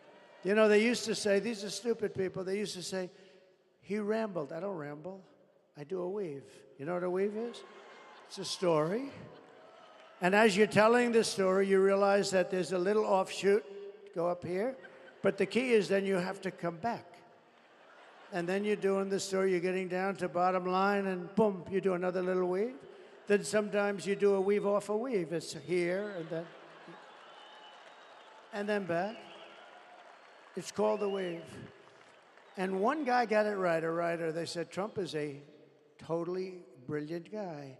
He said, he's the most, I've never seen anything like, because you always have to end up in the right place, or then you're rambling, you know, then you're rambling. But no, I have a very fertile brain. But it's the weave, and we do it, and it covers a lot of territory. This way you tell one story, and you cover, really it's like 15 subplots, but you get down to the final answer. And actually, they're starting to say it. You know who said it? Do you know who said it? Rogan. Did anyone see that? What a nice guy. What a good guy. Because that's called long form. Joe Rogan, that's called long form. So you're with him and you're talking, and you don't have to rush your answer and cram it in, right? I like the way, by the way, 60 Minutes, see this part of the weave too. I like the way 60 Minutes, in order, because she doesn't do a weave. She doesn't know where the hell she is. She gave the worst answer I've ever heard to a question. One of the main questions, she was on 60 Minutes, Kamala was, you can't call her Harris, because nobody knows who Harris is, right? Have you seen Harris lately? Who the hell is Harris? So you call her Kamala. But on 60 Minutes, they did something that was amazing. I never thought, I think it's the worst scandal in the history of broadcast. I mean, I think it's the worst scandal. She gave an answer which showed that she was grossly incompetent. It was crazy. It was just like all words. They had no meaning, no effect. They took the entire answer. They said, yes, we adjusted it slightly, yeah. They took the entire answer out, threw it away, and they took an answer down here that had nothing to do with it and put it, which was still crappy, but at least you could make a case. So they took the answer out and they put in a new answer. And I said, that's terrible. It's part of the news division. They get free licensing. They're worth billions, by the way, but the government brilliantly gives it to them for nothing. And they're all crooked. ABC's crooked as hell. Look at this David Muir, the way he was asking stuff. This guy, pretty boy. And his hair's not as good as it used to be, by the way. It used to be much better. But you know what? He was asking stuff. I said, what the hell is he asking? He said, crime went down. I said, only a fool would say crime went down. Crime didn't go down. It went. And then the following day, right, it came out, crime was up 49%. It's terrible. But what 60 Minutes did is unbelievable. They took the answer out. They replaced it with another answer. You got to see them trying to explain, Sebastian. They're trying to explain why they did that one. Did you ever do that? Would you ever do that? See, he may do that for me, but I don't think so, right? If he did, he wouldn't be talking about it, that I can tell you. But he may. I don't want people to do that. You know what they do? They take mine. Mine is a beautiful, beautiful answer. But here's what they do. They cut out part of the weave, and then it doesn't sound so good anymore. But what 60 Minutes did, and CBS, I think the license should be taken away from CBS. And I think that 60 Minutes should be forced to either close or take a very extended stay. And I'll tell you what, if a conservative broadcaster ever did what they did, it would be the end of their lives. Everybody would be in jail. Everybody would be in jail, what they did. And so in honor of you, we sued them yesterday for a lot of money.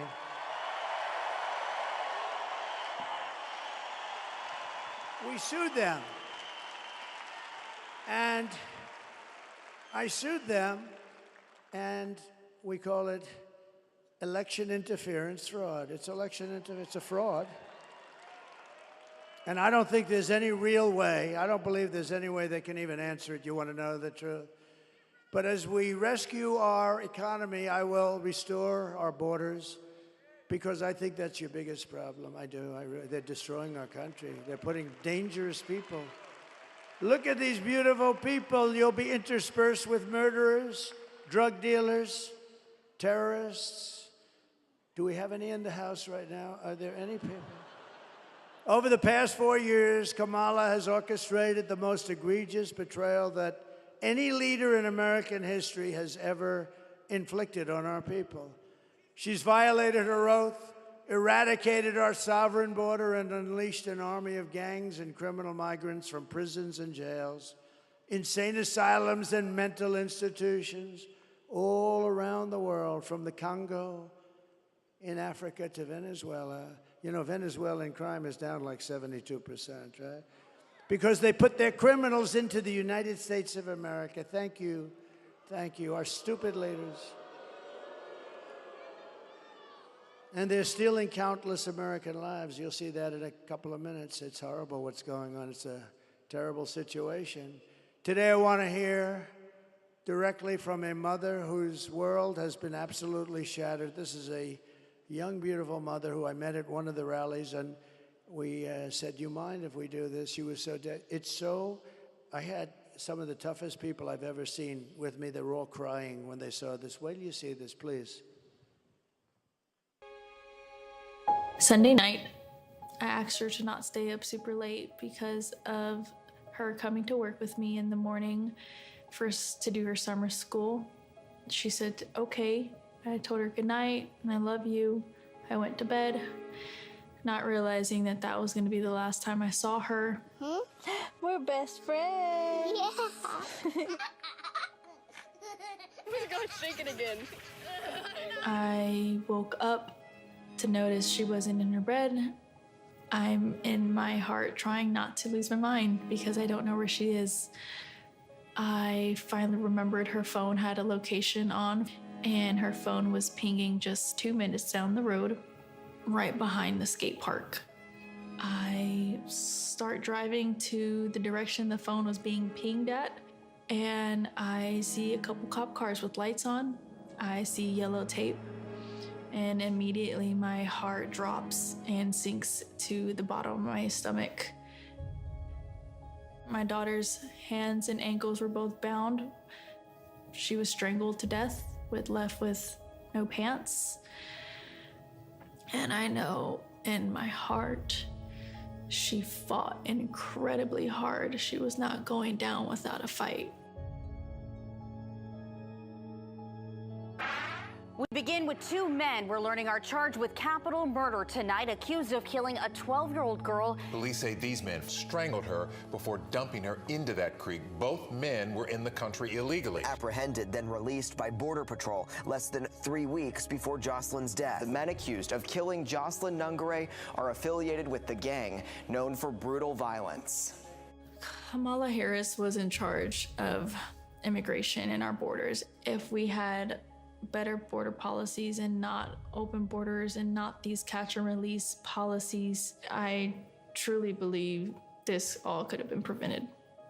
Under her being vice president of this country, my daughter's life was ripped away from her. She had her entire life ahead of her. Happy birthday, dear Jocelyn.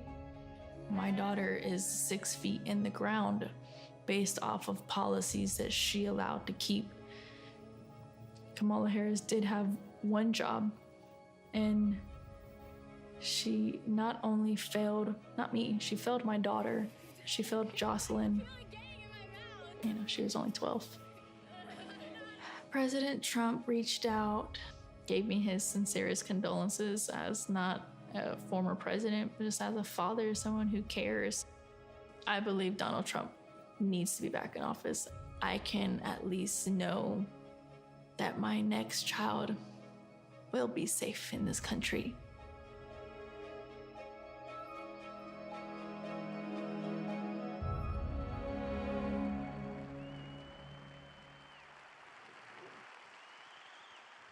This is what we're letting into our country. This is what we're letting in. And you could take that scene and multiply it times thousands, whether it's on highways, whether it's just shootings, plane shootings. These are rough people, rough people. And we can't take it. And it's the worst thing that's happening to our country. I think it's the worst thing that's happened to our country in decades. Nobody's ever even imagined a thing where other countries will take their prisons and open them and drop everybody, thousands of their prisoners. You know what they save by doing that? And I know most of the heads of these countries. It's like they can't believe they got away with it. And as soon as I heard we were going to have open borders, I said, I know immediately that that's what's going to be done. They're opening their jails and their prisons and their mental institutions, and they're becoming empty. Some are already empty, but all over the world, all over the world. This isn't just in South America. It's not just Guatemala, Mexico, Honduras. You know, you think in terms of a little close. These are all over the world. Big in the Congo, big. They're sending them over, big, tough. They're tough. They're tough, and they're mean. And they're mean. The day I take the oath of office, the migrant invasion ends and the restoration of our country begins.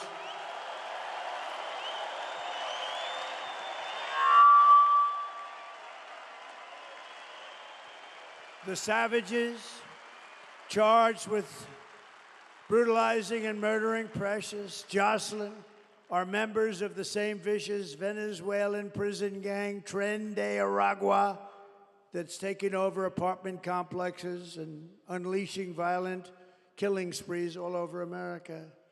All over America. Think of it. They're in Colorado. I think Colorado's going to vote for Trump. You know what they did? They were the ones that led the thing to get me up. I was the leading candidate of both parties, leading the Republicans and leading the Democrats 1-to-1. I was the leading candidate. And then they talk about a threat to democracy. And that governor, a radical left lunatic who's petrified of the gangs that are taking over his state, this guy went and told his people to try and get me off the ballot. Can you imagine that? That would have been a fine mess. That would have been a fine mess for the country, wouldn't it? And went to the Supreme Court of the United States, won 9-0, because even the justices that were liberally inclined, they said, we can't do that. You got to beat them at the ballot box. It was very heartwarming to see it as a 9-0. But this governor in Colorado did it. And you know who hated him the most? Are the Democrats in Colorado. They thought it was terrible. The United States is now an occupied country, but it will soon be an occupied country no longer. November 5th, 2024 will be Liberation Day in America. Liberation Day. And on day one, I will launch the largest deportation program in American history. I will rescue every city and town that has been invaded and conquered. These towns have been conquered. Think of what that means. Conquered. And we will put these vicious and bloodthirsty criminals in jail or kick them the hell out of our country immediately.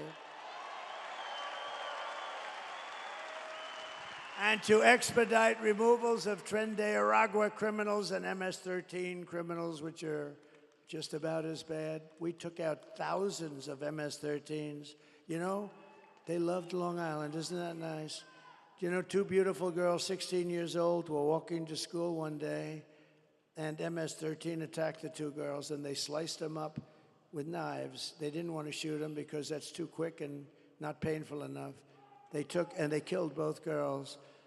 And it's lucky that we have ICE around because ICE was extremely good. They were extremely good. And this fool that we have running for president without having gotten one single vote to his 14 million votes, this fool wanted to defund ICE. We want to defund ICE. If you defunded ICE, you had nobody that's tough enough to go in there and get these animals out of our country. She wanted to defund ICE. I will invoke and this is incredible because we had to go back so far. I will invoke the Alien Enemies Act of 1798. That's when they ran a tough country. To target and dismantle every migrant criminal network operating on American soil. And if they come back into our country, it's an automatic 10 years in jail with no possibility of parole.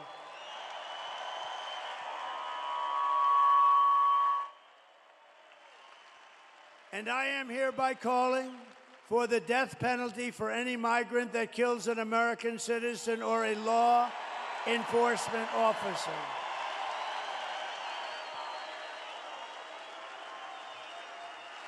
And I will immediately ban all sanctuary cities in the United States of America. We will have them no longer.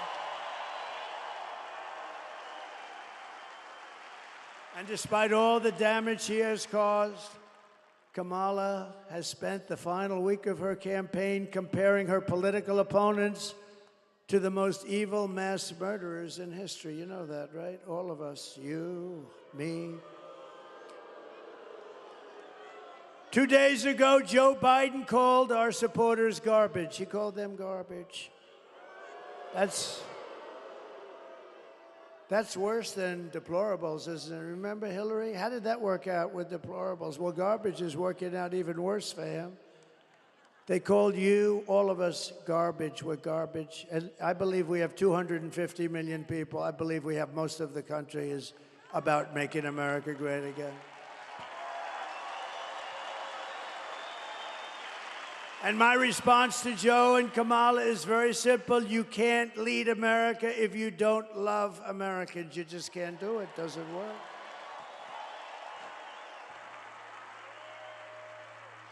And you can't be president if you hate the American people. And I actually think they hate the American people. She's not a good person. You know, her help, 95% of her help left. Do you know when she was in the DA's office in California, she made everybody stand at attention when she walked in. Good morning, madam. Good morning, they were told to say. Good morning, Madam District Attorney.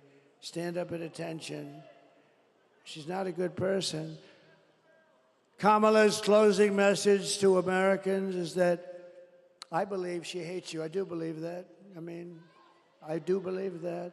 My closing message is that I love America, and I'm inviting you to join us in building an extraordinary future for our nation.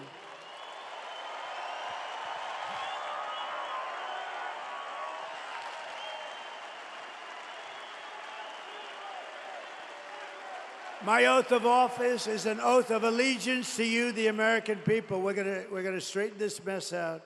It's a mess. It's an incompetent mess. She can't answer. I see her being interviewed yesterday. She can't answer a question.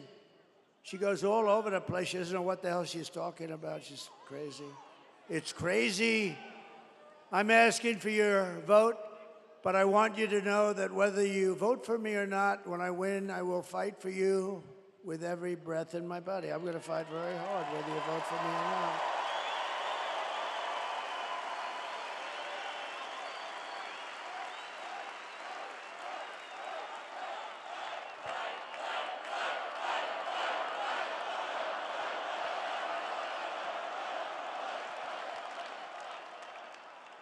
I took a lot of heat about 2 months ago because I said, I think women like me. I do. I think the suburban housewives like me.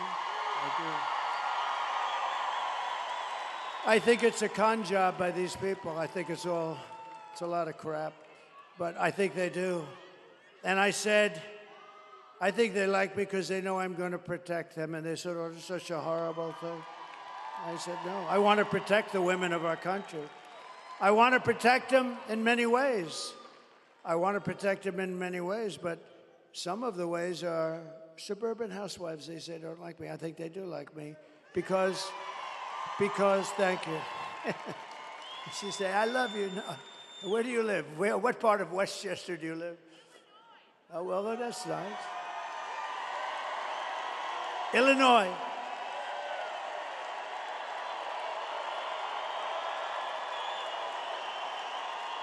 Illinois.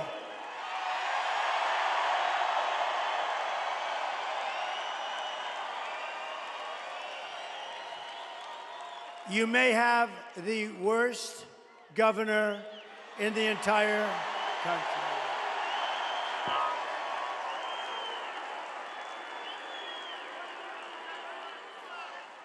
Thank you very much. Yes, we do. He's terrible. They threw him out of the family business, so he decides to run for governor. I know the Pritzker family very well. I was partners with them, actually. They have some good people, but they threw him out because he was not very good, and he ends up running for governor because he's got money, but he's terrible. But I'm not allowed to use the fat word. That's the other word you cannot use.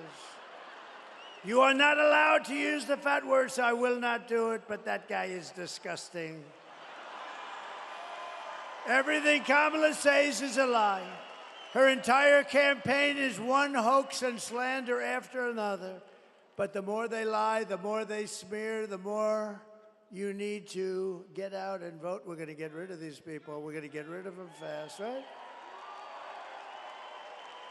The only way to stop the lies is to swamp them. We got to swamp them with that vote.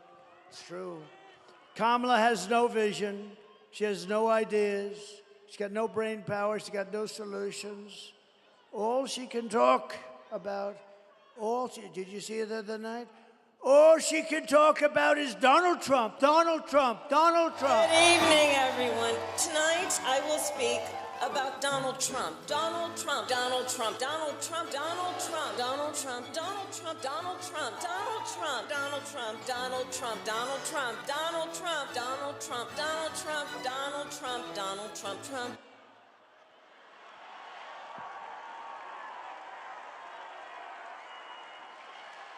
All she talked about.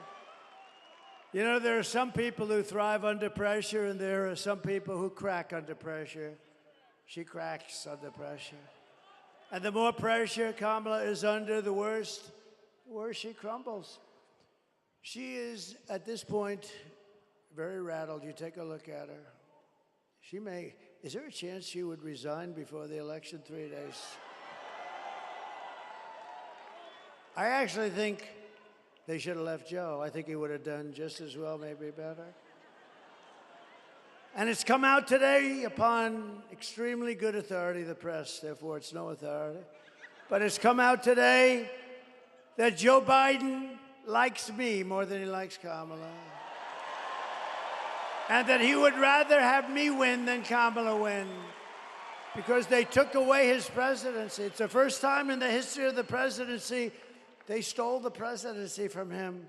He would rather have me win. Actually, I think psychologically he's better off. It's a much better story for him. What they did is terrible. They went in and they said, you're out, Joe. Can you imagine you're the president of the United States and you have Crazy Nancy. She's crazy as a bedbug.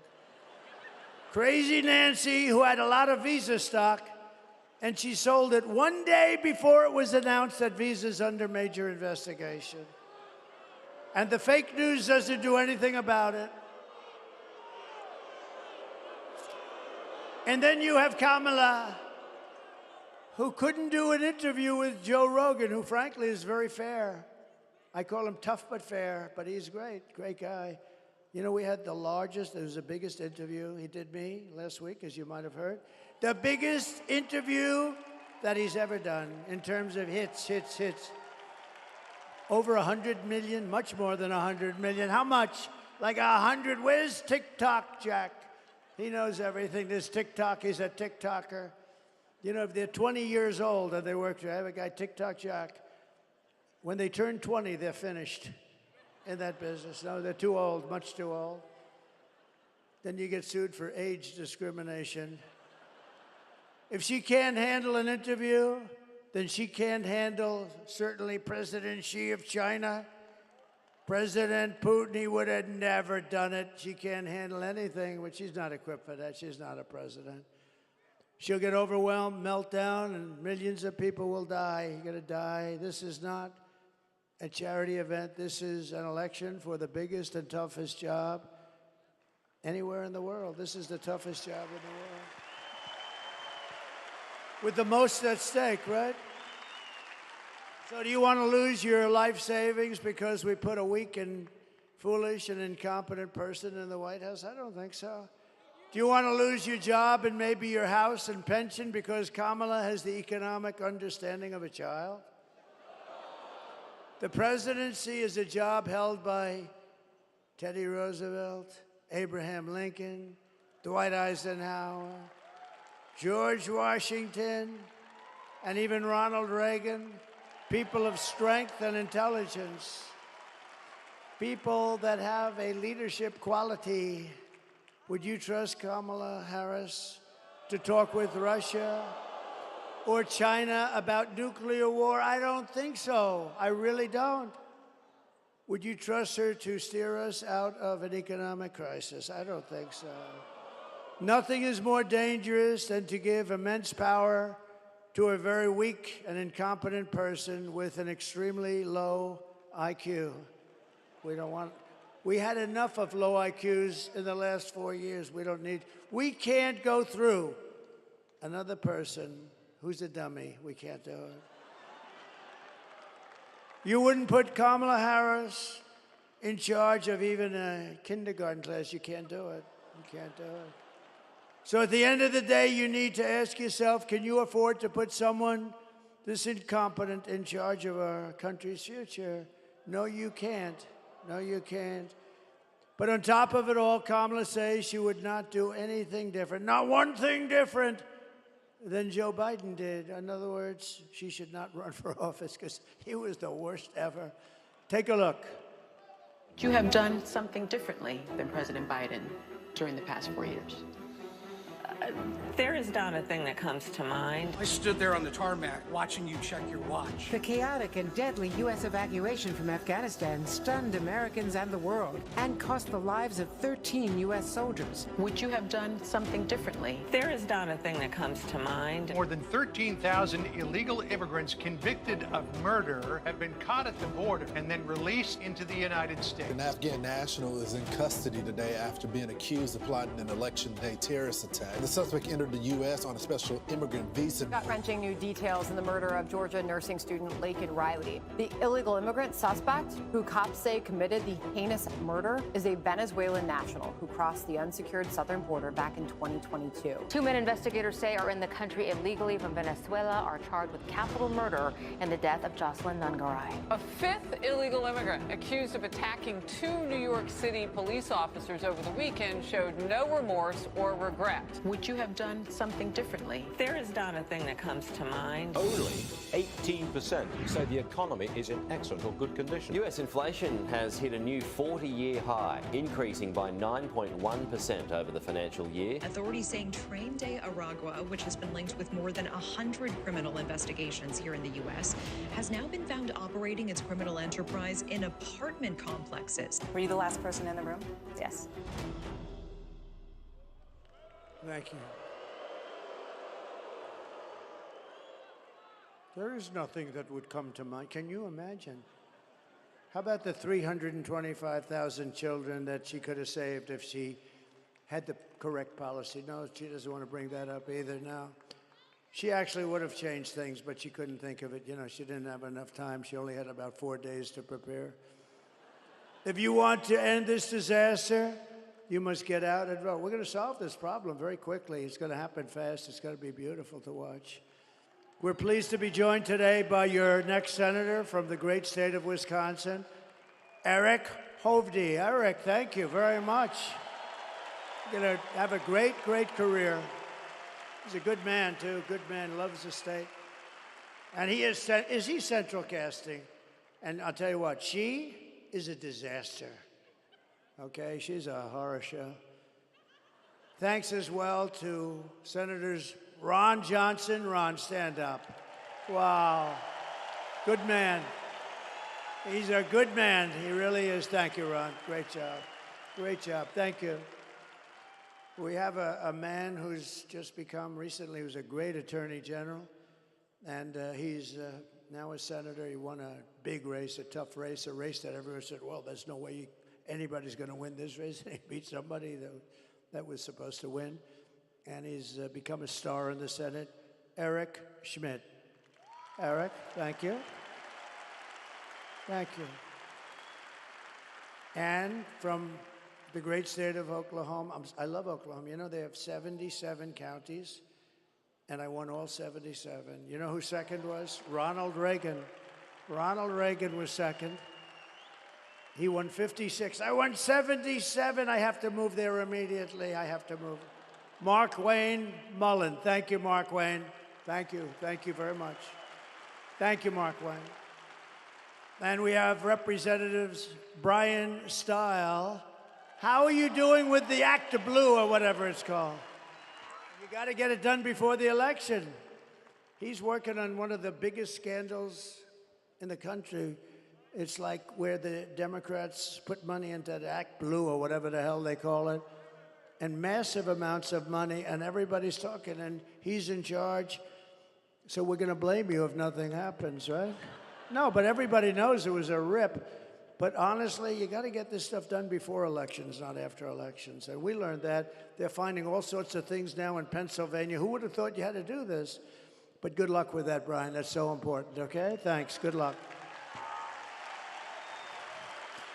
Scott Fitzgerald. Scott, thank you very much. Thank you. Great. Good job you're doing. Kevin Hearn. Thank you, Kevin. Thank you. We appreciate it. These are warriors, by the way. And a real warrior. He grew up here, and he moved to Texas. He's one of the most popular guys in Texas. He's a congressman. He could do anything he wanted. They love him. And he actually asked for a leave of absence. He said, if you don't mind, I'd like to go to Wisconsin, where I grew up. I want to help the president win that state. He left Texas, and you know what Texas said? We love you for doing it because we have no problem. And, you know, we win Texas by a lot. This is always a little bit tighter. It shouldn't be tighter. It should be the same thing. Oh, I wish it was the same thing. Texas has been so good. But, you know, they view him as a hero for doing this, as opposed to, gee, why is he not in Texas? And he's been up here for 4 months. He's got his brothers helping him. He's a great congressman, and he's a fantastic man, Troy Nels. Thank you, Troy. Have your brothers stand up. Your brothers stand up, fellas. Boy, oh, but the whole family came up here. Really, they came up just to help me. It was so really incredible. And candidate for Congress, I don't want to mess with this guy. He's a big, powerful man, Randy Niemeyer. Thank you, Ray. Look at the size of that guy. I met him backstage, Scott. I met him, and I said, wow. And former governors, Scott Walker and Tommy Thompson. Great people. Great. Thank you, Scott. Great. Two great guys. A very respected man in D.C. and here, a friend of mine, a great lawyer, Reince Priebus. Reince? Thank you, Reince. Thank you, Reince. And we loved Bobby Kennedy, didn't we? We loved him. Everybody loves him. You know, I have a deal with him because he's really into the environment, but he's really into health. I say, Bobby, you take care of health. You work on those potatoes and work on those oranges, and you work on everything. Everything, you can work on everything. The only thing you got to leave alone, Bobby, just leave it alone, is the liquid gold, because we're going to make our fortune. I don't want you telling me I can't touch it, Bobby. The only thing I've asked Bobby to just, please, Bobby, don't tell me it's like a problem, please. Because we're going to make so much damn money. We have more liquid gold under our feet than any other nation in the world, including Saudi Arabia. Including Saudi Arabia and Russia. You know, I took it from number 4 to number 1. We were number 1. We were energy independent. Can you imagine, Mr. Wall? Please stand up, Mr. Wall. I'm going to buy that suit. I'm going to buy that suit. Susie, please buy that suit for me. We also have the head of our campaign on today. And other than this microphone, she's done an unbelievable job this year. Unbelievable. It's the best run campaign. People say, well, actually, to say it's the best run campaign, you got to win. So let's say, well, do you mind if I wait about 4 days? But Susie Weil, she's incredible. Incredible. You know who's their father? You know, I believe in this stuff so much. Pat Summerall, right? Great announcer, great football player, great announcer. Look, he's going, wow, that's very impressive. But no, we believe in genetics a little bit, right? But Susie's done an incredible job. And thank you, Susie. You really have. And Chris and everybody else, right? Thank you, everybody. Appreciate it. Former small business administrator, Jovita Carranza. Thank you, Jovita. Jovita. Thank you, Jovita. Did a good job. And Sebastian, we want to thank you very much. You are really Sebastian Gorka, everybody. And a man who I think is going to bring us home, GOP Chairman Brian Schimming. Thank you, Brian. What a good job you're doing.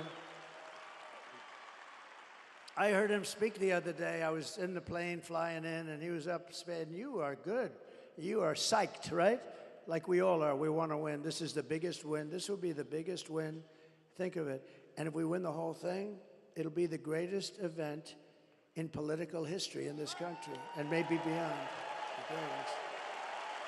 And not only great because it's a great event, it's going to be great because of what we're going to be able to do. We're going to be able to fix our country. That's why it's really going to be great. It's going to be very important. And a friend of mine, one of the greatest developers, a great guy, a very generous person. He's always giving money to charity. When there's a problem like in North Carolina, he wanted to go with me, wrote out a big check all the time. He's a fantastic man, Steve Witkoff. Thank you, Steve. Thank you, Steve. Great guy. So, in conclusion, here are the facts. Kamala is a radical left Marxist, rated even worse than crazy Bernie Sanders or Pocahontas herself. Remember Pocahontas? Her mother said she had high cheekbones, which I think is very racist for somebody to say that. I think it's a racist statement. I think you should investigate that statement. She destroyed our economy. She was an original creator of defund the police movement, and anybody who wants to defund the police for even 1 week or 1 day is not worthy of being president of the United States. Kamala vowed to abolish ICE. She pledged to confiscate your guns and endorsed a total ban on handgun ownership. Who in this room is willing to give up their gun, please, to Kamala? Who refuses to give up their gun? I think she has a very tough job. But she even called for free sex changes for illegal aliens in detention at taxpayer expense. And perhaps worst of all, she lied about working at McDonald's. She lied. She never worked at McDonald's. Never worked there. She never worked there. She's a liar. It was always, I went and checked it out. Actually, they were the best French fries I ever had. 9 seconds after taking them out of that fat, whatever the hell. But they were the best. You know, when they sit around for about 2 hours, not so good. With your vote this November, we're going to fire Kamala, and we are going to save America.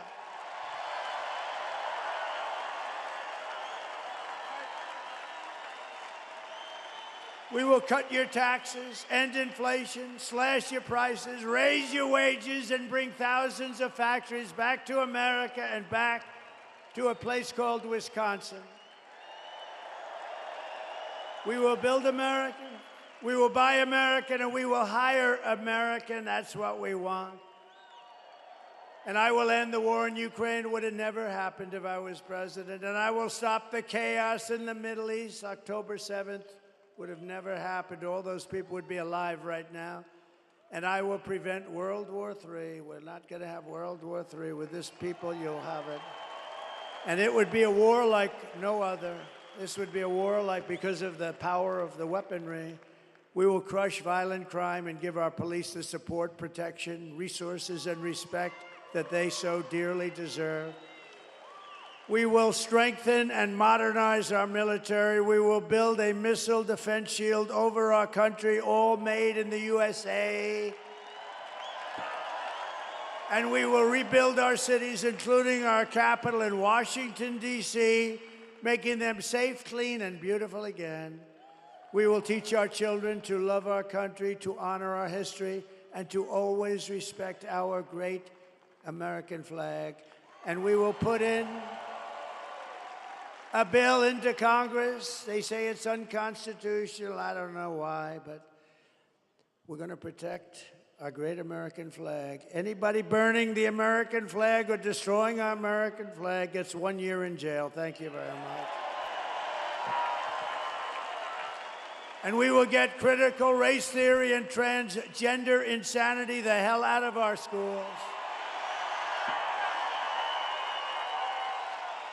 And we will keep men out of women's sports, yes?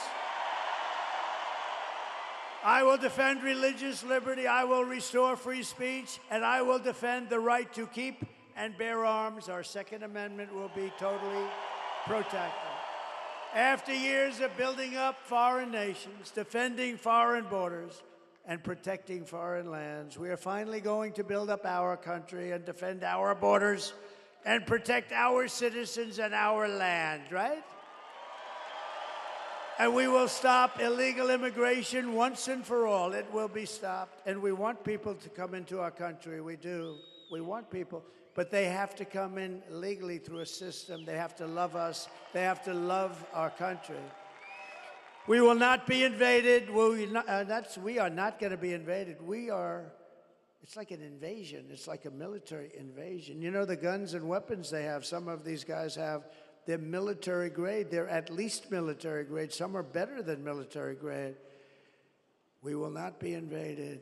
We will not be occupied. We will not be overrun. We will not be conquered. We will be a free and proud nation once again. Everyone will prosper. Every family will thrive. And every day will be filled with opportunity and hope. And it will be, more than anything else, it will be filled with a thing called the American dream. We're going to have the American dream back. But for that to happen, we must defeat Kamala Harris and stop her radical left agenda with a landslide that is just too big to rig. So you need to get out and vote. For the past 9 years, we have been fighting against the most sinister and corrupt forces on earth. They are corrupt, sinister, horrible people. Horrible people. With your vote in this election, you can show them once and for all that this nation does not belong to them. This nation belongs to you, all of you. Belongs to you. It belongs to you. It was hardworking patriots like you who built this country. And 4 days from now, it is hardworking patriots like you who are going to save our country. You're going to save our country. And I would love to see you do it because you deserve it. You've been very loyal to me. I won all my primaries here. I won everything here. I had a little slip up with some bad things that happened in one election, but you know, everybody understands it. And we just had tremendous success here. I have so many friends here, incredible people. And remember, when you're about to press that lever, and I told you this before, everybody wanted that damn boat contract to build like 28 destroyer-type boats. And I'm a very visual person, so I took the thing that was designed, which wasn't that beautiful, and I took the bow of the boat and I reshaped it with them, with the yard. Right? You know the yard we're talking about. Great yard. That's correct. Thank you very much. And I took it and I said, no, you got to have a little more point. You got to see this thing. It looks like a yacht with lots of guns on it, and they've done a great job. And everybody wanted it. Every state wanted it. Some of them won't even talk to me still. But I wanted that one of the biggest contracts, right, Ron? That was one of the biggest contracts, and Ron helped me a lot, and I wanted it to go to Wisconsin, and it went to Wisconsin, and they're building their little hearts out. So when you're ready to press that lever, Sebastian, remember that beautiful boat. Remember the yacht with guns all over it. After all we've been to, and we have been through a lot, but after all that we have been through together, we stand on the verge of the 4 greatest years in American history. We're going to make them great years. We're going to make them great years. With your help, from now until Election Day, 4 days, we will restore America's promise and we will take back the nation that we love. We love this nation. I mean, I wouldn't be doing this. I could have a hell of an easy life. I could have those waves just smacking me in the face. Beautiful saltwater waves all over the place. I got waves all over the place. Lots of places with lots of waves. Mr. Witkoff can confirm that, right, Steve? Like probably more than anybody. I don't have to be here. But if I had my choice, I'd rather be right here with a broken down shit microphone in Wisconsin. I would rather be in Wisconsin than some beautiful beach. I would rather be right here. Because we are one people, one family, and one glorious nation under God. We will never give in. We will never give up. We will never back down. We will never, ever surrender. Together we will fight, fight, fight, and we will win, win, win. We're going to start winning again. November 5th will be the most important day in the history of our country. And together we will make America powerful again. We will make America wealthy again. We will make America healthy again. Thank you, RFK Jr. We will make America strong again. We will make America proud again. We will make America safe again. And we will make America great again. Thank you. Thank you very much, Wisconsin. God bless you. God bless you. Thank you for tuning into the live stream. People tap your screen. Let's get the likes up. Subscribe to the channel. This man is strong. That's all I can say. Because think about it. He's a 78 years old man doing 2 to 4 events each day for over like 60 days now. And is standing there for like 2 hours, giving this long speech, holding the mic, carrying the crowd along. Man, you can't even make this up, bro. All right. Don't forget to subscribe. Don't forget to like the live show. All right. Of course, you know I have to play the vice president's event. She was in Wisconsin as well.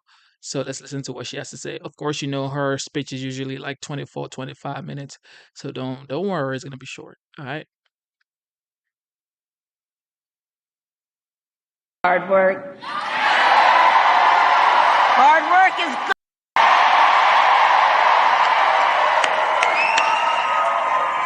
Oh, it's good to be back in Wisconsin and to be with so many leaders. I thank everyone here for taking the time out of your busy lives to be here this evening. I thank you. I thank you. I thank you.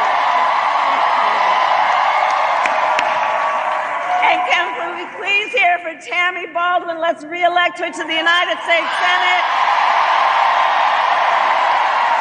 County Executive Crowley, Mayor Johnson, Cardi B.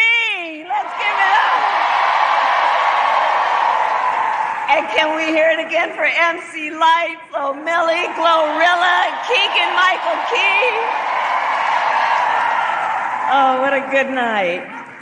All right, we got work to do in Milwaukee. Okay, 4 days left. 4 days left in the most consequential election of our lifetime, and we still have work to do. But here's the thing about all of us. We like hard work. Hard work is good work. Hard work is joyful work. And make no mistake, we will win. We will win.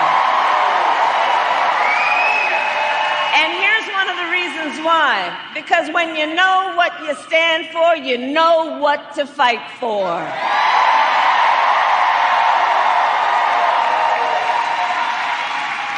And in this election, we have an opportunity to finally turn the page on a decade of Donald Trump trying to keep us divided and afraid of each other. We are done with it.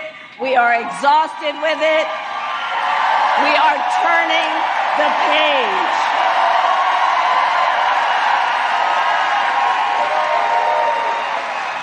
And it's because we know that's what he's about. He is constantly about trying to have Americans point their fingers at each other. But that's not who we are. That's who he is. That is not who we are.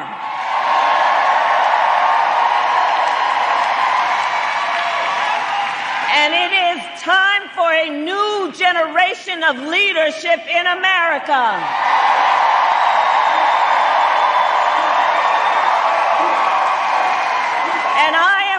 to offer that leadership as the next president of the United States.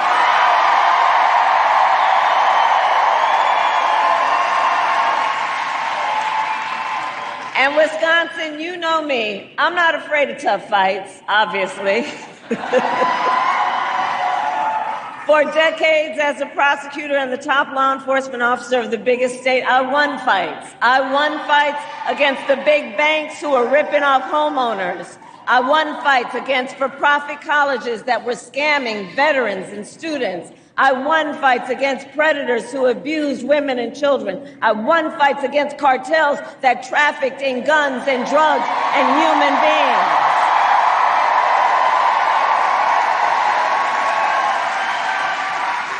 And I pledge to you, if you give me the chance to fight on your behalf, there is nothing that will stand in my way as I fight for you.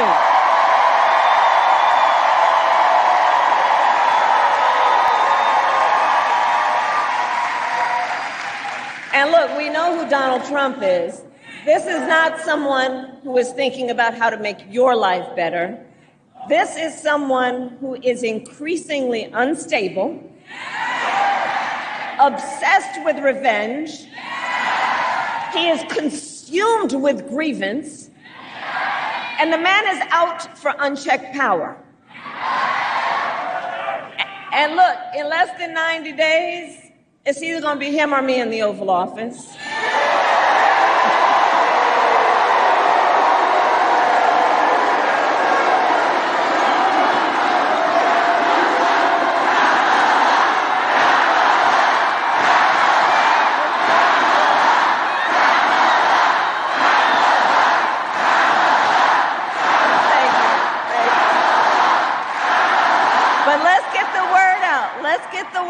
To the folks who are not here, to just have them imagine, you know, we've all seen the Oval Office on TV. Imagine on January 20th, that day, it's either going to be Donald Trump, if he is elected, which he will not be,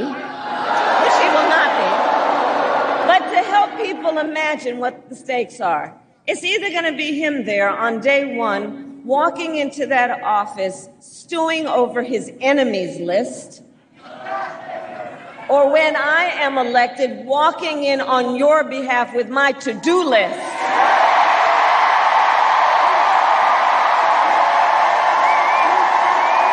And I'm a hard worker.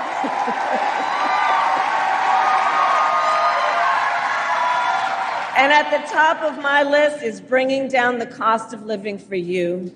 That will be my focus every single day as president. I will give a middle-class tax cut to over 100 million Americans.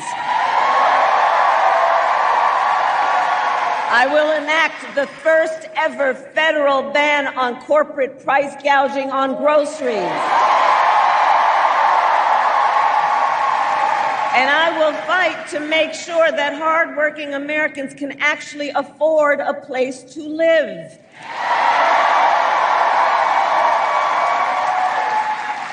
If you are caring for an elderly parent, if you are in the sandwich generation, caring for an elderly parent and young children, I will tell you my plan will cover the cost of home care under Medicare.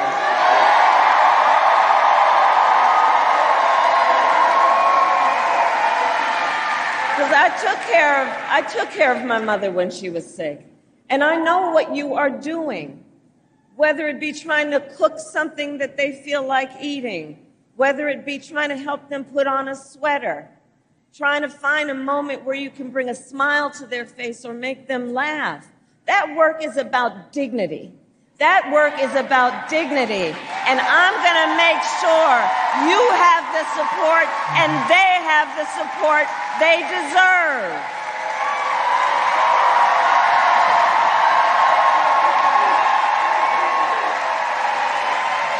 My plan will lower the cost of child care. Again, it's about dignity. It's about seeing the strains and the pressures. We will cut taxes for small businesses because our small businesses are the backbone of America's economy. Where are small businesses? business owners. Let me see our small business owners.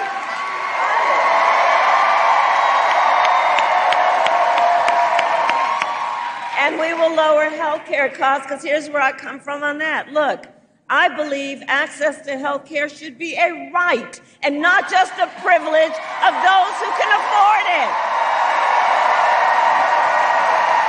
Dignity, values about the dignity of each of us, and the responsibility of real leaders to, unlike my opponent, not think that the measure of their strength is based on who you beat down, but the true measure of strength of a leader based on who you lift up.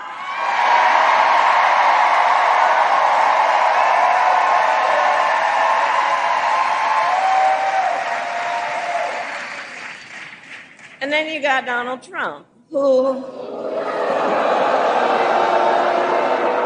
And his answer to the financial pressures you face is the same as it was the last time: another $1 trillion in tax cuts for billionaires and the biggest corporations.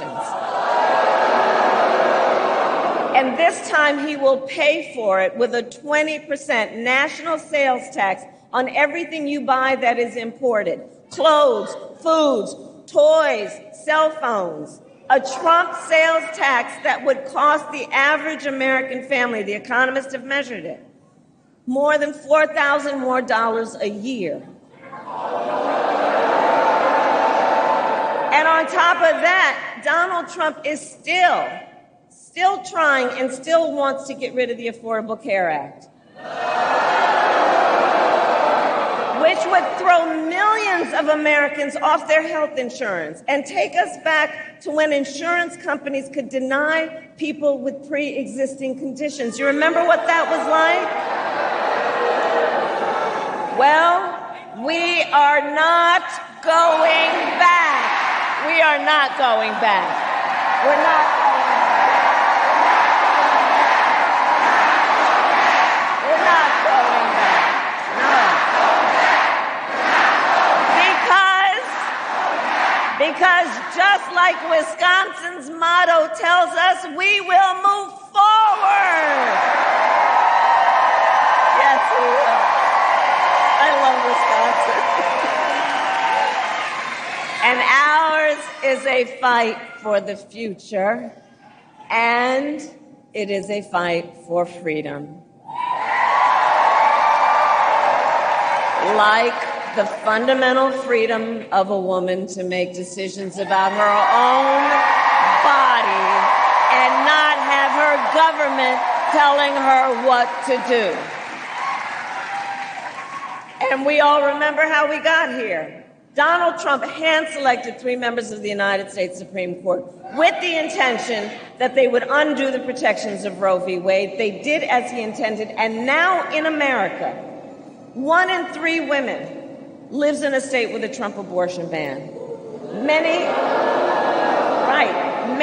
And the harm we've seen.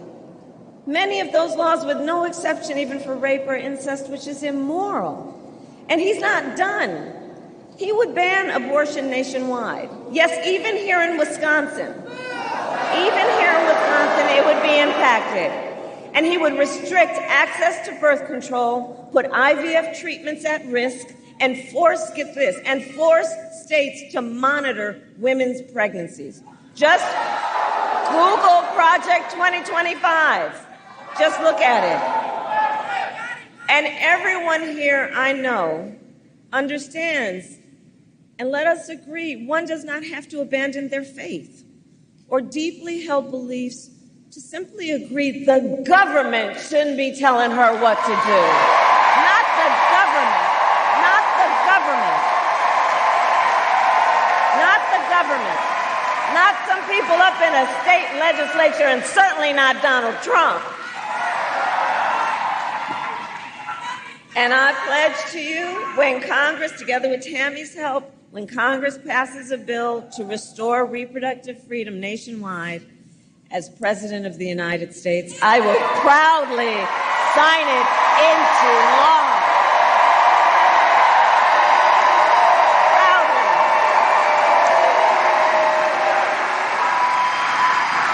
So, Wisconsin.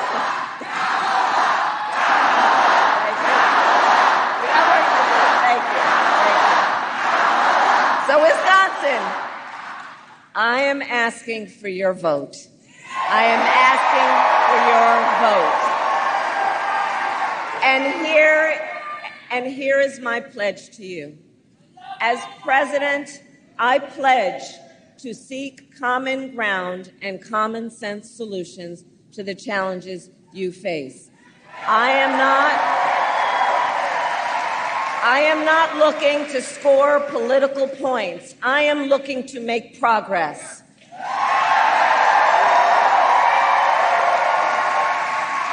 And I pledge to listen to those who will be impacted by the decisions I make. I pledge to listen to experts, to listen to people who disagree with me. Because you see, unlike Donald Trump, I don't believe that people who disagree with me are the enemy. He wants to put them in jail. I'll give them a seat at the table. That's what real leadership is about. That's what strong leadership is about.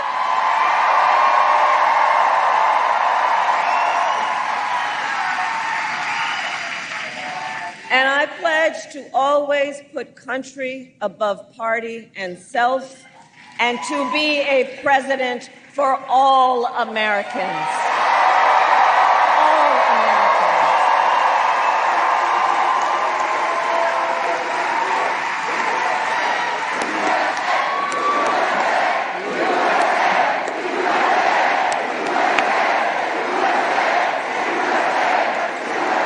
So that is my pledge to you, Wisconsin. And now I ask you a question. Who here has already voted?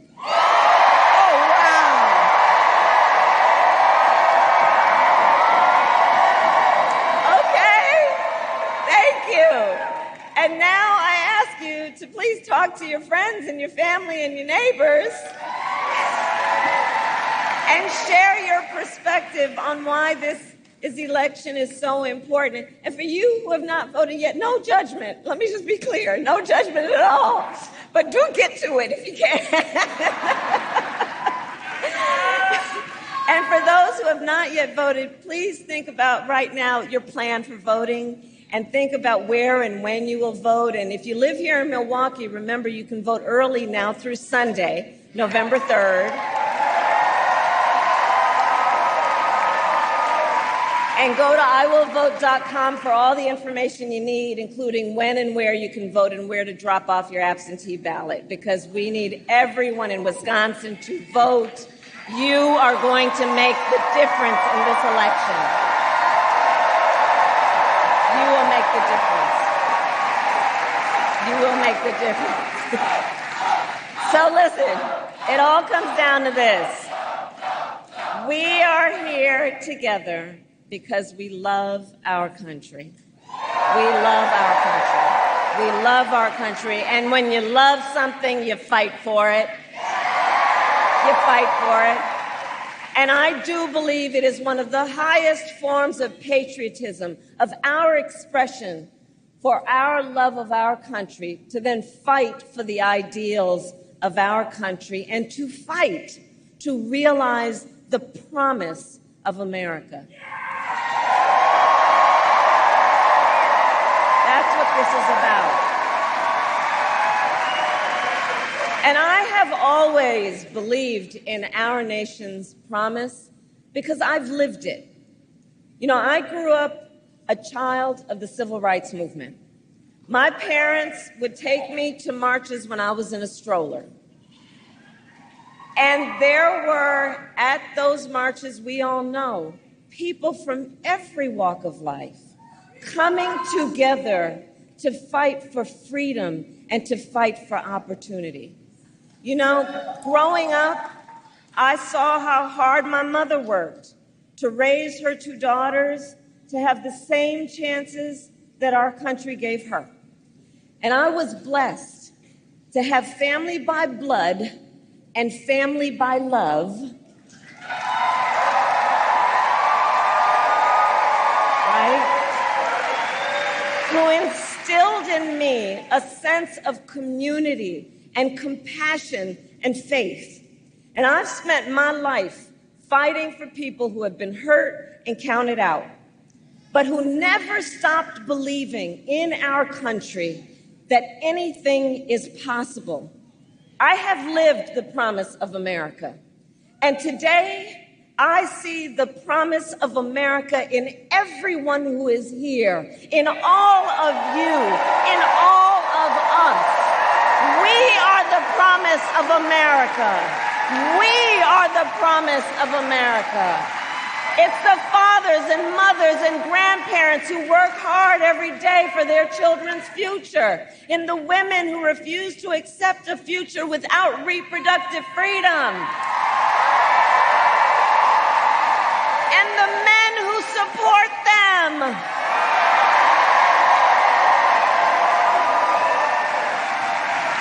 It's in the Republicans who never voted for a Democrat before, but put the Constitution of the United States above party.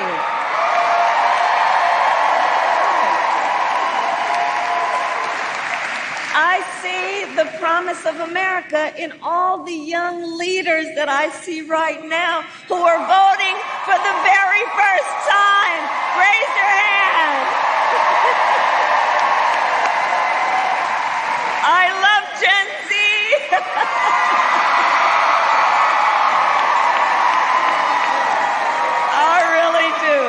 Here's what I love about you guys. You are rightly impatient for change. I love that about you.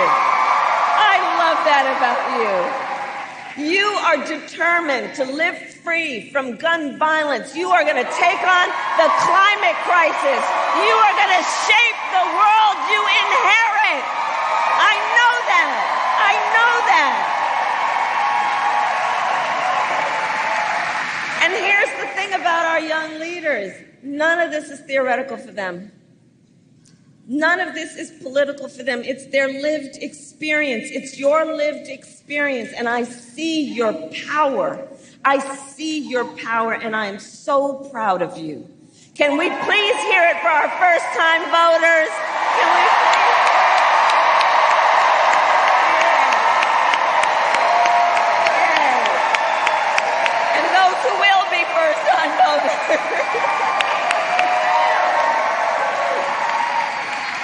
You know, the future of our country is so bright. We just have to see it. It's so bright. So listen, we got 4 days to get this thing done. 4 days. No one can sit on the sidelines. So let's spend the next 4 days so that when we look back on these days, we have no regrets about what we could have done. Let's know we did everything we could do.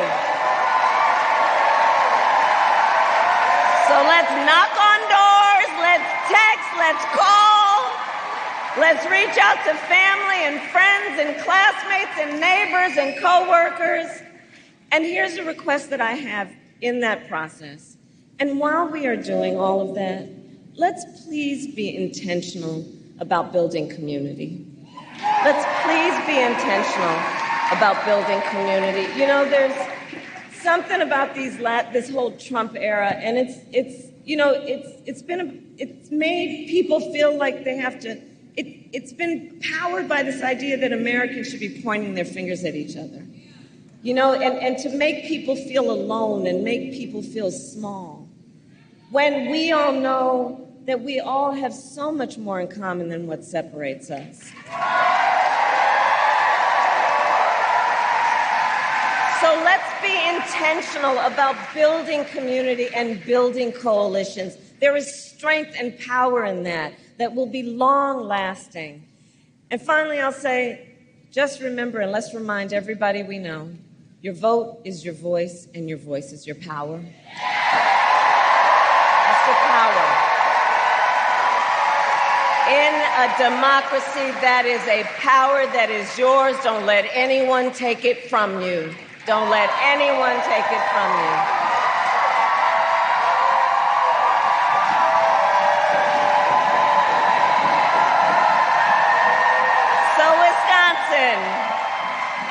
So Wisconsin, today I ask you, Are you ready to make your voices heard? Do we believe in freedom? Do we believe in opportunity? Do we believe in the promise of America? And are we ready to fight for it? And when we fight, we win. God bless you, and God bless the United States. Oh my goodness. I cannot wait for them to say. And the 47th is Donald. Oh, bro. Oh, I will be so glad, bro. I will be so glad, bro. Because this right here, I cannot wait to stop listening to it.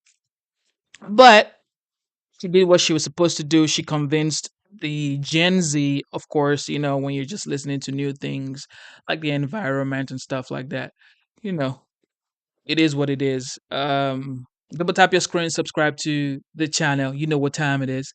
All right, let's listen to Nancy Pelosi talk about Trump's rhetoric about the enemy within. Let's get it. President Kamala Harris reacting this afternoon to her opponent Donald Trump, who last night called Liz Cheney a radical war hawk and suggested that she be fired upon in order for her to experience what the people she allegedly sends off to war experience. Here is Vice President Harris's response. This must be disqualifying.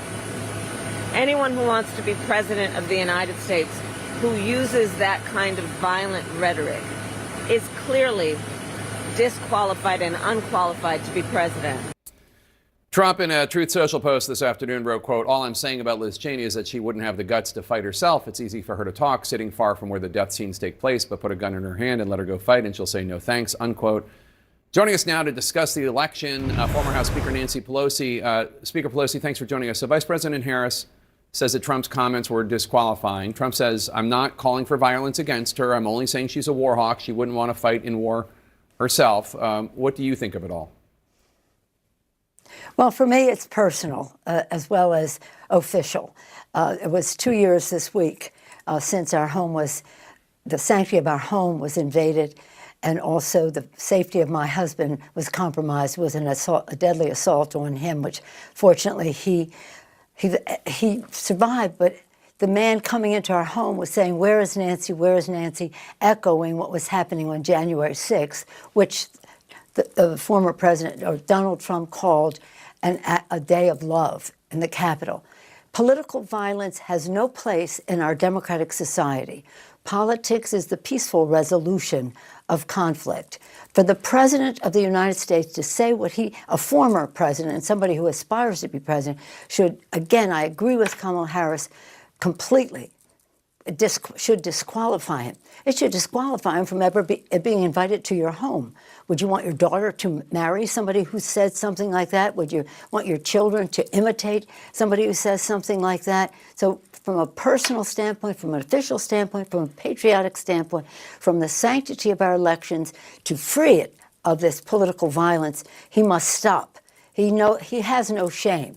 But the other part of this is it has a chilling effect on people speaking their mind if they're going to be threatened with violence to them or to their families. Well, and he isn't only going after Liz Cheney. He repeatedly referred to you when he explained who he thought the enemy within was. At one point, when asked to clarify, he said, "The Pelosi's, these people are so sick." Obviously, Pelosi's plural would suggest that he's talking about not only you, but your husband, Paul, who was attacked 2 years ago. And this week, we should note the man who brutally attacked your husband has been given a life sentence without the possibility of parole. Yes. So what was your reaction when he said that you and Paul were part of the enemy within? Well, nothing is surprising coming from him. But you have to remember, when Paul was attacked, and before we even knew if he was dead or alive, what's-his-name was making a joke of it on the social media. He and his children and the Republican governor of Virginia and the Elon Musk, they were making a joke of it. And they thought that was funny. So there's something sick about all of this. But you know what? We don't agonize, we organize. We just have to win this election. And every day that he says something like this in these last days, when people are really keenly aware and paying attention, works in the favor of Kamala Harris. Those who are breaking from the undecided are breaking overwhelmingly for her. Why do you think this election's so close? Well, I could never understand how anybody would vote for somebody so disrespectful of women, so unpatriotic, who speaks with disdain and negativity about John McCain and George Herbert Walker Bush and our men and women in uniform who've given their lives for our country and the rest. I don't know why anybody would be for him. But nonetheless, respectful of the fact that they are voters and they have their right to their opinion. I don't know that it's close because elections are close. Look back at all the elections of recent time. They're close. Mm-hmm. And I can just tell you, because I've been in a different city every day, yesterday, 2 cities in one state, Arizona, the enthusiasm on the ground is enormous. You know, I'm a former chair of the party. I believe that when the election, you must own the ground. You must get out the vote. You must call. You must test. You must door knock. Text, you must door knock, you must walk precincts. And that's what we see overwhelming. Hundreds of people I was with in Nevada on Saturday walking precincts in Washoe County, not particularly a Democratic area, but nonetheless getting out every possible vote. Others were in Las Vegas, where it's a little bit easier, but nonetheless, just understanding. There are only 3 things: mobilization, own the ground, message, unifying and bold and progressive, if you wish, but not menacing, unifying, and the money to get the job done. Well, the money's in, the messaging, I couldn't be prouder of Kamala Harris and Tim Walz, and now we're making sure we get out the vote to win the House. That's part of my mission. Right. And, of course, to help win the Senate, the gubernatorial races, and to elect Kamala Harris President of the United States. Let's talk about mobilization in Michigan. Because in Michigan, Vice President Harris is in something of a precarious place, at least in part because of the Biden administration's Israel policy. It's an issue that could make or break the key battleground state of Michigan. A number of Arab Americans and Muslim Americans are talking about not voting for her as a protest because of the Biden-Harris policy. That includes, by the way, Palestinian American Congresswoman Rashida Tlaib, a Democrat who has not officially publicly endorsed Kamala Harris. What are your thoughts on that? Well, what I would say is the President Biden and Kamala Harris and many of us have always been for a 2-state solution. We all came to the defense of the Muslim American community when what's his name, one of his first acts of being president of the United States was to have a Muslim ban. In terms of the people of Gaza, if they think that Trump is a good alternative to them, they're not paying attention to what he is saying. So with all due respect for them and the concern that they have, and we all have concern about the collateral damage to civilians in Gaza. That's a horrible thing. War should be, in my view, outlawed. It shouldn't be a way to resolve conflict. But nonetheless, I would hope that they would weigh the equities. We deeply are concerned about the loss of life.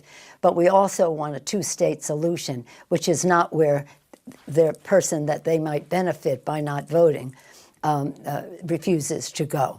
Netanyahu and he are, on the same page in that regard. But in any event, we don't agonize, we organize. God bless them for their interest in public service, and whether they vote or not, one way they vote or not, we just have to make sure that our votes are in. Our votes are in, and that people are not. Misinformation has been one of the villains of democracy in this thing. I don't call that misinformation. It's just a difference of opinion. But misinformation with that and how they are characterizing one aspect of the campaign or the other is something that must be stopped as well. And I thank you for the attention you paid to it. So let me just ask you before you go quickly, if you can, who's going to win the House? The Democrats are going to win the House. Hakeem Jeffries will be the Speaker of the House. He must be the Speaker of the House. On January 6th, he must have that gavel, just as I had the gavel 3.5 years ago, says she immodestly. But the fact is that when they were telling me you're going to have the vote on the Electoral College in an undisclosed location with members bust in. I said, no, we're not. We're going to the House floor. So the people of America and the world can see that democracy has prevailed and they have failed with their violent insurrection incited by the President of the United States, who calls that day of violence a day of love. And so Hakeem must have the gavel in order to also have the votes to accept, to remove all doubt that we will accept the results, whatever they are, of the presidential election, and for many other reasons about the well-being of our children, the safety of our planet, the security of our neighborhoods, for every reason. He'll be great, and I feel pretty certain that will happen. We are only 4 short. I want more than that. Former House Speaker Nancy Pelosi, thanks so much. Good to see you. Thank you for tuning into the live stream. You've heard from Nancy. Double tap your screen, subscribe to the channel. Let's listen to what that was CNN. Let's listen to what Fox is talking about based on mainstream media talking about Trump may actually win the election. That's what they're projecting about. Let's listen. Also, the TV insiders are reportedly in panic mode at the thought of another Trump victory. One unnamed media executive telling New York Magazine, quote, if half the country has decided that Trump is qualified to be president, that means they're not reading any of this media, and we've lost this audience completely. A Trump victory means mainstream media is dead in its current form. And the question is, what does it look like after? Joe Conchas, a Fox News contributor, he joins us now. That extends not just to TV, but to newspapers as well. Could that help explain, Joe, why the Washington Post is reportedly paying for advertising on social media platforms to boost its own stories that are criticizing Trump with just a few days to go before the election, i.e., they're worried about their survival? And they should be worried about their survival. What did we see over the last week? Over 250,000 subscriptions canceled to the Washington Post. And if Donald Trump wins, that's the only thing, Todd, that will keep that paper afloat, because people will read it because of the hate coverage that happens there. But let's put it this way. Here's a deal, to use a Bidenism. Trump is far more accessible, has done far more press conferences than Kamala Harris, who was hidden from the press for more than 6 weeks after Biden stepped down. We've seen this time and again since July. The media makes up a lie. There's no evidence for it. The media friends and politicians echo that lie. A narrative is established. The public believes it, and the damage is done. So excuse me if I'm skeptical here just a little bit about an unnamed executive talking about journalism being in big trouble, because legacy media, especially over the last couple of weeks, has done itself no favors, where they've been basically an extension of Kamala Harris's campaign. There's no arguing that. They, for 3 days, pushed a story about a comedian who told a joke 3 hours before Donald Trump spoke at a rally at Madison Square Garden, thinking that was a big deal. And then when the sitting president of the United States calls half the country garbage, they try to cover up for it. That in itself, that one example, is exactly where journalism is right now. And if it dies, well, it's already dying, believe me, in the eyes of this executive. I'm sorry, there's not a lot of sympathy here based on the way they've conducted themselves, especially since July. No question. So, Joe, in this New York Magazine piece, another unnamed, this time it was a political reporter, worried covering Trump would take away from other important stories. And this reporter said, if he is trying to turn America into an autocracy, could investigative reporters embark on a series about sexism in girls' sports? Maybe, but I think if there's actual things to investigate with a president, it would be hard to use those sorts of resources for much other than that. So this reporter is already planning an investigation of Donald Trump before the election has even happened. An investigation over what, I guess we'll find out. They'll figure something out. Yeah, Carly, if this person calls himself a reporter, they're not a reporter when they use literally in the same sentence that Trump will turn this country into an autocracy. I was alive in 2017, 2018, 2019, 2020, and I am certain that we didn't live in an autocracy. In other words, all these predictions about Trump doing X, Y, Z if he's elected, we've already seen the movie, and none of this has ever happened. So this person is not a reporter. They're an activist for the Democratic Party. And I'm just, again, tired of hearing this stuff, considering that we already have a precedent and things were pretty good for the press then. I never saw more reporters, more journalists write more books about Donald Trump and have more access to a president than we saw when Donald Trump was elected last time. It will happen that way again. This is all fear-mongering to get Kamala Harris over the finish line, guys. I would just quickly, before we move on to the next topic, it should be noted the Washington Post has a poll that has Trump leading Michigan by 2 points. I wonder if they promote that on their social media as well, because it's a pretty pro-Trump story. We always ask about where is the October surprise? Well, Joe Biden may be the October surprise due to his antics this week. First, we have him, disparaging half the country, then attempting to bite or eat children. According to The Hill, Democrats had a sense Biden would spoil Harris's presidential race, writing the following, quote, but even before Biden's garbage comment, there were whispers he would be responsible for a Harris defeat.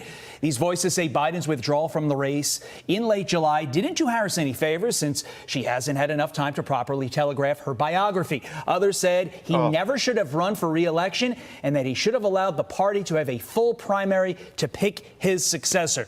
What do you make of that rationalization that if Kamala loses, it's all Joe's fault? Well, I know Amy. I worked with her at the Hill, and that is probably very well sourced. All right, but all of that said, I believe everything that was just quoted back to me in terms of Joe Biden is not happy about the fact that he is not at the top of the ticket right now, taking on Donald Trump. He would make the argument, I beat Donald Trump last time. I did it. I could do it again. I was pushed out by my own party. And the fact that Kamala Harris does this speech at the Ellipse and tells Joe, no, you stay away, please. I don't need the distraction when he's about, a 5 foot away from that speech. And the fact that he was on that Zoom call talking about garbage and Trump supporters being garbage at the same time, basically, that she's doing the biggest speech of her life. You can make the argument. I think some of this is intentional, right? Last week, he was talking about we got to lock Trump up. That's going to make headlines. That steps on Kamala Harris's message. So, yeah, he's not happy about this. And when you talk to those close to the president, they will say that, yeah, you do realize that Joe Biden does not like Kamala Harris very much. That appears to be the case here, because why else would he be doing all of this, right? Well, the piece in The Hill says that some Democrats. Yeah, I've been thinking about it. Like, why is the president doing all of that? But somebody got to check on the president, man. Somebody got to check on the president. Man, double tap your screen, subscribe to the channel. Let's go back to CNN. Let's see what they're talking about. Talking about Trump may declare victory. Liz Cheney was not the only focus of Donald Trump's ire tonight. When he was on stage in Michigan, the former president also went after one of his former top aides. Her and that idiot John Bolton, who was so stupid. But I loved him. You know why? He'd come into a room with me, would never say anything, and I'd be with foreign leaders, and I didn't even have to act tough because they said, look, that moron, John Bolton, he's crazy. He's the one with Dick Cheney got Bush to go into the Middle East, right? Trump is going to go to war with us. And you know what would happen? They'd give me everything I wanted because the guy's a nut job. Would you believe me if I told you that he was also his national security advisor? Ambassador John Bolton joins me now. And Ambassador, one, that was your first time hearing that, I should note. Two, Trump hired you, of course, about 10 years after you worked for President Bush. Your positions on military action were hardly a secret. What is your response to what you heard tonight? Well, it's I'm glad I'm still on his mind. And, the comments are typically juvenile. It's yet another demonstration, I think, why he's not qualified to be president. He can't carry on a policy argument. He responds with ad hominem attacks when it suits him. But I'm glad I may have served the country's purposes by intimidating a few foreign dictators. If I did that, I'll sleep happily tonight. Yeah, it's remarkable to hear it, given he directly hired you. I remember when you were coming into the White House for job interviews, basically, we'd see you going into the Oval Office through the West Wing entrance. But when you hear that, and what we were just talking about, what Trump said today and repeated about Liz Cheney, and you're hearing the defense articulated around it, can't Donald Trump make an argument against someone's foreign policy views without using violent imagery like, let's put her with a rifle standing there with 9 barrels shooting at her? Well, I think this is very typical Trump. If you disagree with him, it's not because of some substantive policy disagreement. It's that you're not doing what he wants to do. It's disloyalty. It's really a children's playground kind of approach. I do think in Liz Cheney's case, though, there's more to this that people are not catching, and that is his criticism of her is not based on her being a war hawk or anything else. It's the fact is she voted to impeach him after January the 6th, and he cannot get it out of his head. And that's why, notwithstanding the comments were not about a firing squad directly, but about being in combat, it would be a pretty unusual situation in the field for one lone American soldier suddenly to be confronted by 9 enemy soldiers pointing their rifles at her head. So I think in Trump's mind, this effort to denigrate Liz really is based on the vote to impeach.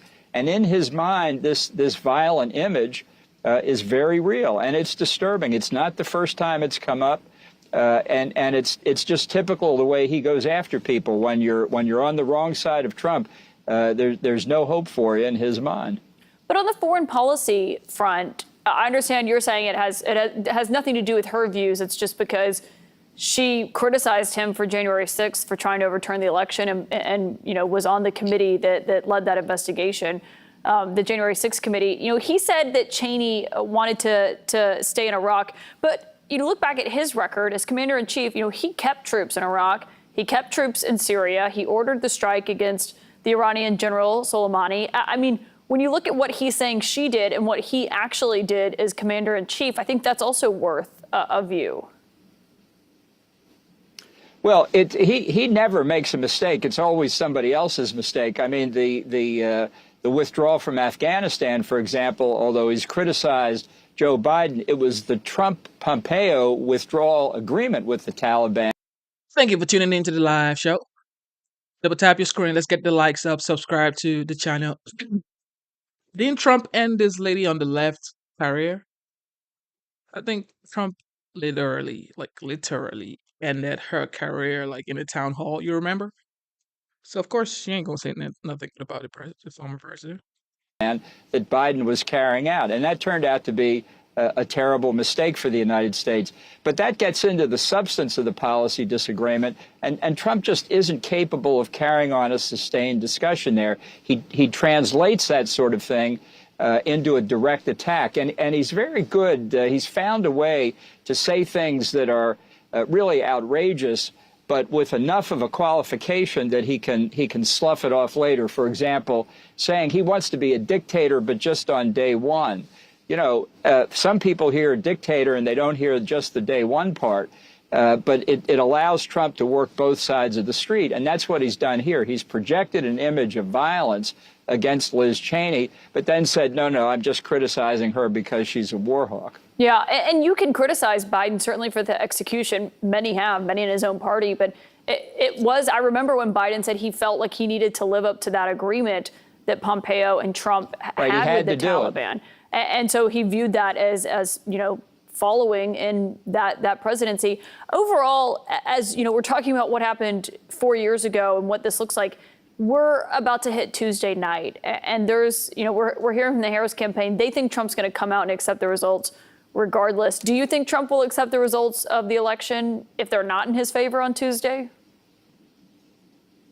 No, I don't think so. And I think we should be ready for it. People are already talking about the litigation that's been filed before Election Day. I actually think that's a good thing. I think the more issues that it's getting late now, obviously, but the more issues that are litigated before the election, the better. In 2020, Trump complained only after he knew what the results were, when he really knew he had lost.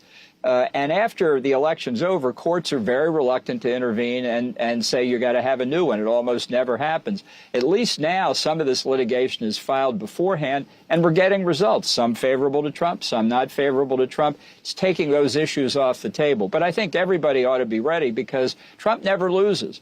And if he loses, it's because it's stolen. So it will be difficult. But bear in mind also, he'll be sitting by the swimming pool at Mar-a-Lago. He won't be in the Oval Office this time. It's a very different environment.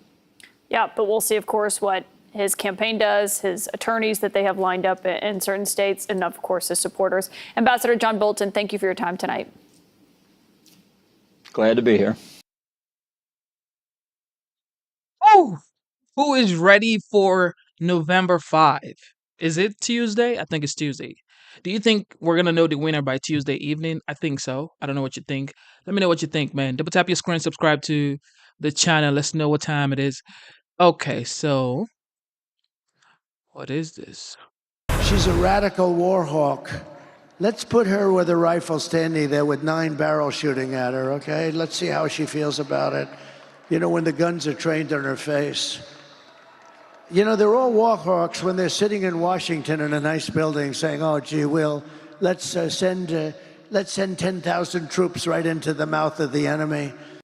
Liz Cheney reacting to Trump's comment by posting on Twitter or X, quote, "This is how dictators destroy free nations. They threaten those who speak against them with death," unquote. Amid the backlash, the former president tried to clean up his comments, telling reporters this earlier today. She's a war hawk. She kills people. She wanted to, even in my administration, she was pushing that we go to war with everybody. And I said, if you ever gave her a rifle and let her do the fighting, if you ever do that, she wouldn't be doing too well, I will tell you right now. But she's a war hawk. She wants to go kill people unnecessarily. And if she had to do it herself and she had to face the consequences of battle, she wouldn't be doing it. So it's easy for her to talk, but she wouldn't be doing it.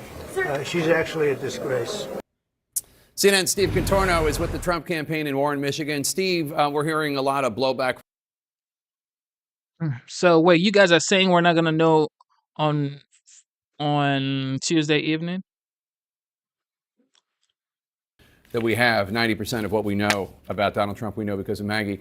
Maggie, I have to say, I'm not sure that, hey, I wasn't literally calling for her to be killed is the strongest closing message, but, you know, maybe I'm wrong.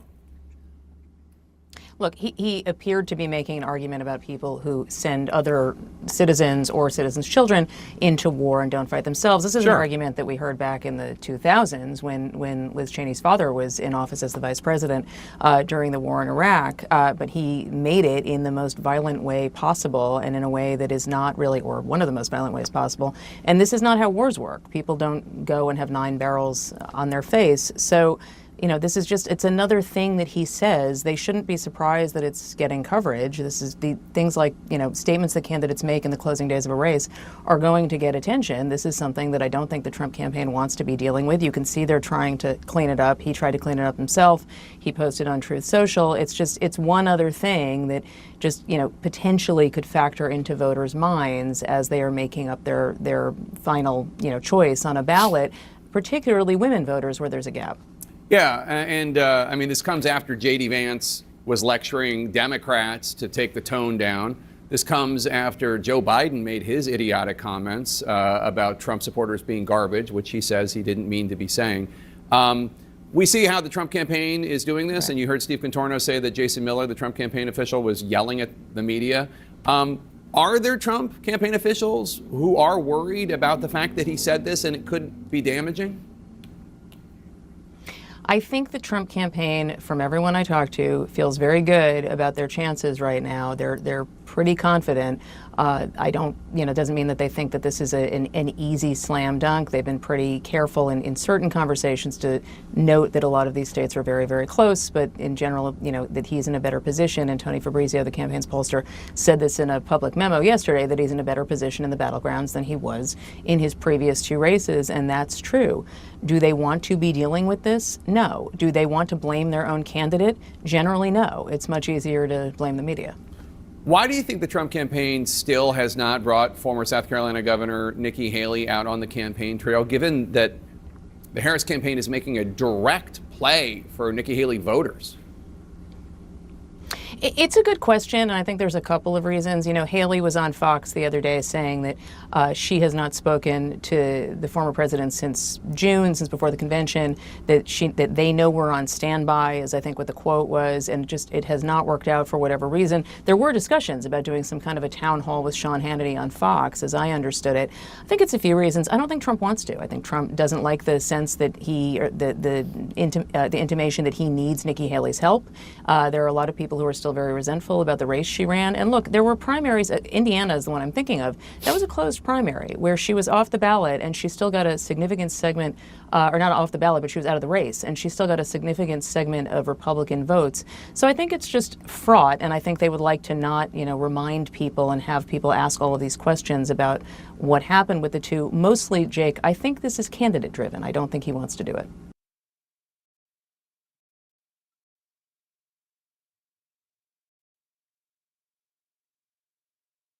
This is just wow. Different news, different days, every day, trying to just sway people. Whew. Can't wait for this election to be over, man. Double tap your screen, subscribe to the channel. Let's get it. All right, let's close it in with Fox the 5. All right. For voters, there's no bigger issue than the economy, and the Harris campaign can't be happy to be closing with the worst jobs report in 4 years. U.S. employers just added a measly 12,000 jobs in October, and this isn't very reassuring. Harris is once again acting totally clueless on what her first executive action would be. Day one, what's your first executive action? Well, my first priority, which will be probably the package of bills, is about bringing down the cost of living. Donald Trump wasting no time explaining how he will fix Kamala's poor economy. On day one, I will sign an executive order directing every federal agency to immediately remove every single burdensome regulation driving up the cost of goods. I will create a new cabinet position for a senior member of my administration who will be tasked exclusively with doing everything in the federal government's power to reduce the cost of living. Jessica, I thought that Kamala really thought that Bidenomics was working. And when I saw the 12,000 jobs, I thought must be for a county or maybe a state, but it's for the whole country. Yeah, no, it was definitely disappointing in comparison, actually, to the gangbusters reports that we've been having. And there were some big strikes, like at Boeing, and the impacts of the hurricanes is what economists are saying largely contributed to this. But they certainly have a good economic record to run on, and they have been, which is why she has completely decimated his lead on the economy. I don't know if you guys saw the new Marist polls across the blue wall states, which are the keys to the kingdom for the Democrats. But Trump only has a lead of 1 point, I believe, in Michigan, and 2 points in Wisconsin, or in Pennsylvania. It is, I think, a little bit, 3 or 4 points in Wisconsin. And that's because she is messaging on this nonstop. And Donald Trump is messaging on anti-trans issues. And that ad that shows during the football, I get it. That is a good ad that says she's for they, them, and Donald Trump is for you. But if you are running in a general election and it's the economy, stupid, and has been the entire time, why are you talking about trans issues as your number one issue? The other thing that keeps sticking out to me as very strange, and maybe someone has the answer, is why are there so many reports of missing ground game on the part of the Republicans? Out of parts of Arizona, out of parts of Michigan, in Pennsylvania, the Democrats have knocked on 13 million doors across the battleground states, and in October alone made 100 million phone calls from their phone banking. You don't hear that, and then you see like Charlie Kirk losing his mind during one of his telecasts or YouTube casts. I don't know what the right term of it is. And he says, what is going on? All these women are voting on top of it. I think the early vote's been 54% female on top of it. But where's the game? I thought Charlie Kirk was going to be delivering that. Well, what you didn't know, Jessica, is they may have maybe knocked on 13 million doors, but 12 million people shut them in your face. That's really not true. Have you seen the footage of the conversations? Have you seen the Ring camera footage, Jessica? Kaboom, kaboom, kaboom. You're throwing a lot of stuff out here. No one cares about Marist. Marist was dead wrong in the last election, and I bet they will again. Are you getting me too. Big Village or the guy I'm with the bow tie? asking this woman, what is your first thing you're going to do on the job executive action? And she can't name it. She can't even name it. She's talking about what she's going to do in Congress. When Biden got in, I remember that video. They have about 16 stacks of things he was signing. They just handed it to him. He didn't even know what he was signing. One of them, I remember, was tearing up Trump's border policies. That was a good one. And the other one was about equity. So she should know what your priority is on day one, because actually day one's right now, because she still has the power to do whatever she wants. I haven't heard her talk about the economy at all. Maybe because I don't live in Michigan or Pennsylvania or Wisconsin. But if I were Kamala Harris and we watch her speeches, she never talks about Bidenomics. She never talks about all these great things that they did in the last 4 years. And she doesn't talk about what she's going to do in the next 4 years. She just talks about being a middle-class person and how Donald Trump's a fascist. You know, Martha, she says that she's going to attack the economy and make it better on the first day, except the last answer I heard when they asked her how she was going to do it, she started with the middle class nonsense. But, you know, you really want a president who is caring and empathic and has a heart. She's sending a message that she is uncaring, that she's going to make you wait. The fact that you are living paycheck to paycheck, she's not going to do anything for you until day one. So you can suffer. And if you elect her, then she'll do something for you. What do you think of that? Well, I think it's really difficult for her that she was standing out in front of the White House the other night, and she does own the record of the last 3 years. One of the things that keeps striking me are these downward revisions. They're crazy. I mean, you had in August 800,000 jobs. I mean, what kind of agency? Can you imagine how much we're paying for that agency to come up with these numbers that they then corrected by 800,000? Look at August. They revised down 81,000. September, down 31,000. So the jobs that people thought were on the books were not. And that's the answer to the question, why do people say they don't feel like things are getting better? And the administration and the Harris campaign keep telling them that, oh, actually things are going really well for you. And they say, I remember some guy on a boardwalk was asked this question. He laughed. He's like, don't tell me how I'm experiencing my own life and what I have to pay for things. Prices are up 20%. But obviously the cost of living issue is something that's polling importantly. They're both using that phrase, Trump and Harris, in these final days. But the difference is that Harris is talking about what she's going to give you, $25,000 for this, $5,000 for that. Now, that can be very persuasive with a lot of voters. Trump is saying, I'm going to slice and dice regulations from the book. That's going to help businesses to thrive. They're going to hire people, and your wages are going to go up, which is what happened the last time around. So they have both experiences to compare. One is I'm going to give you some money. The other is I'm going to stimulate the economy. We'll see who wins out. But Greg, in addition to that, people remember the Trump years as being better than these last 4 years economically. True. As for the Democrats' ground game, their ground game is just getting the dead to vote. The only jobs that the Dems have created are those people who make the yellow tape that goes around crime scenes, and perhaps male nannies, because I think young moms see Doug Emhoff and go, I'm not taking the risk. So that may account for the 10,000 votes, the 10,000 jobs, which is going to be really hard to downgrade from 10,000. It has been a good record, an economy for rich liberals. You know, why did Bill Clinton have to make the argument that a bad economy under Biden and Kamala is not a good reason to vote for Trump? Why did he do that? Maybe because he's right. For him, for Clooney, for Springsteen, for J-Lo, for Kimmel. When you're rich and famous, bad economies are never a problem. You already spent $100,000 on a private jet to Europe, $100 for breakfast at Four Seasons. All the things that matter to the voter, cost of living, crime, illegal immigration, has no effect whatsoever on the people who wish you would ignore those issues. They could, after the election, they can go back to their secure estate, but you're screwed.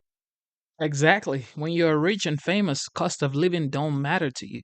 And this is why when I see the Hollywood stars, actors, the elites of the elite saying we're voting, we stand with her, we are for her. It's like, bro, you don't even know what the mortgage rate is. Bro, you don't even know what a gallon of milk costs. So I'm supposed to just go vote for you because you said so? Nobody cares about you. Okay, so I was gonna end it right there, but double tap your screen, subscribe to the channel. I'm gonna end it right here. Trump in Dearborn, Michigan, at a coffee shop. He's gonna stop the war. He's creating a involved possible business to be from the area. He's walking around really. I interpret your comments.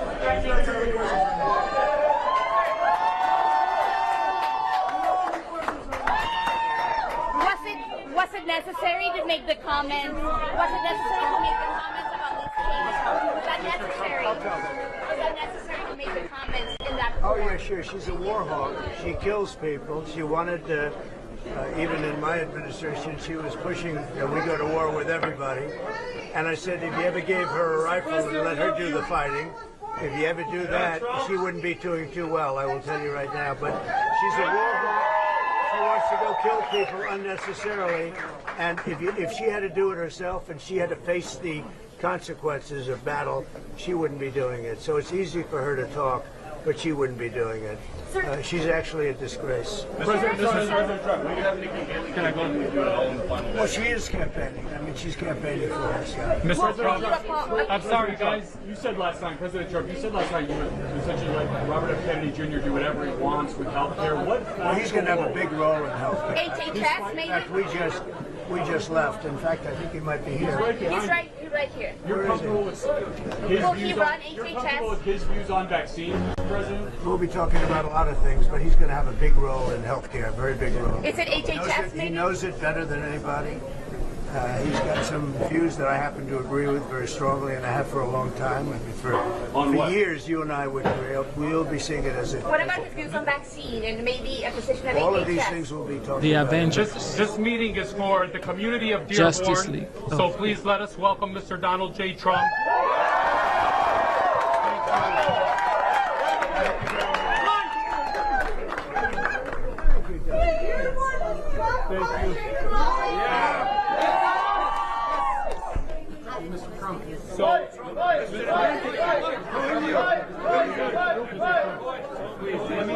Let me share a couple words. Let me share a couple words for our president, for our future president and former president, Mr. Donald J. Trump. A wise man once said, "Peace is the prize," and I stand before him today. As Arab Americans, we unite against the betrayal of those in power. Our families back home suffer, their cries for help echoing across borders, while the world remains silent. It is time to prioritize our nation's best interests and foster lasting peace for all. This current administration has failed miserably in all aspects of humanity. It is imperative that the Republican Party recognizes the contributions of Arab Americans. No longer will we tolerate the narrative of fake news that seeks to demonize our people. We are proud Americans enriching this nation with our hospitality, education, and hard work. From doctors to humanitarians and poets to politicians, we embody the spirit of resilience and progress. We look to a Trump presidency with hope, envisioning a time where peace flourishes, particularly in Lebanon and Palestine, maintaining the integrity of our borders. We appreciate the recent letter regarding Lebanon. However, I can't stand in silence when Palestine is being erased. Please help us stop the bloodshed. No amount of money or power should be prioritized over human life. U.S. citizens should decide elections, not foreign entities and biased media sources. We must reclaim the promise of our forefathers, the freedom of speech, untainted by censorship from social media giants. These platforms should serve as the public spaces, allowing us to reveal the truths and shine the lights of the injustices around the world. As we approach the next election, let us be clear the outcome will reflect the ineffective policies and leadership that have put us all at risk. I believe that you will stand up to corruption, fostering peace and prosperity through diplomacy rather than through bombs and bloodshed. I, along with many others, truly appreciate that you made it a priority to visit Dearborn, one of the greatest cities in the United States. It is vital to keep building these connections and strengthening relationships with our incredibly intelligent community, especially after the election. Now, I would like to honor our future president, Mr. Donald Trump, with a plaque on behalf of all peace-loving Michiganders, from a quote from Ronald Reagan that says, "Peace is not the absence of conflict, but the ability to handle conflict by peaceful means." Thank you very much.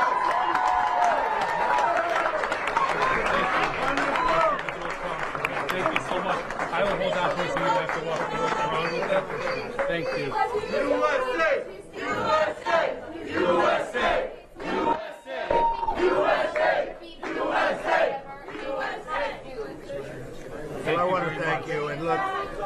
I know many people from Lebanon, and we have to get this whole thing over with. We want to have peace. We want to have peace on earth, all over, all over. And these are wonderful people, and I very much appreciate it. And being with you in Dearborn is really Thank you very much. It's shaped in the hand of Michigan because Michigan will decide this election, and Michigan is turning around to be a Republican state. Thank you. Thank you. Thank you very much.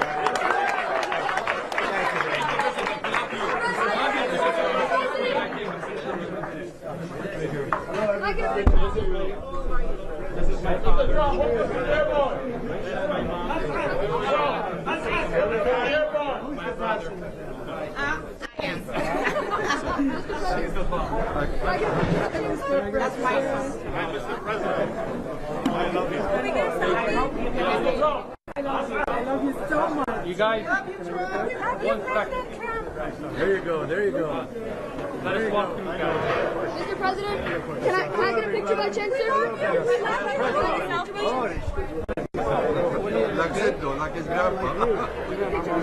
Come on in here. Come on in, man. You have my dream selfie. It's a beautiful picture. Okay, that's it, guys. Best president we've ever had. Thank you. Let us get him through. Let us get him through. President Trump. Mr. President, thank you for coming to Dearborn. Mr. Trump. Mr. President. Pleasure, Mr. Pleasure. Thank you. We love you, President Trump. Solve the problems of the Middle East. This is man and a peaceful man. No reaching, no pushing, guys. No pushing. That's okay. Can I take a picture with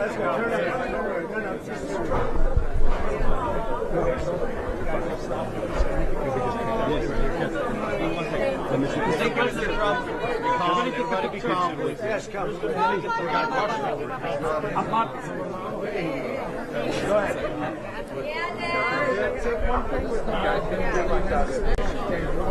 Trump, it's my first election. I'm happy to say I'm voting for you. Can I get a picture with you? Mr. Trump, God bless your family. Mr. Trump, do a picture.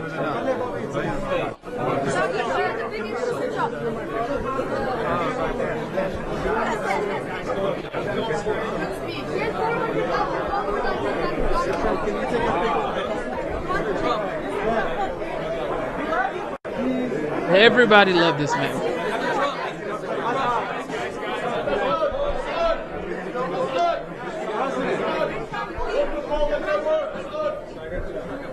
Mr. President, please, I don't want too much information for you. Mr. President, Donald, please, can I have a picture with you? Mr. Donald,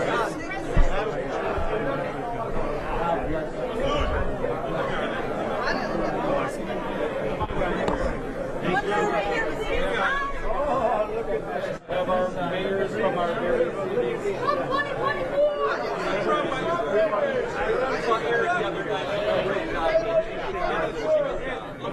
Hello, everybody. Mr. Trump.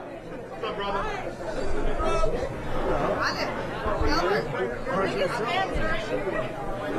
We got mayor, I know him. My mayor. Great mayor. Mr. President with us? Get him something. Come to see you, Mr. President. Bring it home Tuesday. What food do you have? I want some good food here. These are great people. These are great people. Get him something to eat. I like that guy right there. Everything okay? Everything good? Business is good? What is this? I'll do that. Give me a pen, Mr. President. Tell him Mark Carson. Mr. President, that's yours.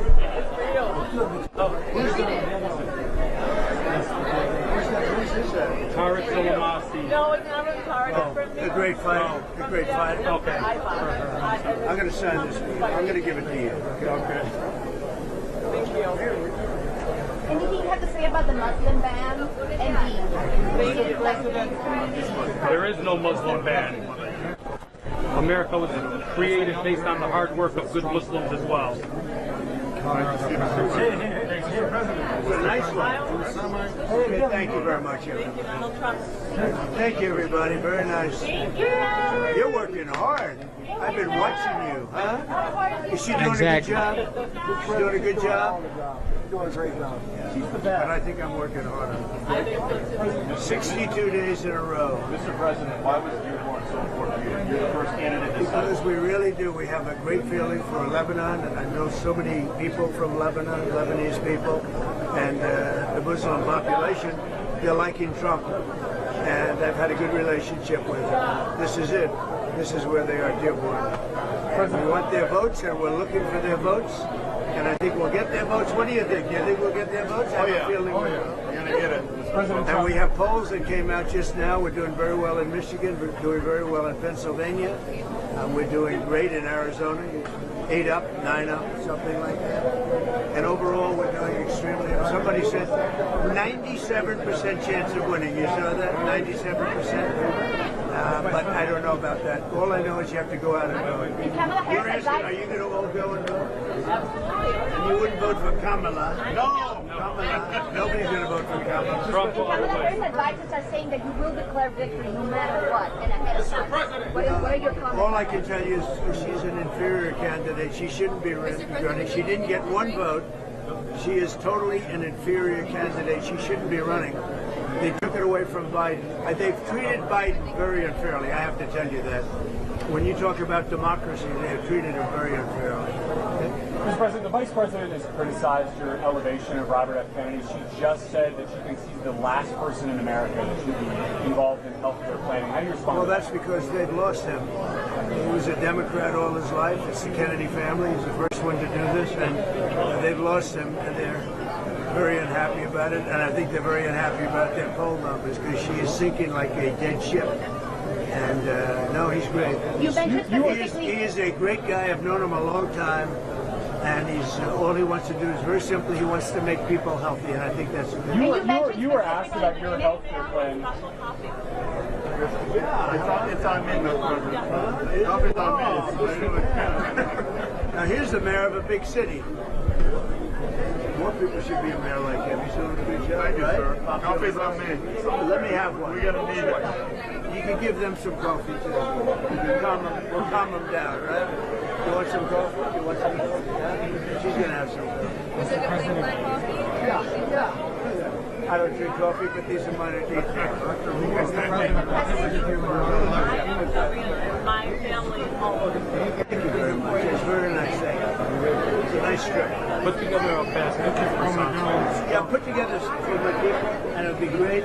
And take care of these people. Thank you, sir. My name is Albert Abbas. Albert Abbas. Good numbers. You see the numbers? Brother of the owner. I organized this event. You were asked about your health care plan.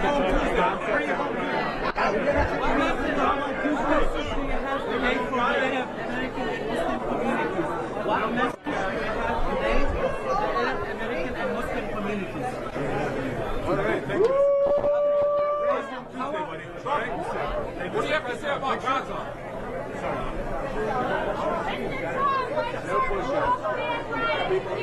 I can't hear him. Thank you, brother. This is real life. This isn't stunts or nothing. This is real life right here. And you're seeing how people love this man and react to him. But tap your screen, subscribe to the channel. We may have to do one more. I thought I was going to be done, but I just found something really interesting. And CNN is saying that Trump isn't finishing well. So let's see what they're talking about. Tonight in Wisconsin, the battlegrounds.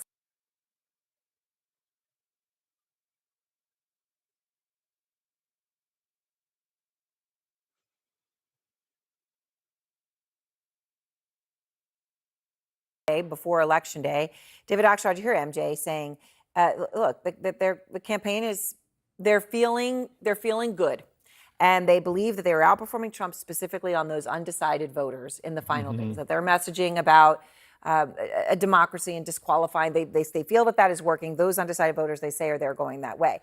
If that's the case, and we know them to be 1% to 3% in these states." Where if the polls are right, that's the margin of victory. That could be the race. Could be. Yeah, it could be. I think the emphasis should be on could, Yep. because nobody really knows. And I think what they do sense, and what I sense, is that she's closing better than he is. This is the week when people who have not been very tuned into the race are going to finally pay attention to it because they have to. And Donald Trump is kind of off track, and she's got on her message, and in some ways he's modeling the behavior that has caused people to be concerned about him in the first place. So I think they feel good about that. They look at early vote numbers in these blue wall states. They feel good about that. The gender composition of that early vote, registration in Wisconsin, you can register right up to Election Day, the registration. So they're looking at all of these things. But I don't talk to anybody who says, we got this thing. I just think they think that it is moving in a way that may be favorable to them. So, Aaron, when you look at the polls, right, we just were going through a few of them, but Pennsylvania, one of them, where, again, margin of error, but she's on top in this Marist poll. 19-point shift there among independents. Harris now ahead of Trump 55-40. Now in September, Trump was actually ahead of Harris by 4 points. And that's a huge shift, right? That's 19 points. If that's accurate, it's obviously a huge deal, if it's accurate. It is a big deal because that's a monumental shift in a very short amount of time. But what we're going to be seeing is Pennsylvania is the largest electoral get in these swing states right now. You're looking at 19 electoral votes there. So Pennsylvania will be very indicative, I think, of the blue wall states that you're going to see in the closing of the election. But what you're going to see is, especially around the Pittsburgh area, that Republicans are going to make a concerted effort to drive up in those counties just outside Washington and Brown to get the numbers up so that they can try and close that gap. They need to drive up. And we were talking about this a little bit before. The change in the electorate overall for Republicans means that a higher turnout election might actually be better for them because with so many low propensity voters, they're trying to swing into the Republican camp that while Democrats might be excited by early vote, Republicans are aiming for Election Day with less likely voters to try and swing the map. And that can count in any of these states. Right, I guess that's true. And we know that, so far, Ashley, at least it seems a lot of voters who are used to voting, who vote in midterms, they are the ones who have been going out in early vote, at least what we've been hearing from the campaigns. In Pennsylvania, though, Ashley, since we're talking about it, Harris has turned to Josh Shapiro, the popular governor, whom she did not pick to be her vice president, to put a closing ad in the state. Here's a part of it. Do you want more chaos? Or like me, are you ready for some common sense? That's why I'm with Kamala. I've known her for 2 decades. She's practical, and she gets stuff done. As president, I will chart a new way forward and find solutions to create jobs and bring down costs. I will fight for you and your family every day. So, Ashley, what does that do in Pennsylvania? Does that help her because he is popular? He has been a governor who has governed in a bipartisan manner. Or does it remind people that they're sitting there in that picture and they're not going to be sitting there if she wins because she didn't pick him? I don't think it does the latter. I think he's doing exactly what a surrogate for the campaign should be doing, and that's whatever the campaign asks. He's been on the trail with governors, the Democratic governors, on a bus tour, knocking doors, doing rallies, and now he's up on television. It's actually a unique way to close, but I think it's a clever way to close so you can reach as many people as possible. And it is a reminder that unlike Donald Trump, Kamala Harris has all the Democratic governors, all the former presidents that are Democratic and vice presidents supporting her, unlike her running mate. And so I think it's a good reminder for the state of Pennsylvania particularly. So, David, can I ask about this Liz Cheney comment and not about what people have been talking all day of what he said and what he meant and all that business that happens with Trump comments? I don't mean that. I mean the fact that Trump has explained his comments now twice. Yeah. He posted on social media, and then he went out and said, and he wanted to say, I wasn't saying firing squad. I was saying she wasn't really. Right. He went out and did that. Yes. We all know that Trump doesn't usually do that. He doesn't. Yeah. Is that a sign that he feels weakness, that he feels that could Well, hurt? I think he was told this was not good. Listen, I keep thinking about what it would be like to be in that campaign headquarters, never knowing what my candidate is going to do that day. You're trying to drive a message about the economy or immigration, and he's out there and he's doing this. And that becomes the story. And there are only a few days left, and now a day is hijacked by that story. So, yeah, I think he's trying to clean up.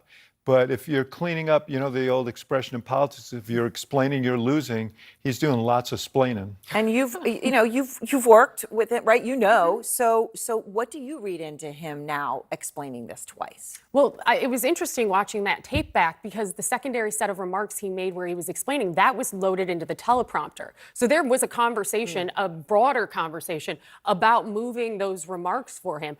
But listen, right now, I think to David's point earlier, now that Halloween's over, I think a lot of those persuadable voters, moms, people with families, they're now starting to tune in because we're in the final stretch going into Election Day. So I don't know that they are necessarily going to change their mind because of this comment. There's so much noise right now. Trump needs to stay focused. There was a bad jobs report today and two adjustments to the previous job reports to bring those numbers down. Bad. They should be talking about the economy and hitting Kamala for this. Anything that's not doing that is detracting from their ability to try and win this election. Ashley, how much insight do you think the Harris campaign has on the voters who are making their decision at the last moment as to whether they are people who simply don't pay attention or they are people who just actually do pay attention and do know what's going on and just haven't been able to decide what they're going to do about it? You know, how much do they really know about these individuals? Well, I think this campaign is a little bit different in terms of what their knowledge is because of the short runway of her campaign. Voters who might have tuned in here or there in a June debate, well, it's not the candidate anymore. It's a new candidate, and maybe they missed the fall debate. So I think they know a couple of things. One, they are looking state by state on the early voting and the mail-in ballots and determining, are these voters that have voted in a midterm election? And if they had, the likelihood is that they're going to probably vote Democratic if they have party ID in that state. They also probably are putting voters in two other buckets. People who are still making a decision and people, to David's point earlier, that are just now paying attention. And those individuals, they're going to be pushing those negative comments that Donald Trump seems to be making day after day, multiple times a day. But then they also are going to be looking for low propensity voters. There still are a lot of folks that they have never voted before, that if they go to the polls, they will vote. And we call those the knock and drags. You knock on the door and you drag them to the polls. So I think that they're looking at people in a couple different ways because of the consolidated timeline of her campaign. David, bottom line, does this change the view out there that Trump has a ceiling? And the ceiling is the ceiling where he was in 2016 and 2020. I think that's very much an open question, and he has to prove that it's not the case. And I think this makes it harder for him to surpass that ceiling. So, yeah, I don't think. Think about it. It is 4 days to go. Actually, 3 days now because the time is 2:12 a.m. and today is the 2nd of November, 2024. It is 3 days to go, guys. Woo-wee. Who do you think will be the next president of the United States? Who will be the 47th? Double tap your screen, subscribe to the channel. I think we're going to keep going because it's getting spicy, bro. I want to ask you both about this. Donald Trump keeps talking about the enemy within. Now he's gone a step further. Listen. She's a radical war hawk. Let's put her with a rifle standing there with 9 barrels shooting at her, okay? Let's see how she feels about it. You know, when the guns are trained on her face. Donald Trump is talking about political rival Liz Cheney. He just called for executing her. Does this move people or what? Pete. I'm sickened by it, Sarah, to be honest with you. Since July, since that first assassination attempt, we have heard Republicans, my fellow Republicans, excoriate Democrats for their rhetoric and saying that the rhetoric was the cause of that assassination attempt and then the second assassination attempt. And here you have a former president of the United States, and potentially the next president of the United States, threatening a political rival in Liz Cheney.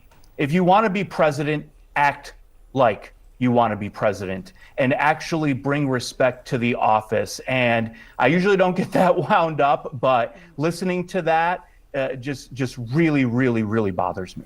I just want to quickly put on the screen, Liz Cheney has responded to this. And if we can put her words up on the screen, she says, this is how dictators destroy free nations. He is literally putting that out there and threatening Liz Cheney.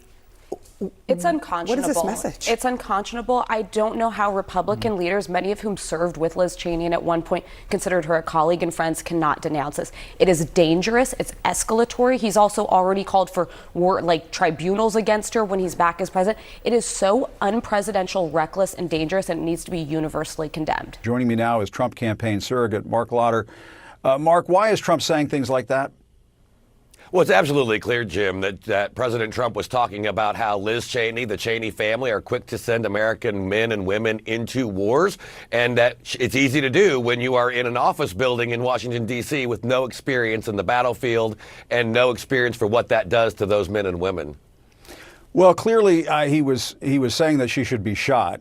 Let's listen to the sound and talk about it on the other side. She's a radical war hawk.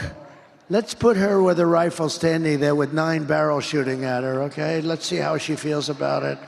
You know, when the guns are trained on her face. Guns trained on her face, 9 barrels. I mean, Mark. Yeah, but Jim, the rest of that quote, he shouldn't be talking like that. But the rest of the quote that's not being played says, you know, it's easy. They're all war hawks when they're sitting in a Washington, D.C. office building saying, oh, gee, well, let's send 10,000 troops into the mouth of the enemy. He's not talking about what does he mean squads. about? I know, but I hate to do this, Mark. I know. But when he says 9 barrels, what does he mean by 9 barrels? Isn't he evoking images of a firing squad, of an assassination? No, I think he's talking about a foxhole and staring at the face of an enemy where they have guns trained on you. And he said that she should be there with a rifle, and that which is clearly talking about being in battle, being in a foxhole. And it's easy to send America's kids off to war, but when you don't have any experience with it. All right, let's just go with your generous interpretation for a moment. Even if what you're saying is absolutely 100% true, which I don't think it is, and I have to just tell you, I think that is BS, what you're saying. You should not be using language that talks about somebody being shot. I mean, shouldn't that just be a baseline rule? I shouldn't talk about you being shot. You shouldn't talk about me being shot. Let's just make it a rule. Don't talk about your political opponents being shot. Don't talk about anybody being shot.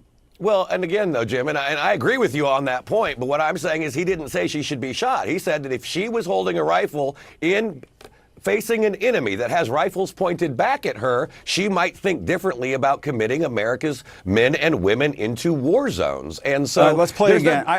Let's play it again because you know, I think you need to hear it again, Mark. Honestly, I think you need to hear it again. Let's play the whole clip, though. She's a radical war hawk. Let's put her with a rifle standing there with 9 barrels shooting at her, okay? Let's see how she feels about it. You know, when the guns are trained on her face. Mark, I mean, we could play the whole night with Tucker Carlson. He says, with 9 barrels shooting at her. Correct. In a time of war, if she would, we are talking about, and he is talking about a radical war hawk. He finishes the rest of that quote by saying it's easy to sit in a Washington, D.C. office building and say, I'm going to commit our troops But he says to 9 a barrels. war. He says 9 barrels shooting at her. I just don't know why you would say that if you're not trying to conjure up imagery of somebody who is your political opponent being shot. If we were to go with your generous interpretation of all of this, which I want to say for our viewers, I don't believe that is true. I think that is a lie. I do think that it is a bit much, is it not, for Donald Trump to be calling people out for sending people off to war when they're not willing to go to war. He did not go to Vietnam because he claimed he had bone spurs. But he also served as 4 years as commander-in-chief, kept our enemies in check, killed and took terrorists off the battlefield, and actually helped to lead to more peace in the world. So, you know, I get your argument, but when you look at his record, he's the only president this century where Vladimir Putin didn't invade a neighbor, and we were talking about historic peace deals like the Abraham Accords, not war in the Middle East. Yeah, I just think that, if you weren't willing to go and fight in a foxhole, as you were saying earlier, in Vietnam, with 9 barrels shooting at you and so on. I mean, isn't it? It's kind of hypocritical. It's kind of weak sauce to say that about Liz Cheney. But you were asking earlier, Mark, and I do want to. This is not. I don't play requests typically on this program. I know. But you were asking for the fuller Donald Trump. Let's play that, and let's talk about it on the other side. Let's play that. She's a radical war hawk. Let's put her with a rifle standing there with 9 barrels shooting at her, okay? Let's see how she feels about it. You know, when the guns are trained on her face. You know, they're all war hawks when they're sitting in Washington in a nice building saying, oh, gee, let's send 10,000 troops right into the mouth of the enemy. Yeah. I mean, he's still saying 9 barrels shooting at her, but yeah, I think when you look at it in the qualms on larger your part. I think he's talking about war. He's talking about being in that foxhole, facing an enemy. And to your earlier question, Jim, and I agree with you. And that was something that was litigated. It was campaigned upon in 2016. Obviously, you and I were both there for that.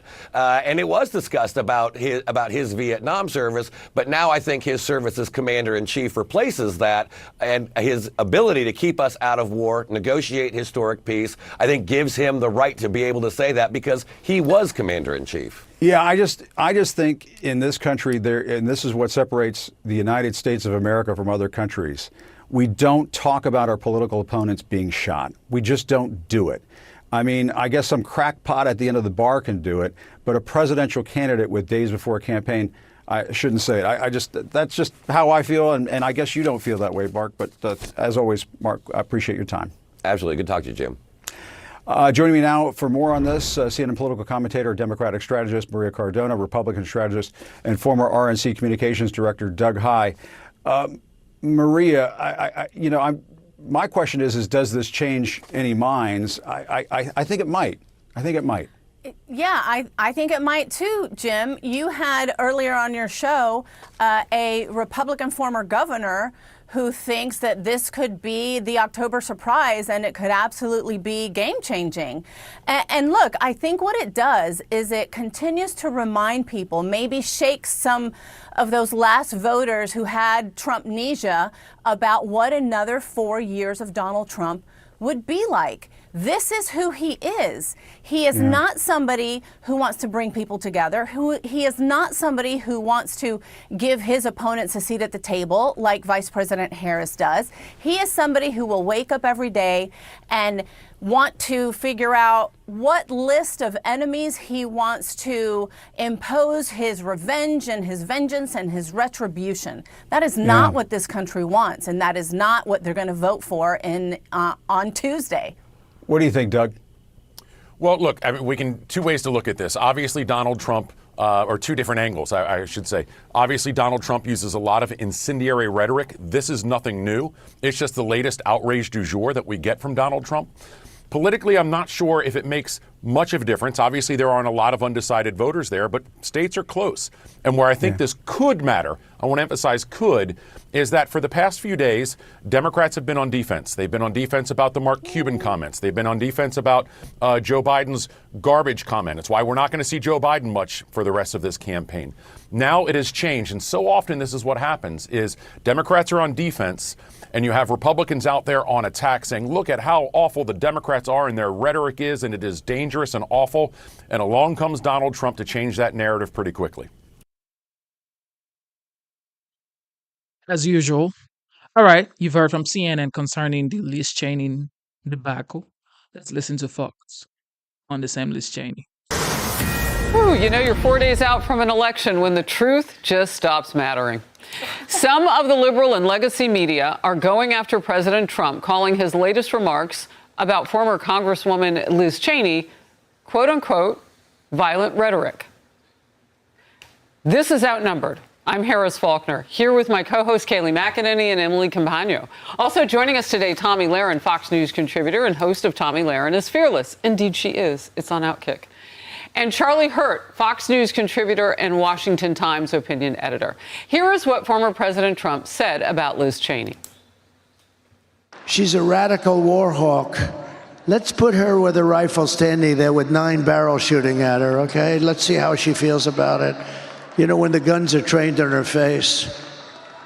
You know, they're all war hawks when they're sitting in Washington in a nice building saying, oh, gee, let's send 10,000 troops right into the mouth of the enemy. But she's a stupid person. Liz Cheney responded on social media with this. This is how dictators destroy free nations. They threaten those who speak against them with death. We cannot entrust our country and our freedom to a petty, vindictive, cruel, unstable man who wants to be a tyrant. And the legacy media also quick with reactions in these headlines. CNN, Trump says Cheney should be fired upon an escalation of violent rhetoric against his opponents. Washington Post, Trump suggests war hawk Liz Cheney should have guns trained on her face. New York Times, Trump attacks Liz Cheney using violent war imagery. And Rolling Stone said this, Trump fantasizes about putting Liz Cheney in front of a firing squad. Now the Trump campaign is responding. Here's a quote. President Trump is 100% correct that warmongers like Liz Cheney are very quick to start wars and send other Americans to fight them rather than go into combat themselves. This is the continuation of the latest fake media outrage days before the election in a blatant attempt to interfere on behalf of Kamala Harris. Charlie Hurt. Well, I think you said it, Harris. This is kind of the silly season. This is where the truth doesn't matter. It's an obvious distortion of what Donald Trump was saying. And you know, I think it's kind of interesting. He doesn't actually get credit for one of the most significant things he's done within the Republican Party, which is to drag the Republican Party from being the party of global intervention and wars into a party that believes in being very powerful and terrifying our enemies, but using power very judiciously. And obviously he was attacking her on those grounds. But I also think that at the same time, it's also not part of the campaign's closing argument is not Liz Cheney. The closing argument is the border and the economy. And but, you know, Donald Trump doesn't do things the way normal campaigns do, and he's been very successful at that. But I wish we would just sort of talk about the, you know, economy and the border and crime. Or the gift that they got handed. Yes, and they were trying to change the subject. Democrats want to change the subject from the garbage comment to something else, and this is what came along. Yeah, he's created another shiny object. But regardless of all of that, they're blowing out of proportion his words if you just take the words versus the context of that. Absolutely, Harris. I want to have a word about the media, to your point exactly. Look, CNN at 11:18 a.m. had a chyron up, and this is what the chyron said. Liz Cheney slams Trump after he calls for her to be shot. Okay. We all heard the statement. Nowhere does he call for her to be shot. That is a defamatory chyron, but if you're walking through an airport and you cursorily read that, you think that's what he said. If you listen to what he said in context, it's very clear what he said. He said, what if the shoe were on the other foot?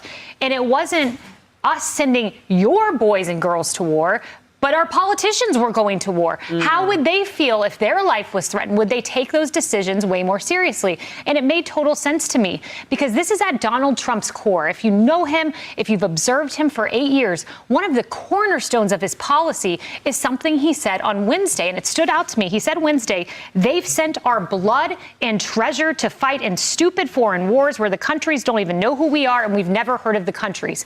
He views your son, your daughter as a treasure. And when it's taken lightheartedly and sent off to war, that's why he was such a critic of the Iraq War, he takes that personally. What if the shoe were on the other foot? That is all he was trying to say. He also, Emily, knows what we're up against with Iran now. And Israel perched to do something with each other that could look like war. He knows that Russia just had North Korea put troops on the ground to help them fight against Ukraine, and they have kits, and they're ready to go. Like, he knows all of that. So then the question becomes, you know, how much is he right about the fact that it would seem like the left is pretty disengaged from that military population? And I feel that way. Of course, CNN says, well, he wants to, and Fox says, no, he doesn't. The same typical thing. But anyway, double tap your screen, subscribe to the channel. Let's get the likes up. And if you haven't subscribed, let's go subscribe right now. Please and thank you. Sometimes, having grown up brat. Right. Army brat, but sometimes just a brat. Exactly. And, I felt that, to your point, Kayleigh, that his comments were coming with the nuance and the wisdom of a former president. This is someone who said, our blood and treasure does not occur without a human making the decision, a commander-in-chief, a Congress to approve the funding for that to happen. It was coming from, in my opinion, a position of appreciation of the depth of the import, of the weight of sending our troops to war, to combat, to deployment. And so the fact that, as always, the media chops it up, amputates it, distorts it, and then puts it, what can fit in the 120 characters on a chyron, to me, it's such a disservice to the American people and to a president that was actually speaking very, very crucially about the nuance, about the weight of those decisions, and about the humanity required to make those decisions. But as always, they're grasping, yes, for the shiny object. Let's get the turn out of the garbage, trying to save themselves, trying to demonize him yet again. But if you just give it more than 10 seconds, more than a glance at a screen, you're going to see that it was actually full of totally poignant, important perspective. Tommy, it has been a criticism of people on the left, leadership on the left, that they reflexively get us deeper into wars. I mean, look at Joe Biden and Kamala Harris's watch for the last 3.5, nearly 4 years. This is going to be a weak spot for Kamala Harris and her campaign, whether it's those folks in Michigan that are not happy with the way that she's handled things with Israel and the way that she's spoken about it, or, spending the amount of money we're spending in Ukraine. People are tired of endless wars, and Donald Trump delivered no new wars. People know that. They understand that. But beyond this, to the point about the new shiny object and the way that they're exploiting this, I don't think it's going to work anymore, because when the media cries wolf so many times, even your casual person who's walking across a TV and sees the chyron, I think they've cried wolf about Trump so many times. They've likened him to Hitler. Trump supporters are Nazis. They're garbage. They're racist. They're misogynists. He's going to put you in camps. He's going to break up interracial marriages, which is something Whoopi Goldberg alluded to on The View. Once you say that over and over and over again, I think people look at this, even people that are just normal, casual viewers and don't really indulge in politics like we do, they've cried wolf so many times, I think they see it and they go, there's a pretty good chance they're taking this out of context. On the other hand, you cannot take out of context what Joe Biden said about garbage. That lives, and even we're going to talk about it later, even though they tried to mess with the transcript, that is what it is. They did mess with the transcript. They Mark didn't just Cuban try. calling the women around Trump weak and dumb. You really can't take those comments out of context, and even when they try to clarify them, it doesn't look any better. So I think you cry wolf this many times. Okay.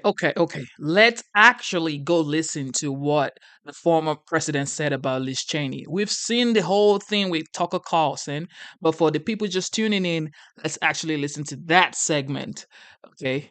And let's see because these people are just taking it upside down. Don't forget to subscribe. Don't forget to like the live show. Let's go. What's interesting it's is all about the people. You got to have the right people. When you ran in 2016, the leaders and heroes of the Republican Party were the Bush and Cheney families.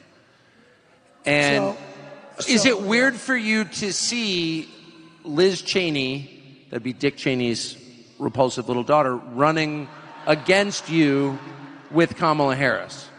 Well, I think it hurts Kamala a lot, actually. Look, she's a deranged person. The reason she doesn't like me is that she wanted to stay in Iraq. She wants to, tough person. People get killed all over. She's real tough, right? They're not the tough people. Don't forget, I went against her, and in her state, which is a great, beautiful state, she lost for Congress with the highest number in history. There has never been a congressperson that lost by almost 40 points. And the reason is because if they were ever in that situation, they'd quit. And she lost. She was beaten by a tremendous person, actually, tremendous, that I backed fully. But the reason she couldn't stand me is that she always wanted to go to war with people. I don't want to go to war. She wanted to stay in Syria. I took them out. She wanted to stay in Iraq. I took them out. I mean, if it were up to her, we'd be in 50 different countries. And, number one, it's very dangerous. Number two, a lot of people get killed. And number three, it's very, very expensive. That's why we owe $36 trillion. We go, it used to be you go to war to the victor belong the spoils, right? In other words, if you beat a country, you own that country, you take the oil, we go to war, we bomb the crap out of it, and then we leave. It's almost like, what are we doing? What's going on? We bombed the whole Middle East, and then we left. What did we get? Ladies and gentlemen, have you heard anything wrong for the first 2 minutes?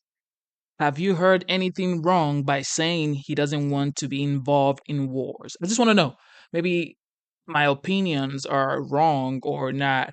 I'm not seeing the bigger picture. Let me know in the chat. I haven't heard anything by saying, you know what, let's pull out of all of this stuff. No wars, okay? Because it's dangerous. Because that's what I hear. But tap your screen, subscribe to the channel. Let's get Nothing. We destroyed. We bombed the hell out of everything. When they took out Iraq for 1,000 years with different names, you had Iran and Iraq, similar powers. They were the two big ones. And for 1,000 years, they would fight each other this way, this way, this way, then they'd rest. This way, then they'd rest. They were a self-check. Then one day we go in and bomb the hell out of one. We destroy one. And then all of a sudden, Iran has the whole Middle East to itself. And by the way, right now, Iran has Iraq. Iraq is like a subsidiary of Iran, all right? We did so many bad moves. And her father was it. Her father was... I was very critical of her father for years. I'd never met him. But I'd say anybody that went into the Middle East I thought was stupid. And they say, convinced Bush. Bush, he was another beauty. But he supposedly convinced Bush to go in, him, Bolton, and some other lightweights, convinced them to go in. Let's go into the Middle East and destroy the whole place and kill millions of people. So they went in.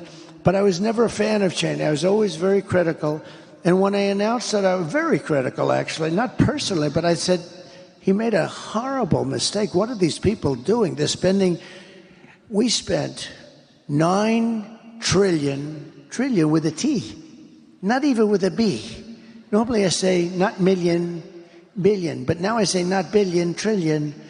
We spent $9 trillion bombing the hell out of the Middle East. And what the hell did we get other than lots of dead people, including our people? We got nothing. So I was very critical of him. And then I announced I was running, and I was shocked that he was one of the first people. He endorsed me immediately. I said, that's amazing. But he had something that was very interesting. He had Scooter Libby. These are little stories that are interesting. Scooter Libby was a man that could have done great destruction to Bush. And they left him behind. He was given to the prosecutors. They prosecuted him rather violently. And he was almost like a sacrificial lamb. And as somebody that knows a lot about what's happening, I said, if I were ever president, I'd do something with that guy. That guy got treated very badly, Scooter Libby. And when I became president, I actually called Dick Cheney. I said, let me ask you about Scooter Libby. He was best friends. He was begging Bush to give Scooter Libby a pardon. But Bush didn't have the courage to do it. It takes courage to give a pardon. It does take a certain courage because the press comes after, et cetera, et cetera. And he didn't have the courage to give him. He should have given him a pardon, but he didn't have the guts to do it. But Scooter, and what happened is Dick Cheney, for years, for a long time, hated Bush. And don't let anyone tell you, he hated. He said, you don't leave your wounded behind. And I understand that. And Scooter Libby really saved Bush because he could have said things that would have been very dangerous for Bush in terms of getting impeached, in terms of going to jail, in terms of bad things happening. But Scooter Libby didn't do that. And in all fairness to Cheney, I give him credit for this. He was very loyal to him, but he couldn't get Bush to do what he should have done. I came into government, and I did what they should have done. They didn't have the guts to do it. I did it. And Scooter Libby was pardoned. I gave him a pardon. And I never met Scooter Libby, by the way. Never talked to him before that. And I got a call from Scooter Libby after I did that. And he broke down in tears, thanking me so much. And then Cheney called me, and he said, that was so incredible what you did for Scooter Libby, because he was really on Scooter Libby's. Scooter Libby took a lot of heat and took all of it and didn't say anything bad about Bush or Cheney or anything else. Could have done it, I know, because you have guys that do that, and you have guys that lie, which is worse, right? But you have guys that do that. But he was very loyal to them, and he suffered greatly. I released him. Cheney called me. He said, it's one of the nicest things I've ever seen done in politics. I said, look, I've heard for years he was treated unfairly.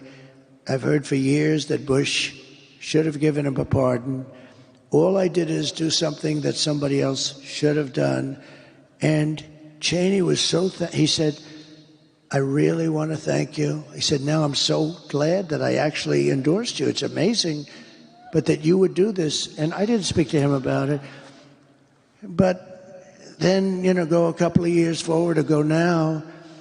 And I don't blame him for sticking with his daughter. But his daughter is a very dumb individual, very dumb.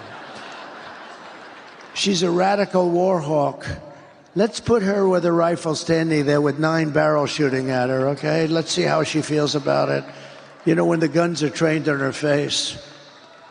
They're all war hawks when they're sitting in Washington in a nice building saying, oh, gee, let's send 10,000 troops right into the mouth of the enemy. But she's a stupid person. And I used to I'd have meetings with a lot of people, and she always wanted to go to war with people. So whether it's her, whether it's Dick, I was surprised a little bit with Dick Cheney. I didn't know him at all. I only had essentially the 1 or 2 phone calls, and it was only a call saying, thank you very much for doing that for Scooter Libby. That was nice. And Scooter Libby, by the way, was beyond he couldn't believe that it happened. Nobody would do it. They should have done that for him years before. But I was a little surprised because I actually thought that Dick Cheney would go with me over his daughter, and he didn't. And you know what? I understand it. It's your daughter, and you go. But she's a bad person. One other thing, they had the J6 committee, and I say this for the fake news back there. They learned a lot of phony things, like that I took on when I was in the car, take me to the Capitol, I said, according to this young lady. And then they said, sure, we won't do that. Well, number one, if I said it, they do it. But I had 2 people, Secret Service guys, both extremely rough guys. One was like a karate champion, one was a weightlifter. She said, I grabbed the one by the neck, and when I was rebuffed, I went over to the other one, and I grabbed him in a chokehold or something. And actually, no, but how ridiculous, okay? It's just not my thing. You would know. Hey, we can be tough, but it's not my thing. I wouldn't do it. I said, actually, can we go down to the Capitol? They said, sir, it's better if we don't. This was before anyone knew there was a problem, because there's a lot of people and it's going to be tough. Probably not. And we had more people than I've ever seen up at the ellipse up on top. And a small group went down to the Capitol. But I said, can you take? They said, sir, it's really a little bit tough. I said, that's okay. Whatever you think is. She had me grabbing the one around the neck and being rebuffed. And then I grabbed the other one. And I know them both very well. Bobby. I know Bobby wins, Bobby. And they're good. And they're good guys, too, but they're tough guys. I think they probably could have rebuffed me. I'm a little bit older. But friends of mine love the story. They said, leave the story. You sound like the toughest dude around. It's a great story. But it was totally made up. It was all made up. But here's the end result. The J6 committee, they call it the J6 Select Committee, like select. They're not select, they're scum. So what happens? Take a look at them. They're all political hacks. But here's the thing that bothers me. They found out all this stuff was untrue. They found out her story was untrue. The two guys in the car testified. It's ridiculous, they said. It is ridiculous. Can you imagine? They also, I think, said it was the Beast, and it wasn't. It was one of the other ones, but you can't even get your hands through. But to think that I would be taking on two nice young guys simultaneously. All right, Sam, I'm ripping one and ripping the other. They're crazy. And then I went back to the White House, which I love, and I started throwing hamburgers all over the place. Okay. Finish the story is this. What happened is terrible. They went a year and a half, and Kevin McCarthy, who's a very nice man, he made a mistake because we wanted Jim Banks. Oh my God, bro. This man, if he wasn't running for president, I would say, you know what, just sell out stadiums doing stand-up comedy, bro. Because you are so funny, man. If he wins, if he becomes the 47th, the United States would be fun, bro. Like social media, booming, booming. Double tap your screen, subscribe to the channel. Let's get it. And Jim Jordan on the committee, and so there'd be like 8 to 7 or something. And called me on this. He said they didn't want Jim Jordan. He's a fighter. They didn't want Jim Banks. He's a fighter. And so Kevin said, we don't want anybody on the committee. We think this committee's a sham. And I understood that was good for a day, but for the 2.5 years, we had nobody to fight for us. In other words, we had a committee. You know who was representing us on the committee? Crying Adam Kinzinger and Liz, the moron Cheney. That was who was on the committee. So these were the two Republicans. Kinzinger, who was a total whack job, and Cheney, who was worse than him. This was so they talk about it was a bipartisan, they call it a bipartisan commission. And I think I'd never liked the idea of not, because even if you didn't have Jim Jordan, who's very good, and Jim Banks, we have a lot of great people that would have been good, and they would have mixed it up. End result, like they finished their report, they burned and destroyed and deleted everything. Everything. And nobody, and you know why? Because they found out that Nancy Pelosi, it was her fault. She didn't put the security. I offered 10,000 National Guard or military. They found out it was Nancy Pelosi. They found out that the stories about me attacking two very tough guys that are slightly younger than me, just a few years, that wasn't true. They found out that much of it wasn't true, and they were very embarrassed. So the Unselect Committee, I call it the Unselect Committee, which I always thought was a great name because it was a select, I call it the Unselect Committee of Political Thugs. What happened is, think of it, end of the story, they deleted and destroyed all evidence, all documents. There's nothing. And the reason they did it is because they were guilty as hell. It's the greatest cover-up, and the fake news back there will not cover it. They've never even, I think, done a story. In other words, when you go into court, we want that information. There is no information. It's been destroyed. Everything's been destroyed. We have a very crooked government. Remember that. And we're going to straighten it out, and we're going to make it an honest government. So I have to. This is too funny. So, what did you guys think about that? Do you think he should have said what he said, or do you think he should have turned it down a little bit? I feel like the context, everything kind of matches what he's trying to say, the whole point of the conversation in the first place. No wars, okay? Because if you're sending these people leading us to wars, like, it ain't finna work. But then you want to send the youngins to the wars, like, that's not going to work because we have to protect the next generation, and it's dangerous, okay? Peace is better That's just my opinion, okay? Peace is better, all right? And that's the 45th opinions too. I mean, according to what he said, opinion according to what he said. All right, so let's go back to CNN and hear what they have to say last video because we finna go all the night because, hey. So this morning, Liz Cheney is responding to these dangerous and reckless comments from Donald Trump last night. She's a radical war hawk. Let's put her with a rifle standing there with 9 barrels shooting at her, okay? Let's see how she feels about it. You know, when the guns are trained on her face. Liz Cheney this morning saying this, quote, in response, "This is how dictators destroy free nations. They threaten those who speak against them with death." These are comments like that, the repeated talk of the enemy within, from within, that have marked Trump's entire presidency of late, candidacy of late. An NPR analysis found that Donald Trump has made more than 100 threats since 2022 to go after his perceived enemies.